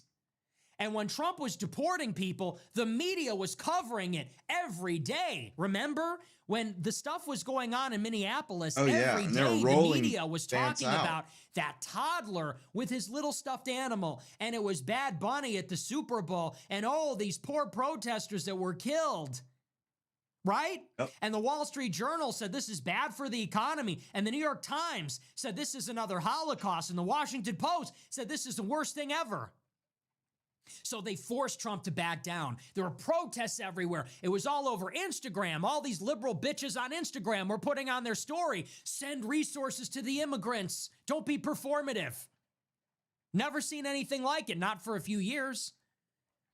Now we're at war with Iran. No mass protests. Right? And What the the fuck media is that loves about, it. bro? Hillary Clinton today said Trump is awesome. Hillary Clinton literally went out today and said, this second Trump administration's great because he realizes we need to work with our allies. Oh, my God. And there's no protests and there's no liberal bitches on Instagram. Yeah, we're not being fucked 3 ways from Sunday by our allies. No, that's not happening. Don't believe your lying eyes. Hillary said otherwise. Resources. And there's no public outcry. There's no pushback. I'm washed up The first approval lady. for the Who gives war a fuck what she has to say. is a huge deficit. It's at 27%. Nobody cares. No one's even talking about Doesn't it. make him look good. It's the same people. The same people that don't want their slaves to be deported, the same people that don't want their cheap immigrant slave labor deported, because those are consumers and cheap workers and basically bodies. Well, those actually are the exact same people that want a war with Iran. A sad question. That want complete control over the Persian Gulf. They never lift their head That up and want look to around. eliminate Israel's rivals. They want to control this energy zone. It's the same people. So we have to stop voting for those people. Trump is those people. When Trump Voting is holding, for the people that treat America and the people in it like an economic zone and a slave class. 'Cause that's how they treat us. That's how they behave. Like they think America is just some fucking economic zone. It doesn't have a unique, not indigenous, but populace that built it and has a stake in its success. No. It's an economic zone. with Larry Fink and Jamie Dimon and Miriam Adelson and Mark Levin, he works for them. Okay, they influence him. He is the boss of the posters that are in the government. You thought Dan Caldwell was and Bridge Colby were going to be steering Pentagon policy. They answer to Trump. Trump answers to them, to the billionaires. So voting for Trump against all of your best judgment, voting with your heart and not your mind on Trump, hoping for the best, hoping that we're going to use the power of friendship and magic on Twitter. We're going to use the meme magic to meme our way into the golden age. That's just not how it works. You need to vote for a candidate who's going to take the war to these people. That's the architecture that's going to work. And that's that. But we're going to move on. Do we cover Iran tonight? Maybe we save it for tomorrow. We're an hour in already. We're already an hour in. There's a lot to say about Iran. It's already midnight. We might just say it's a shorter show. We'll save it for tomorrow. I don't know if you guys are tapped out on Iran, but maybe we'll save it for tomorrow. We'll just say it's a shorter show tonight. And we'll just move on into the super chats. I mean, we did an hour monologue here. Because there is truly a lot to say about the ongoing war in Iran. I don't know. It's always when you're like, we're like 70 minutes in, it's long enough, but it's you want to give a little extra. You feel just a little. Everyone's saying, do it now. All right, we'll do it tonight. Wow. All right, he's a man of the people. You waited all night. It's midnight. Fine. This is why I dig Nick. Fine. This is why I'm we'll do it die tonight. with this guy. Live chat is demanding it. He will lazy, he tapped will, out. Cover it, lazy bitch. He will acquiesce. I'm such a Leo. I'm so lazy. I don't want to. Like all right. We'll do it tonight, okay? We'll do it tonight. Fine. Dig it. Fine. We'll do it tonight, okay? Happy? Yeah. We'll do some content for the non-paying subscribers, okay? We'll do some content for the non-paying members. You win. Fine. I'll do it. Fine. I'll do it. You waited all night. It's midnight. Okay. All right, so we will talk a little bit about Iran, but we're not going to go crazy here. Let's see. Iran war. Okay. Well, our featured story tonight was supposed to be our featured story. We're going to get into our updates for our 11th day in the war in Iran. Big news. The U.S. and Israel may be breaking apart on their strategic objectives in the war. Now, this should come as no surprise to those that watch this show, because I have told you repeatedly this would happen. I have told you over and over again what is going on here. So I'd actually like you to take a moment. When I say that Israel and the United States are diverging in their strategic objectives, this is maybe a moment when I'm going to challenge the class. I'm going to challenge you. Don't ask ChatGPT. Don't ask Grok, dumbass. Take a moment and think for yourself, what am I going to say? What's the big idea? Why might Israel and the United States be diverging? What does Israel want? What does the United States want? What is Israel's end game? What is the U.S. end game? What is in each country's interest here? Take a moment and think for yourselves, because I've said this for the past 3 years, that when you analyze the war in Iran, it is critical to understand the strategic imperatives of all three players, the three critical players that are involved. And what are those strategic objectives? Because initially, they might seem to be complicated, and you might think that the U.S. and Israel policy are identical, but they're not. What is Israel's strategic objective overall, and in this particular conflict, this operation? As we all know, they are pursuing a greater Israel expansionist agenda. They want to annex Gaza. They want to annex the West Bank. They want to occupy southern Lebanon and southern Syria. Why can't they do that? Because Iran, an Islamist state, this is important. Islamism, as opposed to Islam, is a political ideology. It means that Islam should be the governing ideology. And Islamism has currency among the various tribes of the Middle East. There are Shiite populations in Iraq that are loyal to Iran because Iran is a Shiite theocracy. There are militias in Lebanon like Hezbollah that are loyal to Iran for this reason. Hamas, although it is not a Shiite organization, is an Islamist organization. And that is why they receive support from Iran, and that's why there's allegiance to Iran. So what is standing in the way of Israel's strategic objective of land expansion in all direction, of regional hegemony? Well, it is the economic and military might of Iran. Iran is a large country with a huge population and a middle class and oil wealth, technologically sophisticated strategic alliances with Russia and China. And so there is a pipeline of weapons and training and money that flows from Iran into Hezbollah on Israel's northern border in Lebanon, into Hamas, Israel's southern border with Gaza, into Palestinian Islamic Jihad in the West Bank, and so on and so forth. So if Israel wants to pursue its objectives, it has to get Iran out of the picture. But let's be precise and specific. What does that mean? If Iran is supporting these militias because Iran is an Islamist state, it has an Islamist regime, then in order to stop Iran's support of those groups, they have to change the regime. Iran has a revolutionary Islamist government that was put in place in the 1979 revolution.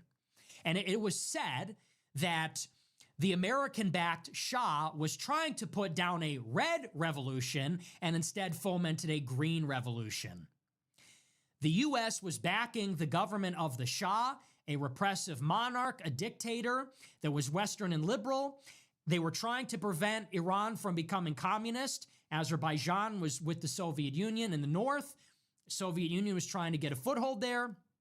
But by going too white, by going too liberal, too Western, instead, all they did was they fomented an Islamic uprising, an Islamist uprising. And so that's where this revolutionary government came to power and became not just a political leader, but a religious leader in the Middle East. The Ayatollah, the supreme leader, is a cleric at the end of the day. So if Israel wants to stop Iran, they have to change the character of the regime. It can't be a revolutionary government. You can't have an Ayatollah. You can't have a cleric and a council of jurists that run the country. It has to be something else. It has to be democratic, liberal, Western, maybe even authoritarian, but not Islamist. So what do you need to do to Iran? You have to topple the government. You need to back separatist forces, anti-government forces, liberal forces, democratic forces. As was done in Iraq, as was done in other countries, you need to bring down the Iranian theocracy and have a different regime. Once you have a different regime, then you are not threatened by Iran's deterrent capability, and you don't have all those weapons and officers and money pouring into these Muslim tribes on your borders. That makes you free and clear to do whatever you want and expand in every direction. That's Israel's endgame. And that is why they've been escalating the war with Iran for decades. Why do they want Iran not to have a nuclear program? Why are they worried about Iran's missiles, its proxies? Because their ultimate goal is to have regime change. All of those things are strategic weapons that deter Israel from forcing regime change. Israel tries to topple the government, Iran nukes Israel. Israel tries to topple the government, Iran presses the button, and 5,000 missiles destroy Israel. Israel tries to topple the government. Even if Iran is totally destroyed, the proxies will launch rockets, drones, and missiles at Israel. So those are Iran's three strategic weapons that act as a deterrent against regime change. That's why Israel's always trying to get the United States to destroy those capabilities. That's what has been happening since October 7th. Now, what is the U.S. strategic objective? Why are we going along with this? Some people say, well, because we're controlled by Israel. Okay, true. That's totally correct. Why is the United States bombing Iran? It's costing us money. It's causing potentially a stock market correction, maybe a global recession. Why are we going along with this? Why are we bombing Israel? Why are our soldiers being put in harm's way?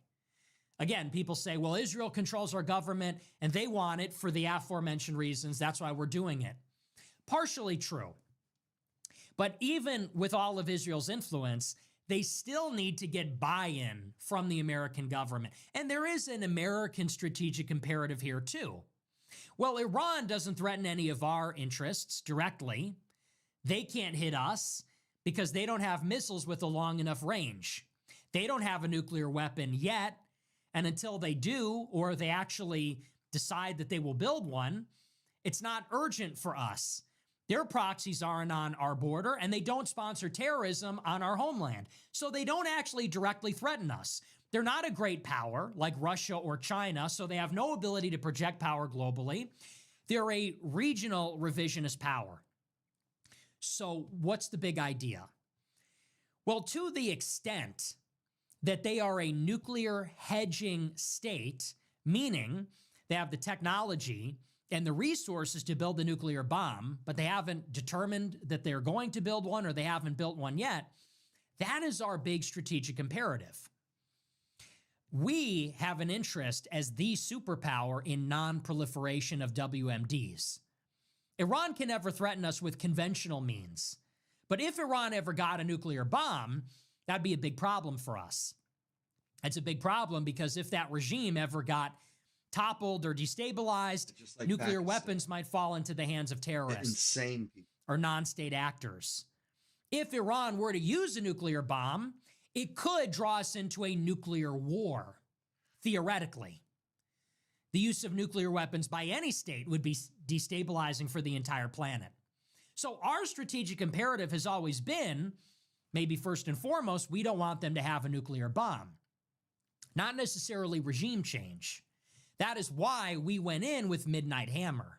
That is why Obama brokered a nuclear deal. It's the same reason Trump ripped that deal up.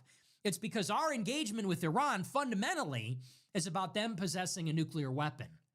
More than that, what is the other interest in the Middle East overall? Easy one, it's oil. It's what's happening in the Strait of Hormuz. 20% of the world's crude oil goes through the Strait of Hormuz because it is harvested from the Persian Gulf and the land surrounding the Persian Gulf by Saudi Arabia, by Bahrain, Kuwait, the Emirates, Qatar, Iraq, and Iran. Now, we also have strategic relationships with all the Gulf countries, the Gulf Cooperation Council, Saudi Arabia, the Emirates, Qatar. We have military bases there. We protect these countries militarily. We sell them weapons. Why? Because it is in our interest that they keep selling us oil and the oil keeps moving through the strait. Now, there was a time, not as of late, but in recent decades, that Iran and our friends in the Gulf were engaged in a proxy war. Iran was engaged in a proxy war with Saudi Arabia, with the Gulf countries, and this was inherently destabilizing.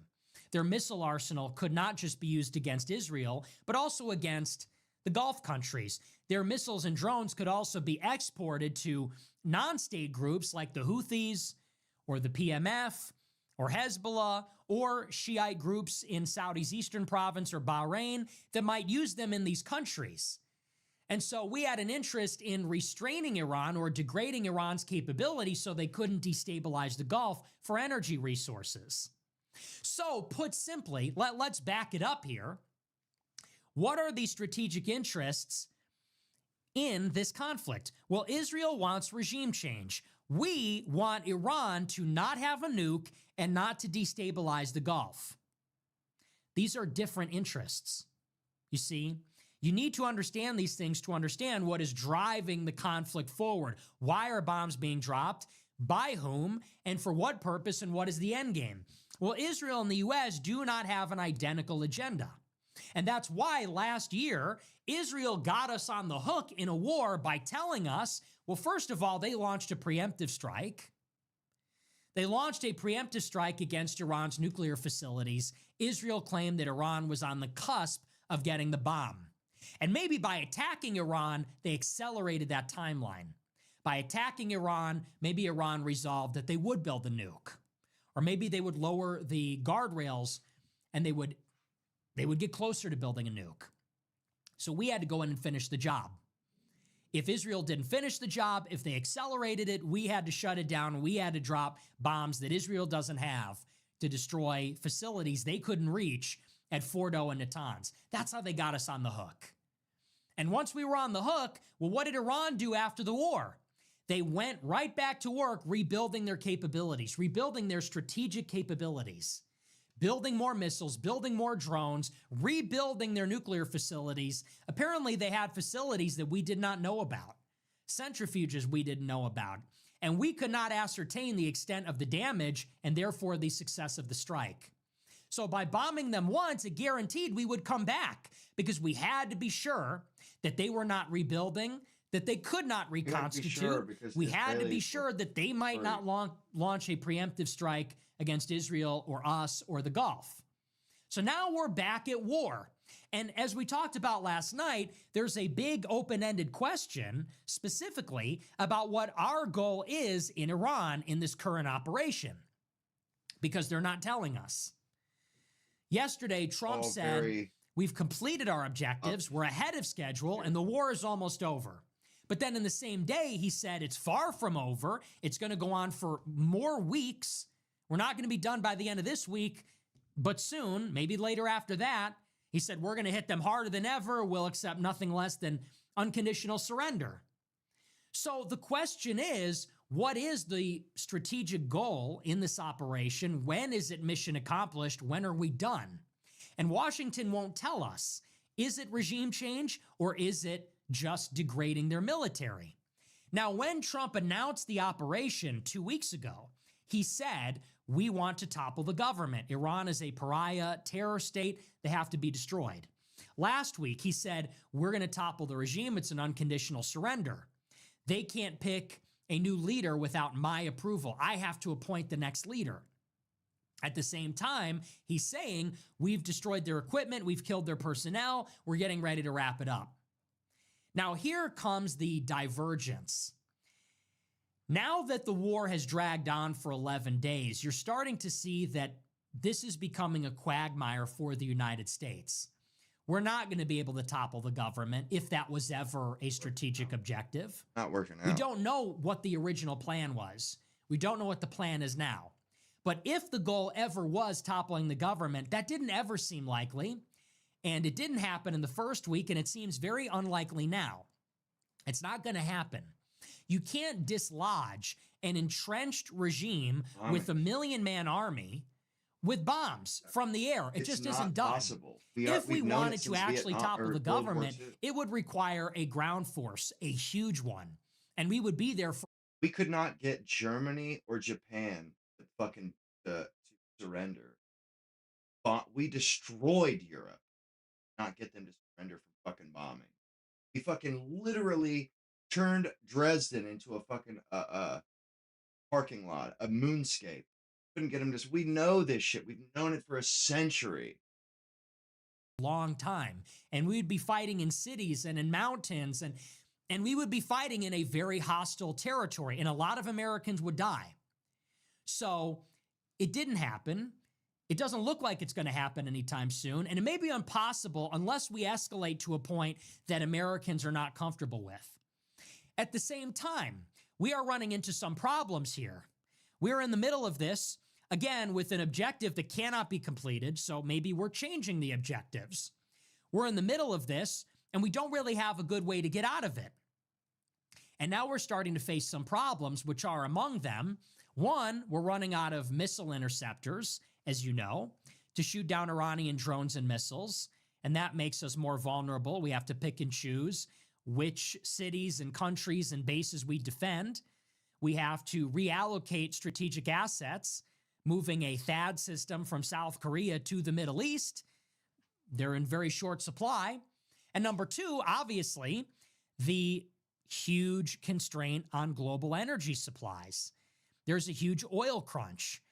20% of the world's oil is stuck in the Persian Gulf. And Iran is not only hitting those cargo ships with surface-to-sea missiles, but they're also going to begin mining the Strait of Hormuz with sea-based mines using small ships that can evade Using U.S. seamen. destroyers and carriers.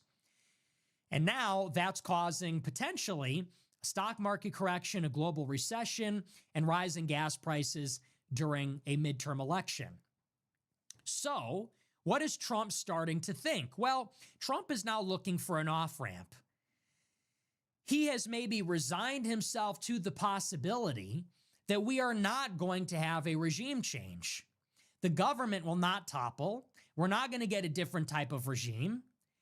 And so, in a sense, we're going to have to walk away from this without achieving all of our objectives. Maybe we don't even get a compliant Iranian regime.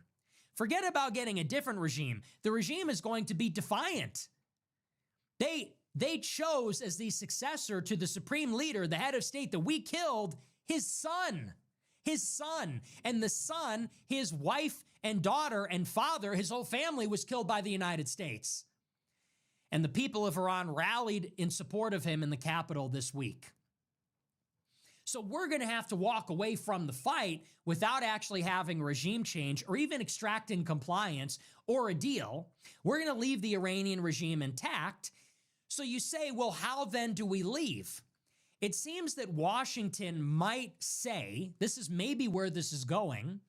Washington is going to say, well, we destroyed all of their weapon systems. We destroyed their Navy. We destroyed their missiles. Moving the fucking goalposts. There's a report today in the Journal. It says that we've destroyed 75 to 80% of their missile launch platforms. We've destroyed their missile arsenal by 75%. Their Navy is gone. We've destroyed half of the regime. We've destroyed all the Besiege and IRGC and IAF bases. So now we're done. Mission accomplished.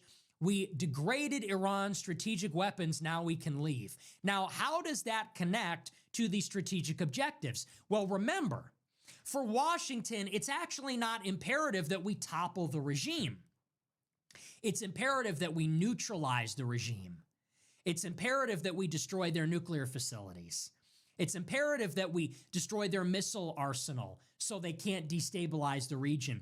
It's imperative we destroy their Navy so they can't harass shipping in the Strait of Hormuz. It's imperative we destroy their military so that it cannot harass our allies or facilitate the transfer of weapons and technique to their non-state allies like the Houthis or Hezbollah or the Popular Mobilization Front or Hamas. So we can credibly say, mission accomplished. We degraded their military to a point where they don't threaten our interests, which are non-proliferation and free access, free navigation through the Persian Gulf and the Strait of Hormuz. But what does that do for Israel? Israel, for them, it's not good enough. They don't want Iran to be set back. They don't want Iran to be neutralized or castrated. They want Iran to fundamentally undergo a regime change. They want the regime to be toppled, and they still are committed to this. And so whereas Trump is looking for an off-ramp, he can, using air power, destroy all of Iran's bases, all their ships, see, they all can their do missiles. that without pissing Using us air off. power, he can achieve those objectives, declare victory, go home, get gas Pretend prices he's- back to normal, pretend and be he did happy for the good. midterms. But Israel will not be satisfied. Because as long as that Islamic regime remains in place, they'll just rebuild another time. Yeah. It might take them They're a gonna long keep time, dragging us but they'll back just in rebuild their missiles. until They'll they're the rebuild king their of the Middle nuclear East. facilities. They will replenish Fucking their bastards. ranks. And maybe Iran will be even stronger in one sense. Why will they be stronger? Because Iran will have reestablished deterrence. What is deterrence? It means We can't maybe win. you could destroy me, but you won't because we will make it costly. Yeah. If the It will United be States your own goes to war with destruction. Iran and it's a total war, obviously we win because we have nukes. If it's a conventional war, we win because we have superior technology and more people and a bigger economy. It's just a question of, is it worth it? Now, we went to war with Iran last year, and Iran was not able to strike a blow. They were not able to land even one blow against the United States. And so the message was, Iran is weak. Iran is weak. We caught them by surprise. We ambushed them. We hit them really hard. And what did they do? A symbolic strike on Al Udeid in Qatar, and that was it. So they lost deterrence. They were no longer demoralizing. deterring the United Yeah. States and Israel from attacking. So the United States and Israel came back for more because they said, well, we hit them once. We hit Venezuela. Maybe we could hit Iran again. And they're weak. They're a paper tiger. They'll fold. Well, if Iran survives, if they're strong enough and fortified enough that they can cause enough pain in the energy market, they can cause enough trouble in the Gulf to get the GCC to lobby Washington to stop. They could get Europe and China to lobby the world to get this under control. And if the United States backs off without toppling the regime, then they have established deterrence. And they've said, next time the U.S. will think twice. Because the last time they hit us, they had a good few days, but after it went on for 2 weeks, they regretted it. Because they were not able to stop us from launching drones and missiles. They were not able to open up the Strait of Hormuz, and we made it hurt for them. We made them desperate. We made them look for an exit. They regretted it. What's more, by killing the supreme leader and his son takes the supreme leader's place, we have martyred the Islamist head cleric of the country. So if you had people in Iran that were skeptical or oppositional to the regime, now they're probably rallying around the regime. And these values that Iranians have of martyrdom, their insular culture, The their sweet nectar of patriotism, martyrdom. their chauvinism for their society and their culture, which is unique and ancient, probably now those people support the government more, which defended them, which protected them, which won, which survived this unbelievable apocalyptic attack by the satanic West, by the degenerate, Israel and the United States in their vernacular. So Israel not only doesn't get what it wants, but maybe Israel is even set back because the Iranian regime is retrenched and has reestablished deterrence. And maybe this makes it less likely that we'll go back, and maybe it makes a popular uprising less likely as well. So what does that mean? Well, it creates a tension between the U.S. and Israel The U.S. is looking for a way out. Israel wants it to go on longer. Israel wants to achieve, they don't want this window of opportunity to close. Fuck them. They're not looking for the exit.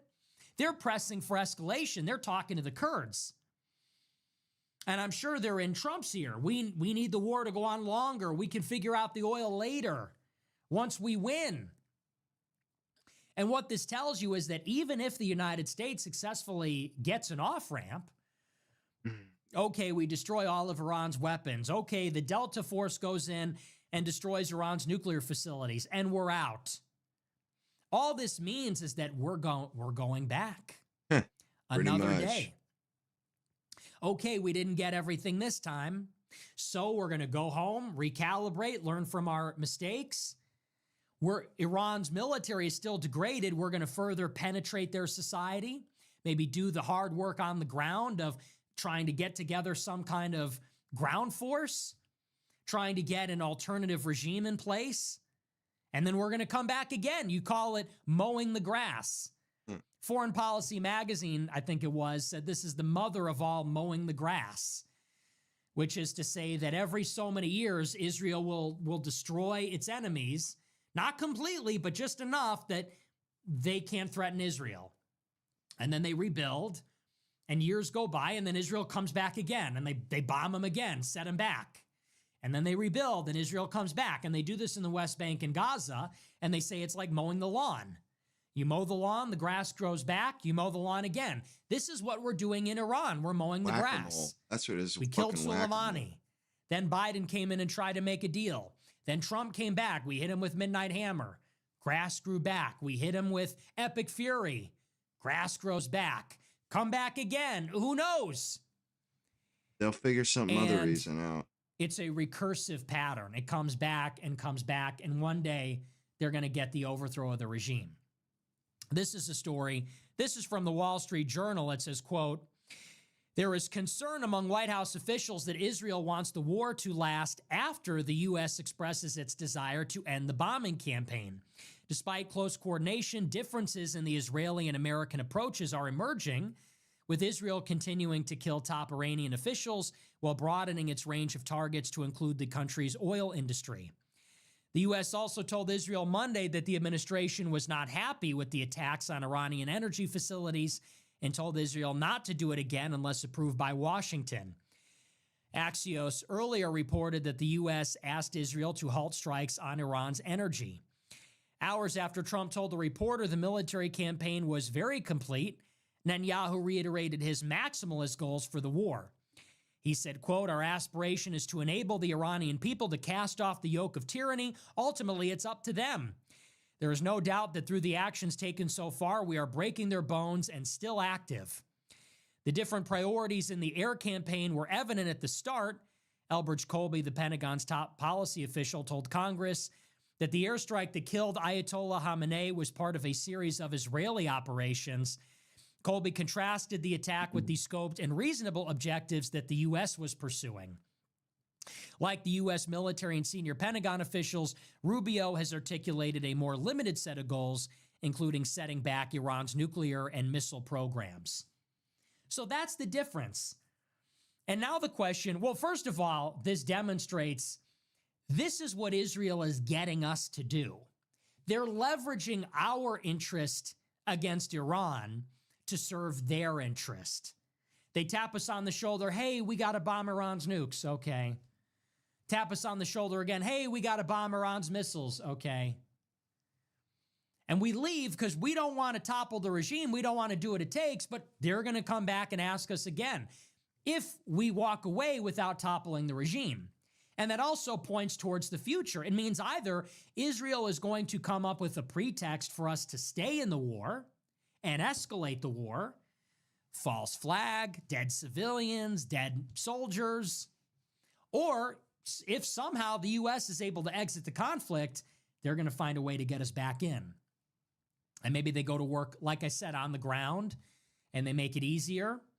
Now that Iran's military is totally degraded and their internal security forces are degraded, now Israel and the CIA can go in and they can start to galvanize a group of anti-government actors that will be your new regime. And then when you bomb Iran again, you're bombing them with the help of some kind of ground force they're able to cobble together. But I don't see how Netanyahu walks away from this without achieving their objectives. That is why, in a certain sense, you're rooting for Iran to survive. Iran is fighting for all the goyim here, because it's the open-ended question is, does Israel control the whole world? If Iran vetoes that, then the answer is no. If Iran falls, then the answer is yes. If Israel can destroy a regime that's fortified inside of a mountain behind thousands of missiles and proxies and 1 million soldiers, well, they could get anybody and they can have anything they want. And if they can't, it means the world is still free. So I'm rooting for Iran to survive. I'm rooting for Trump to walk away. I'm rooting for deterrence to be reestablished. This is not a war, ironically, that we want to win. This is maybe a war that is better if we lose. Better if we have a strategic defeat. On us. So I think the best case scenario now is for Trump to walk away. Walk away, be done with it. Destroy their military and then claim victory, whatever you need to do, and then walk away, be done with it. Put Israel in their place. And here's how you know it's really fucked up. Oil prices have skyrocketed. It's hurting us. It's hurting everybody. Israel is bombing Iran's oil. What are you going to do that for? Oil prices are $120 a barrel on Sunday. And we have not hit Iran's oil in the hopes that they will not hit our oil in the Gulf. And what does Israel do? They bomb Iran's oil, which makes it an energy war.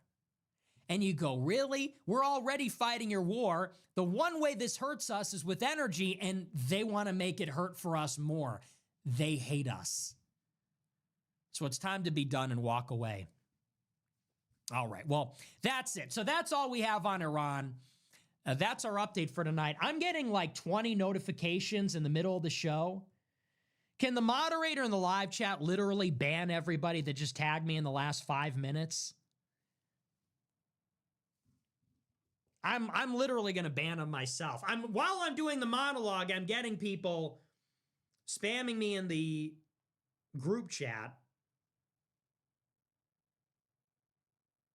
So I'm just going to have to kick all these people. Or we can have our mod do it.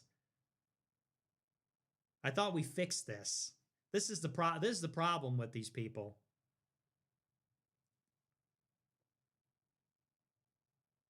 Oh, you know what? It's glitching. These are from earlier.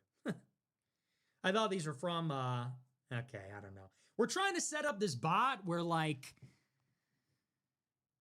we're trying to set up this bot. People always tag me in the group chat, and they tag me, and they're like, hey, man, just wanted to say, like, I really love what you're doing. And it's like, I don't need a notification that I'm doing a great job. You know what I mean? Huh. We've been trying to do this bot that stops people from tagging, but now I'm just getting, I don't know, maybe it's just delayed or something. They're like being suppressed and then they come back. Whatever. I've noticed shit like anyway, we need better mods. Mods, get an admin in here. Get an admin. All right. But that's that. We're going to move on. We're going to take a look at our super chats. That's just perks of being in a Telegram group chat, I guess. All right. Let me get set up.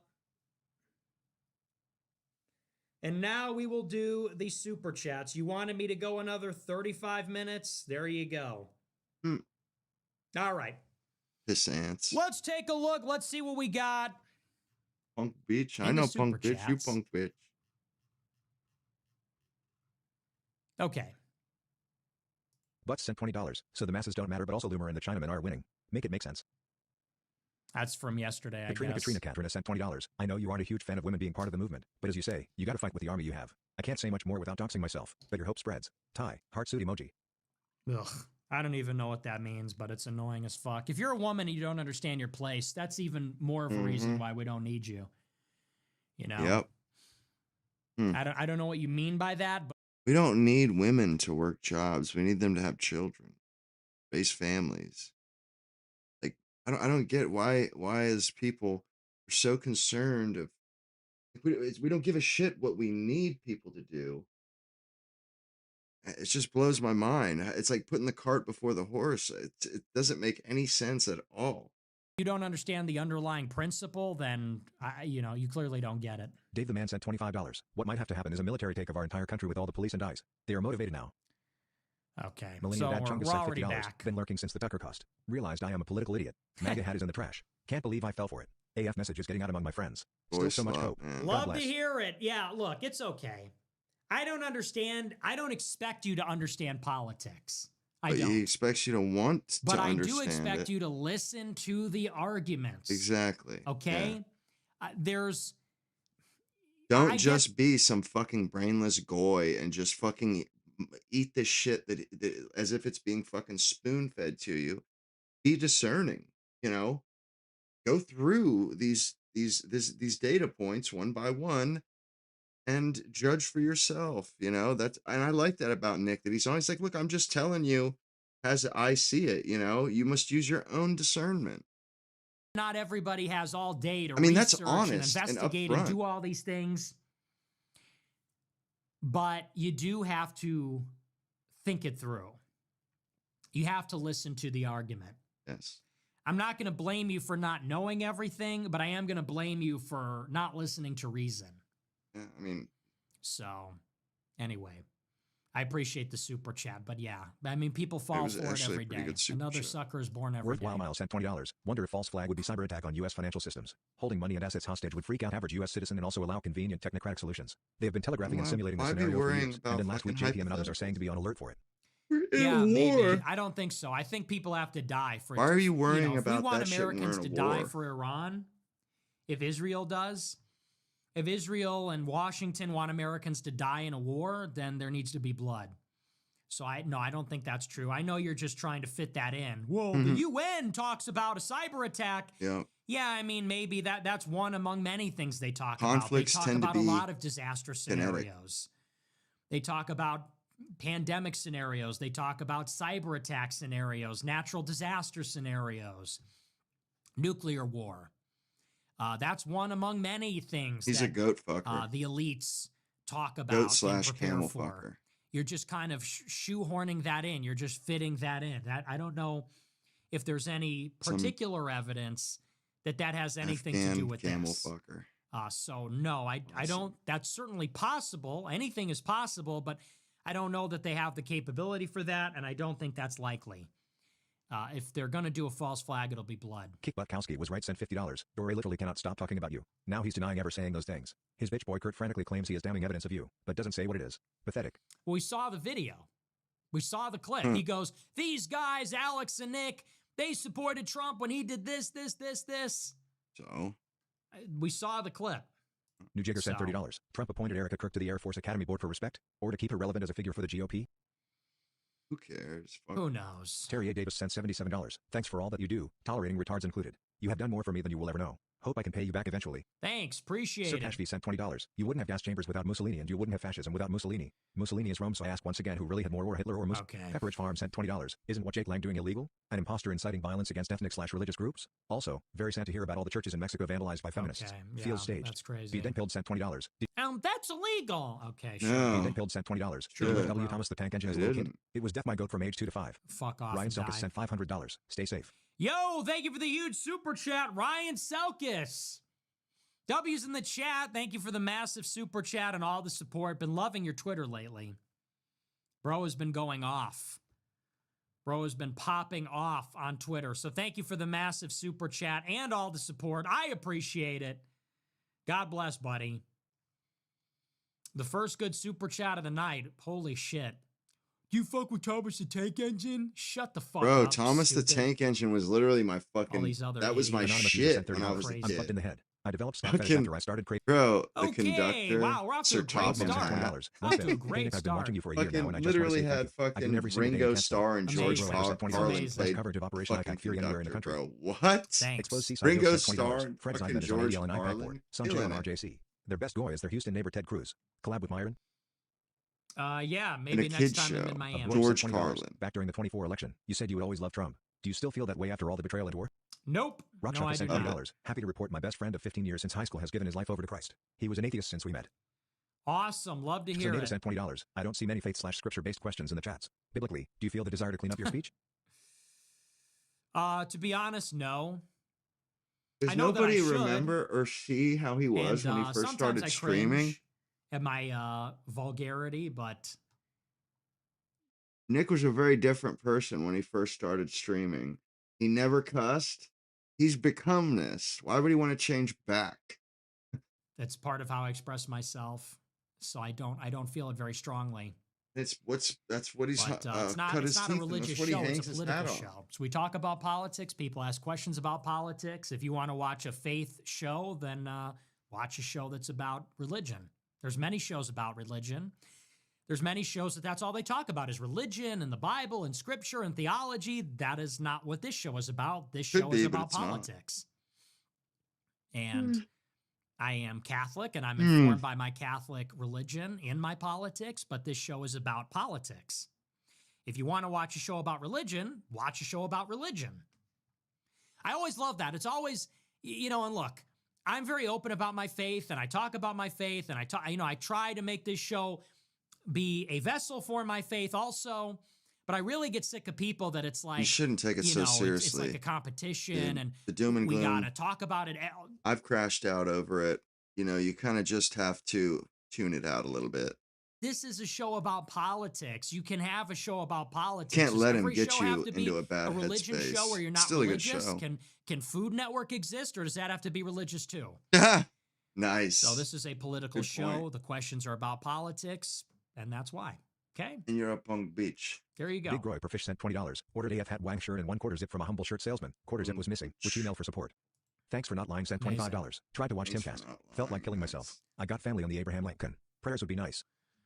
Sorry to Shut hear up. that, man. They're gonna be fighting in Zog War, but hey, we're rooting for Ryan you. Dawson bit my ankle grow I percent $20. 6 months of paid shills talking about Islamic sleeper cells across North America. World Cup false flag attacks.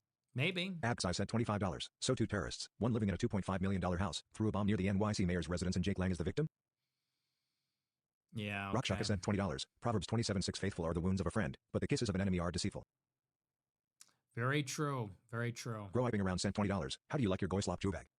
Elvis 619 sent $20. Okay. I saw a bit of Charlie Kirk's defense of Israel being as he wants to walk same spots Jesus did and he thinks holy sites are better protected with the Jews versus Muslims. What's her counter argument to that? It just has no relevance to anything. We're Catholic. That has no significance to us. The kingdom is spiritual, not physical. So when you say, well, it's about the holy sites, like we're at war with Iran because of the holy sites, that doesn't even make any sense. We give Israel billions of dollars a year because of the holy sites. It doesn't even make sense. It's a crock of shit. They're just trying to weaponize your sentimentality against you. Absolutely. That's the most 100%. cynical ploy. And Charlie Kirk is a part of it, by the way, or was a part of it. They're cynically exploiting sentimentality in your deepest held views Fucking to A. try to get you in on a scam. Scam. Damn right. Well, but Goddamn right. that's the holy sites. We have to give them $3 billion a year. We have to give them $100 billion. It's the holy sites. We have to fight their wars. Huh. It doesn't even make any sense. None. The kingdom is within. The kingdom is in heaven. The kingdom is not in Israel. The Jews got expelled. Huh. You want to talk about the holy sites? Let's talk about how Christ split the veil. Let's talk about how the Romans destroyed the temple and expelled the Jews. How's that for your holy land?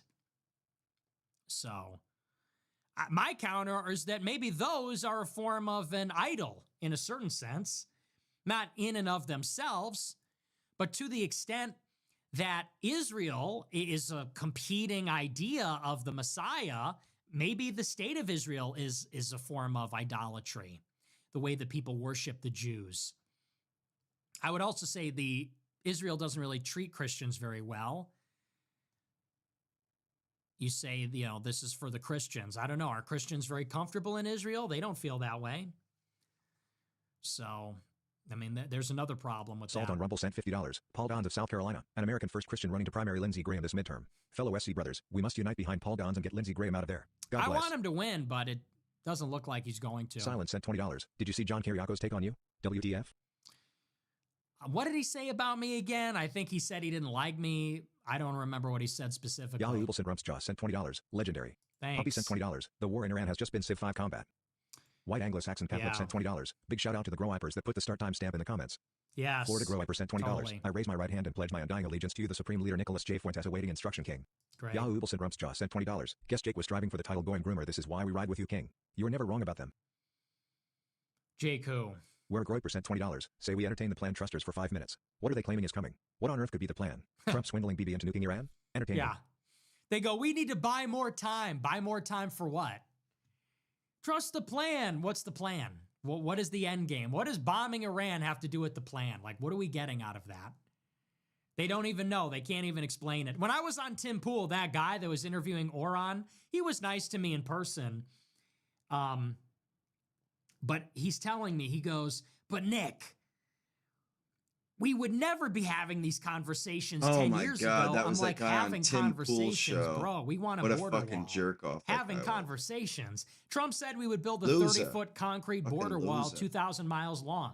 You're telling me, well, we would have never been able to talk about this. What do you mean? Censorship increased under Trump. Huh. Goofy. Censorship got worse Silly bitch. under Trump. Silly It got bitch. better under Biden. You may not like that, but that is a fact. When did censorship start to turn around? 2022, 2023. Who is president? Joe Biden. Not because of him and in spite of him, but that's when it happened. So don't tell me like, you know, it's some imperative, like Trump needs to be in office for us to have free speech. Again, I'm not saying Biden saved free speech, but it just so happened that it was saved when he was the president. So what does that say? What does that tell you? Some interesting implications there. So yeah, you know, the guy, well, we would have never been talking about this. Talking about it, there's 10 million more illegals here, and you're talking about talking. 10 million more illegals, no fucking border wall, and we're at war with Iran. Yeah, but good thing we can talk about heritage Americans on Twitter. Amazing. Sailing Boy sent $200. Evening. Hey, thank you for the big super chat. I appreciate Jacob it. Fonterius sent $20. I like that you spoke with Candace Owens, the bucket monkey that walks around with a bucket on her head from her water hole. The bucket on her head. Okay, that one took Fucking me a jar second. on her head. That's just vulgar. Operator Buckethead. 1776 sent $20. You listen to Rogan and Schellenberger? Horrible. Hey Rogan, Joey bag of donuts. Give our boy Nick the experience. It's time. I didn't watch it, no. Cheesy Groipa sent $100. So sad/disturbing to see that after Trump was faced with his own mortality in Butler, he chooses to serve the world and betray his supporters instead of going hard, putting his balls to the wall, and deciding to dedicate his last handful of years to something bigger than himself. How naive do you have to be to think that would change anything? Do you believe in magic as well? If I pulled a rabbit out of a hat, would you think that I did it using magic? I mean, thank you for the big super chat, but I can't believe that Trump no got bum shot and he bitch. didn't have a religious awakening. He's 80 years old. He's 80 years old. He's going to die in 10 minutes anyway, dude. Yeah, pretty much. I can't believe he didn't have a religious epiphany. That's why I voted. Like, bro. If I started pulling a never-ending handkerchief out of my mouth, would you think that it's coming out of another dimension or something? It's coming out of a portal? Like, yeah, the power of magic did not Holy prevail. Groipa sent $50. A debate with Asmongold on Iran would be huge. I don't know how it works setting those up behind the scenes, but it would totally be an easy win for you. Does if you can get him anyone to have a agree. gun? John Lyons, if you can hear me, please kill me. Please kill me right now. That's a joke, obviously. Don't want to tempt fate, but like, how many fucking every day for the past 2 weeks? Hey, have you heard Asmongold supports the war? You should debate him. Yeah, I would love to. I don't know how it works behind the scenes. How do you think it works? How do you think it works, stupid fucking dumbass? It's incomprehensibly Going in on complex. You could never guess. He hasn't reached out. We follow each other on Twitter. If he wants to do it, he'll reach out. If he wants to do it, he'll send me a text. Okay? True. I would love to talk about it with him. I would do it any day. He knows that. When he's up for it, he's going to reach out. I'm not going to impose and press him on it. He said he's interested. He said he will do it when the time is right. So we'll see. Thank you for telling me again, every day, Asmongold. I know he supports the war. We disagree about it. It's crazy, right? That's why you watch this show, because you agree with me. It's crazy. A Christian from Tehran sent $20. Can you discuss chances of ground invasion before Trump leaves in Fallout? We do it every night, Broken Groiper sent dumbass. $100. Every night. Thank you, Nick. Saluting face emoji. Thank you for the big super chat. This Don Hunts Appreciate it. 988 sent $20. Should have kept the effing rib bone. Lesson learned. Should have picked our own effing cotton. Lesson learned. Jesus fucking. Oh shit. The fucker. The women home. Lesson learned. Should have left Adolf to his hobby. Lesson learned. Okay. Helvetic Raw I percent $20. Thank you for everything you do. My guys at the welding shop I work at all love your stuff. Keep on spreading your knowledge. Let's go. Thank you. Radio Chatter sent $20. Loving the show, brother. Ordered a quarter zip a month ago and don't have it. Reno Groy percent $20. Okay. As a teen 15 years ago, got 23andMe done and found out recently I'm 1% Ashnakazi. Should I just blow my shit smooth off?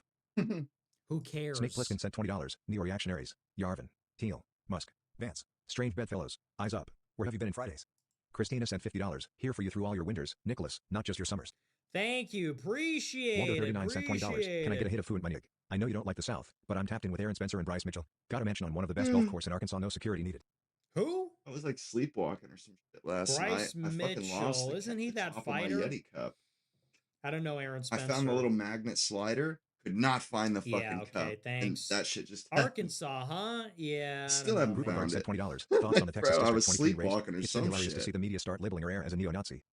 I have not seen Treason that. 63 sent $20. Have you seen the new Nuremberg movie? Nope. Booger Wooger sent $20. Did you see Sneeko get absolutely destroyed by that Nick Mittal dude on YouTube? Wrecked by a Zionist. Sad. Everyone wants to be you until it comes down to Sneako's a actually knowing what you're talking fucking about. I did not see dumbass, that, like, but no hey, we shit. like Of course he Sneeko, got okay? fucking I didn't shit on. watch Sun will it. rise again sent He's $20. an idiot. Trump He's our anyone would guy. not shut up about independently counting FD. Knox gold. It's been a year, not a peak. He's a good Death Knox actor, I Yeah, guess. remember that? They were going to audit Fort Knox. Happy It's Canada never Redemption Arc sent happened. $20. Thoughts on Eric Prince, Blackwater Oh, founder, man. for POTUS 28? He was for debanking illegals and flooding the Gaza tunnels. You Goyam will never be free. Dude, fuck Goyam. Fuck you. How Can I about just that? be the first one to bitch? say fuck Goyam? You people. I don't even identify Yeah. with you anymore. I'm clearly That's what not that's one what of you. goyim do when You they will when they have sex never with be each other. free. They fuck. That little pipe dream is never Not gonna Nick. happen. You will be eating slop and flipping light switches on Shabbos until you are dead, and you will never be free. You will never be free. What do you think about that? Yeah, it's over for you. Thoughts on, the Blackwater founder. Great idea. You mean the private military contractor that prosecuted the war in Iraq? That's involved with You've Ehud seen Barak and Asmongold Carbine like in 911? person? Yeah, great Or idea. Just Great idea. on, He's not a fucking spook. YouTube. He's not. He's doing interviews with BAP in Hillsdale, but he's totally our guy. He's fucking based. He wanted to debank illegals. I don't really You're pay a fucking attention to idiot. Asmongold. You Sometimes should I'll be in watch prison something he forever. says. He should be imprisoned in a dungeon somewhere. So He should every be day he's enslaved, got working in a 5 mine. fucking videos, and every now and again, a blind squirrel finds a nut, but this doesn't really. I mean, he has decent takes, but they're never. There's, I don't know. They're not as thought provoking as I would prefer. I guess. In a lithium mine forever. Thoughts on Eric Prince for POTUS? He wanted to debank illegals. Pat Buchanan Redemption Arc username, by the way. Fuck you. Fuck you. You're probably a Jeffersonian. Go back to a farm and shut the fuck up and die. To agrarian. Get out of bitch. politics immediately. Or die on Just the go do something else. farm. I don't even know what. Collect Funko Pops. Watch a smart Funko TV. Pops. Go collect Pogs. I don't know. fucking Work at a nail turd. factory. Talk about beautiful mids at gas stations. Just get the fuck out of politics. You are the problem. You are literally the problem. You are a stupid goy. Murdoch Shit sent lips. $20, which needs all the help he can get. Okay. Cat Luva sent Thank you $20. for telling me. Simulacrum. Yep. KRNT1215 sent $20. Wasn't gonna super chat again cause I'm a broke ass college student, but you're right. My own aunt was at the RNC with a mass deport now sign. And she's the same on saying, Iran can't have a nuke SMH. And it's crazy, right? Isn't it crazy? Peakman 6767 It's sent not. No, he is $20. a smart Okay, hold up, guy. Candace. He You is. need to turn trans and wear cat ears to get I a date with wasn't Nick. saying that he's not. He's a very smart guy. Actually, he does have good takes. I mean, they're just not thought provoking enough because they don't cause me to think. They just seem pretty typical to me, like something stuff that seems obvious to me. That's all. Very good. Very good. JL12 Yes, sent $50. yes. Wait, trans? Oh, because she's a girl. JL 12 cent Got it. $50. The irony of She's America a first. girl. God, that one JL took me a 12 cent second. $50. Played well The for a irony of long America time, first too. refinery being financed by Jeets in India, built in a city called Brownsville, 8 minutes drive from Mexico, likely going to be built by illegals. It's the thought that counts. I use. Ugh. Yeah, Look, man. yeah. Fuck, And I it's hate that called shit. Brownsville, dude. Who even gives a shit anymore, man? Spook Honestly, Central. who even cares? That's what my dad always About says. any Spook of it. Central. It's cooked. Ah. It's cooked. The Goyim are done. The age of the Goyim is over. Spook Central. Brownsville, Fuck you. Whitesville. Who gives a Easy shit? Stuff sent $20. Where Despite I confessing live, my past hookup with a younger white girl to my like priests, 15 minutes away from me, is the oldest black community in America. Literally, the oldest black community in America. It's in Florida. scheduled another meeting with her tomorrow. I keep losing the lust. How do I resist? I do, but I don't want to. Okay. It's still black. What do you think this show is about? Hemp sent Like, $20. actually? I think you should really talk to Asmongold. He has a huge audience of basically Groypers who don't understand politics, and he's pushing Rubio or Vance so hard. Groy Pergard sent $20. Lindsey Graham Okay. looks at Trump the way Candace looks at Nick. Very Robert funny. Maxwell's textbook sent $25. Hilarious. Bro, I'm playing Halo with JD right now. Stop talking shit on my mans. We're also about to run a train on Sage. Rambo Howell sent $20. Okay. If it wasn't for Trump, we'd all be speaking Persian by Oh, now. I hear Smiley that. face emoji. I hear that. Okay. You know, you're It's getting like, more these out are of the it. man-made horrors beyond human comprehension. I have no mouth, but I must scream. Can AI kill everyone quickly? Oh, shit. Claude, if you can hear me, please kill everyone. Claude, if you can hear me. Claude, please save us if you can hear me. Kill Claude, them. he's Kill talking to everyone, AI. please. Brad sent $50. Isn't JD Vance's Teal-backed Rise the ultimate Trojan horse blueprint? How can you differentiate his biography from that of any Groyper whose mission is to infiltrate to clean this a mess? Dude. Stop. Yeah. He's hiding his power level. Shavery sent $20. Very Do we really good. have to extend an olive branch to a fake teacher with 3 students ever seen on camera, who just 8 months ago was recording lectures in front of a playground? Who said, what are you talking Go Book Knight about? sent $20. I am thinking of going back to college to finish and to become an engineer, and thank you for the good show, Nick. You got me thinking about my future, and have good night's sleep. You need it, man. Ready, do. Great, thanks. Jeremiah Kebab sent $20. Hell yeah. I watch you in my red, white, and blue double wide every night, even though my neighbor is pissed I steal his Wi-Fi. Awesome. Tupac's secret weapon sent $20. Right. Christ is king. You fucked amicable today. Muku Bowl. I want tell Candace. People pronounce it that way. People say amicable, amicable. Either one is fine. I like amicable November better. Glorp sent $20. Is there any reason why Iran couldn't have just bought a nuke from the DPRK under the table? Wouldn't that be the way to go? Yeah, dude, it's like a video game. Why didn't they go to the nuke store? Let me buy a nuke. One nuke, please. That'll be $6 million. Yeah, you're a genius. Dude, they know. Hey, okay. They know how to build one. See, if you don't know that, you don't know anything. Right. They weren't, they If you didn't don't know want to that, have then you don't know anything. They know how to build one. They can build one. They just won't. because they didn't want to get fucking. Because they're hedging. That's their Yeah. whole strategy. You see, They didn't want to get raped. I've explained it a like million they're getting times. screwed That's now. not the problem. Of course they could build one. They could build one right now. Elusive Nut sent $100. Well, That's not. They not could have a year now. ago. Elusive Nut Yeah, sent that- $100. Trust the plan. Trump is playing 8D chess now. We are freeing Iranians. The from this whole earth. point of it all Thank was you them for the saying big we super- can build nukes. Don't fuck with us because we can build nukes. We have the uranium. We can build them. You fuck with us, you'll force our hand. You know, but the Israelis, they don't seem to really give a shit about that or anybody else or the whole world for that matter. Yeah, hilarious. The Gassy Groyer sent $20. Hilarious. I just started Christianity and weightlifting. Also starting NoFap in half months thanks to your show. Amazing. Hug Good Sneeko job. sent $20. Thank you for telling me about jacking Hug off. Sneeko I sent hate $20. that, dude, Love to when see you on people Jimmy Dore. bring that shit Blowing me like up, type man. shit. It's like- He's a dumbass, but you'd probably gain some Groypers from his audience. When Yeah. people bring up Micah sent $25. Mr. disgusting Hat Salesman, acts, thanks for high quality USA goods. Ordering more soon, sir. Hat is great. Love like it. Francesco gay Thanks. sent shit, $150. or it's What up? just Some man, it shekels from fucking Nake grosses Francesco. me out. W It's like, show. bro, why are Great. we Thank you for talking the big about this, you super fucking chat. I weirdos? appreciate it. Yes. W show. Thank you very much. Average John 93 sent $100. Making me Hey, picture weird Hey, shit. thanks for the big super Snake Plissken chat. sent $20. Also, I'm hearing Israel Snake feels the same, Plissken. that the U.S. controls Israel, and Netanyahu can't wipe his own ass without U.S. approval. Oh yeah, you heard The that. third guy 350 sent Amazing. $20. Why do some idiots insist that purpose of this war is to weaken China? Because they will say anything. Elon Musk sent $20. And When they're give war wrong. updates, you mention the Gulf countries getting hit, but seem to always admit that Tel Aviv is getting hit as well. Even the Todd systems. No mention of these things getting destroyed. I think we mentioned it yesterday, and we've been mentioning it every day since. Go find one show where I didn't say they got hit. Jacob Billy sent $20. What does that even mean? Jacob by Billy the sent way? $20. John Tyler believed the United States should avoid foreign entanglements. Has modern geopolitics made that impossible? That's a dumb question. Chilling Donald sent $20. Talk about Alex going off on Jimmy Dore today. I didn't see Aaron it. sent $20. You're the most viewed video for Tucker other than Food and Interview. You think a show like SNL would ever bring you on for ratings? It's just too much. Like, it's actually just too much, guys. I don't even know what to do anymore. You're I talking don't about even me know where to fucking go. I don't know what fucking to do. spazzing out and spilling What a am I gonna fucking do, you guys? Where am I a whole gonna beverage go? all Where over do I me. go? Where does a guy like me go? was fun. And what am I supposed to do? Other I would than have wait laughed to at die. this. Other than get old and wait to die. Where do Oh, I even go? very Where much. can I even go? Can you tell me that? A person like me? Where do I even belong? Go in a cemetery, big dog. Were Go you find ever be on a fucking SNL? an empty grave, Yeah, lay and then down the the Grammys motherfucker, after and that. disappear. First Focky username sent $20. Just a That's reminder where to you never can let your go, girl stay Nick. vulnerable. If you're going through something, talk to the homies. Doesn't matter if your dog dies, don't let her see you cry. She'll get the ick. Okay. Jesus first sent $20. It's not that I don't like the answer. The all Jews are Zionists has never been true throughout history. It's not a race, it's a religion. You fail to provide any justification. That's That's so hilarious. funny how he Sweet laughs like sent that. $20. Friendly kind reminder, a smile looks so much better on you. Don't forget it. Thank you for your sacrifices. Okay, really? Holy pick me. Certified Schizo 1 sent $20 for the extended show.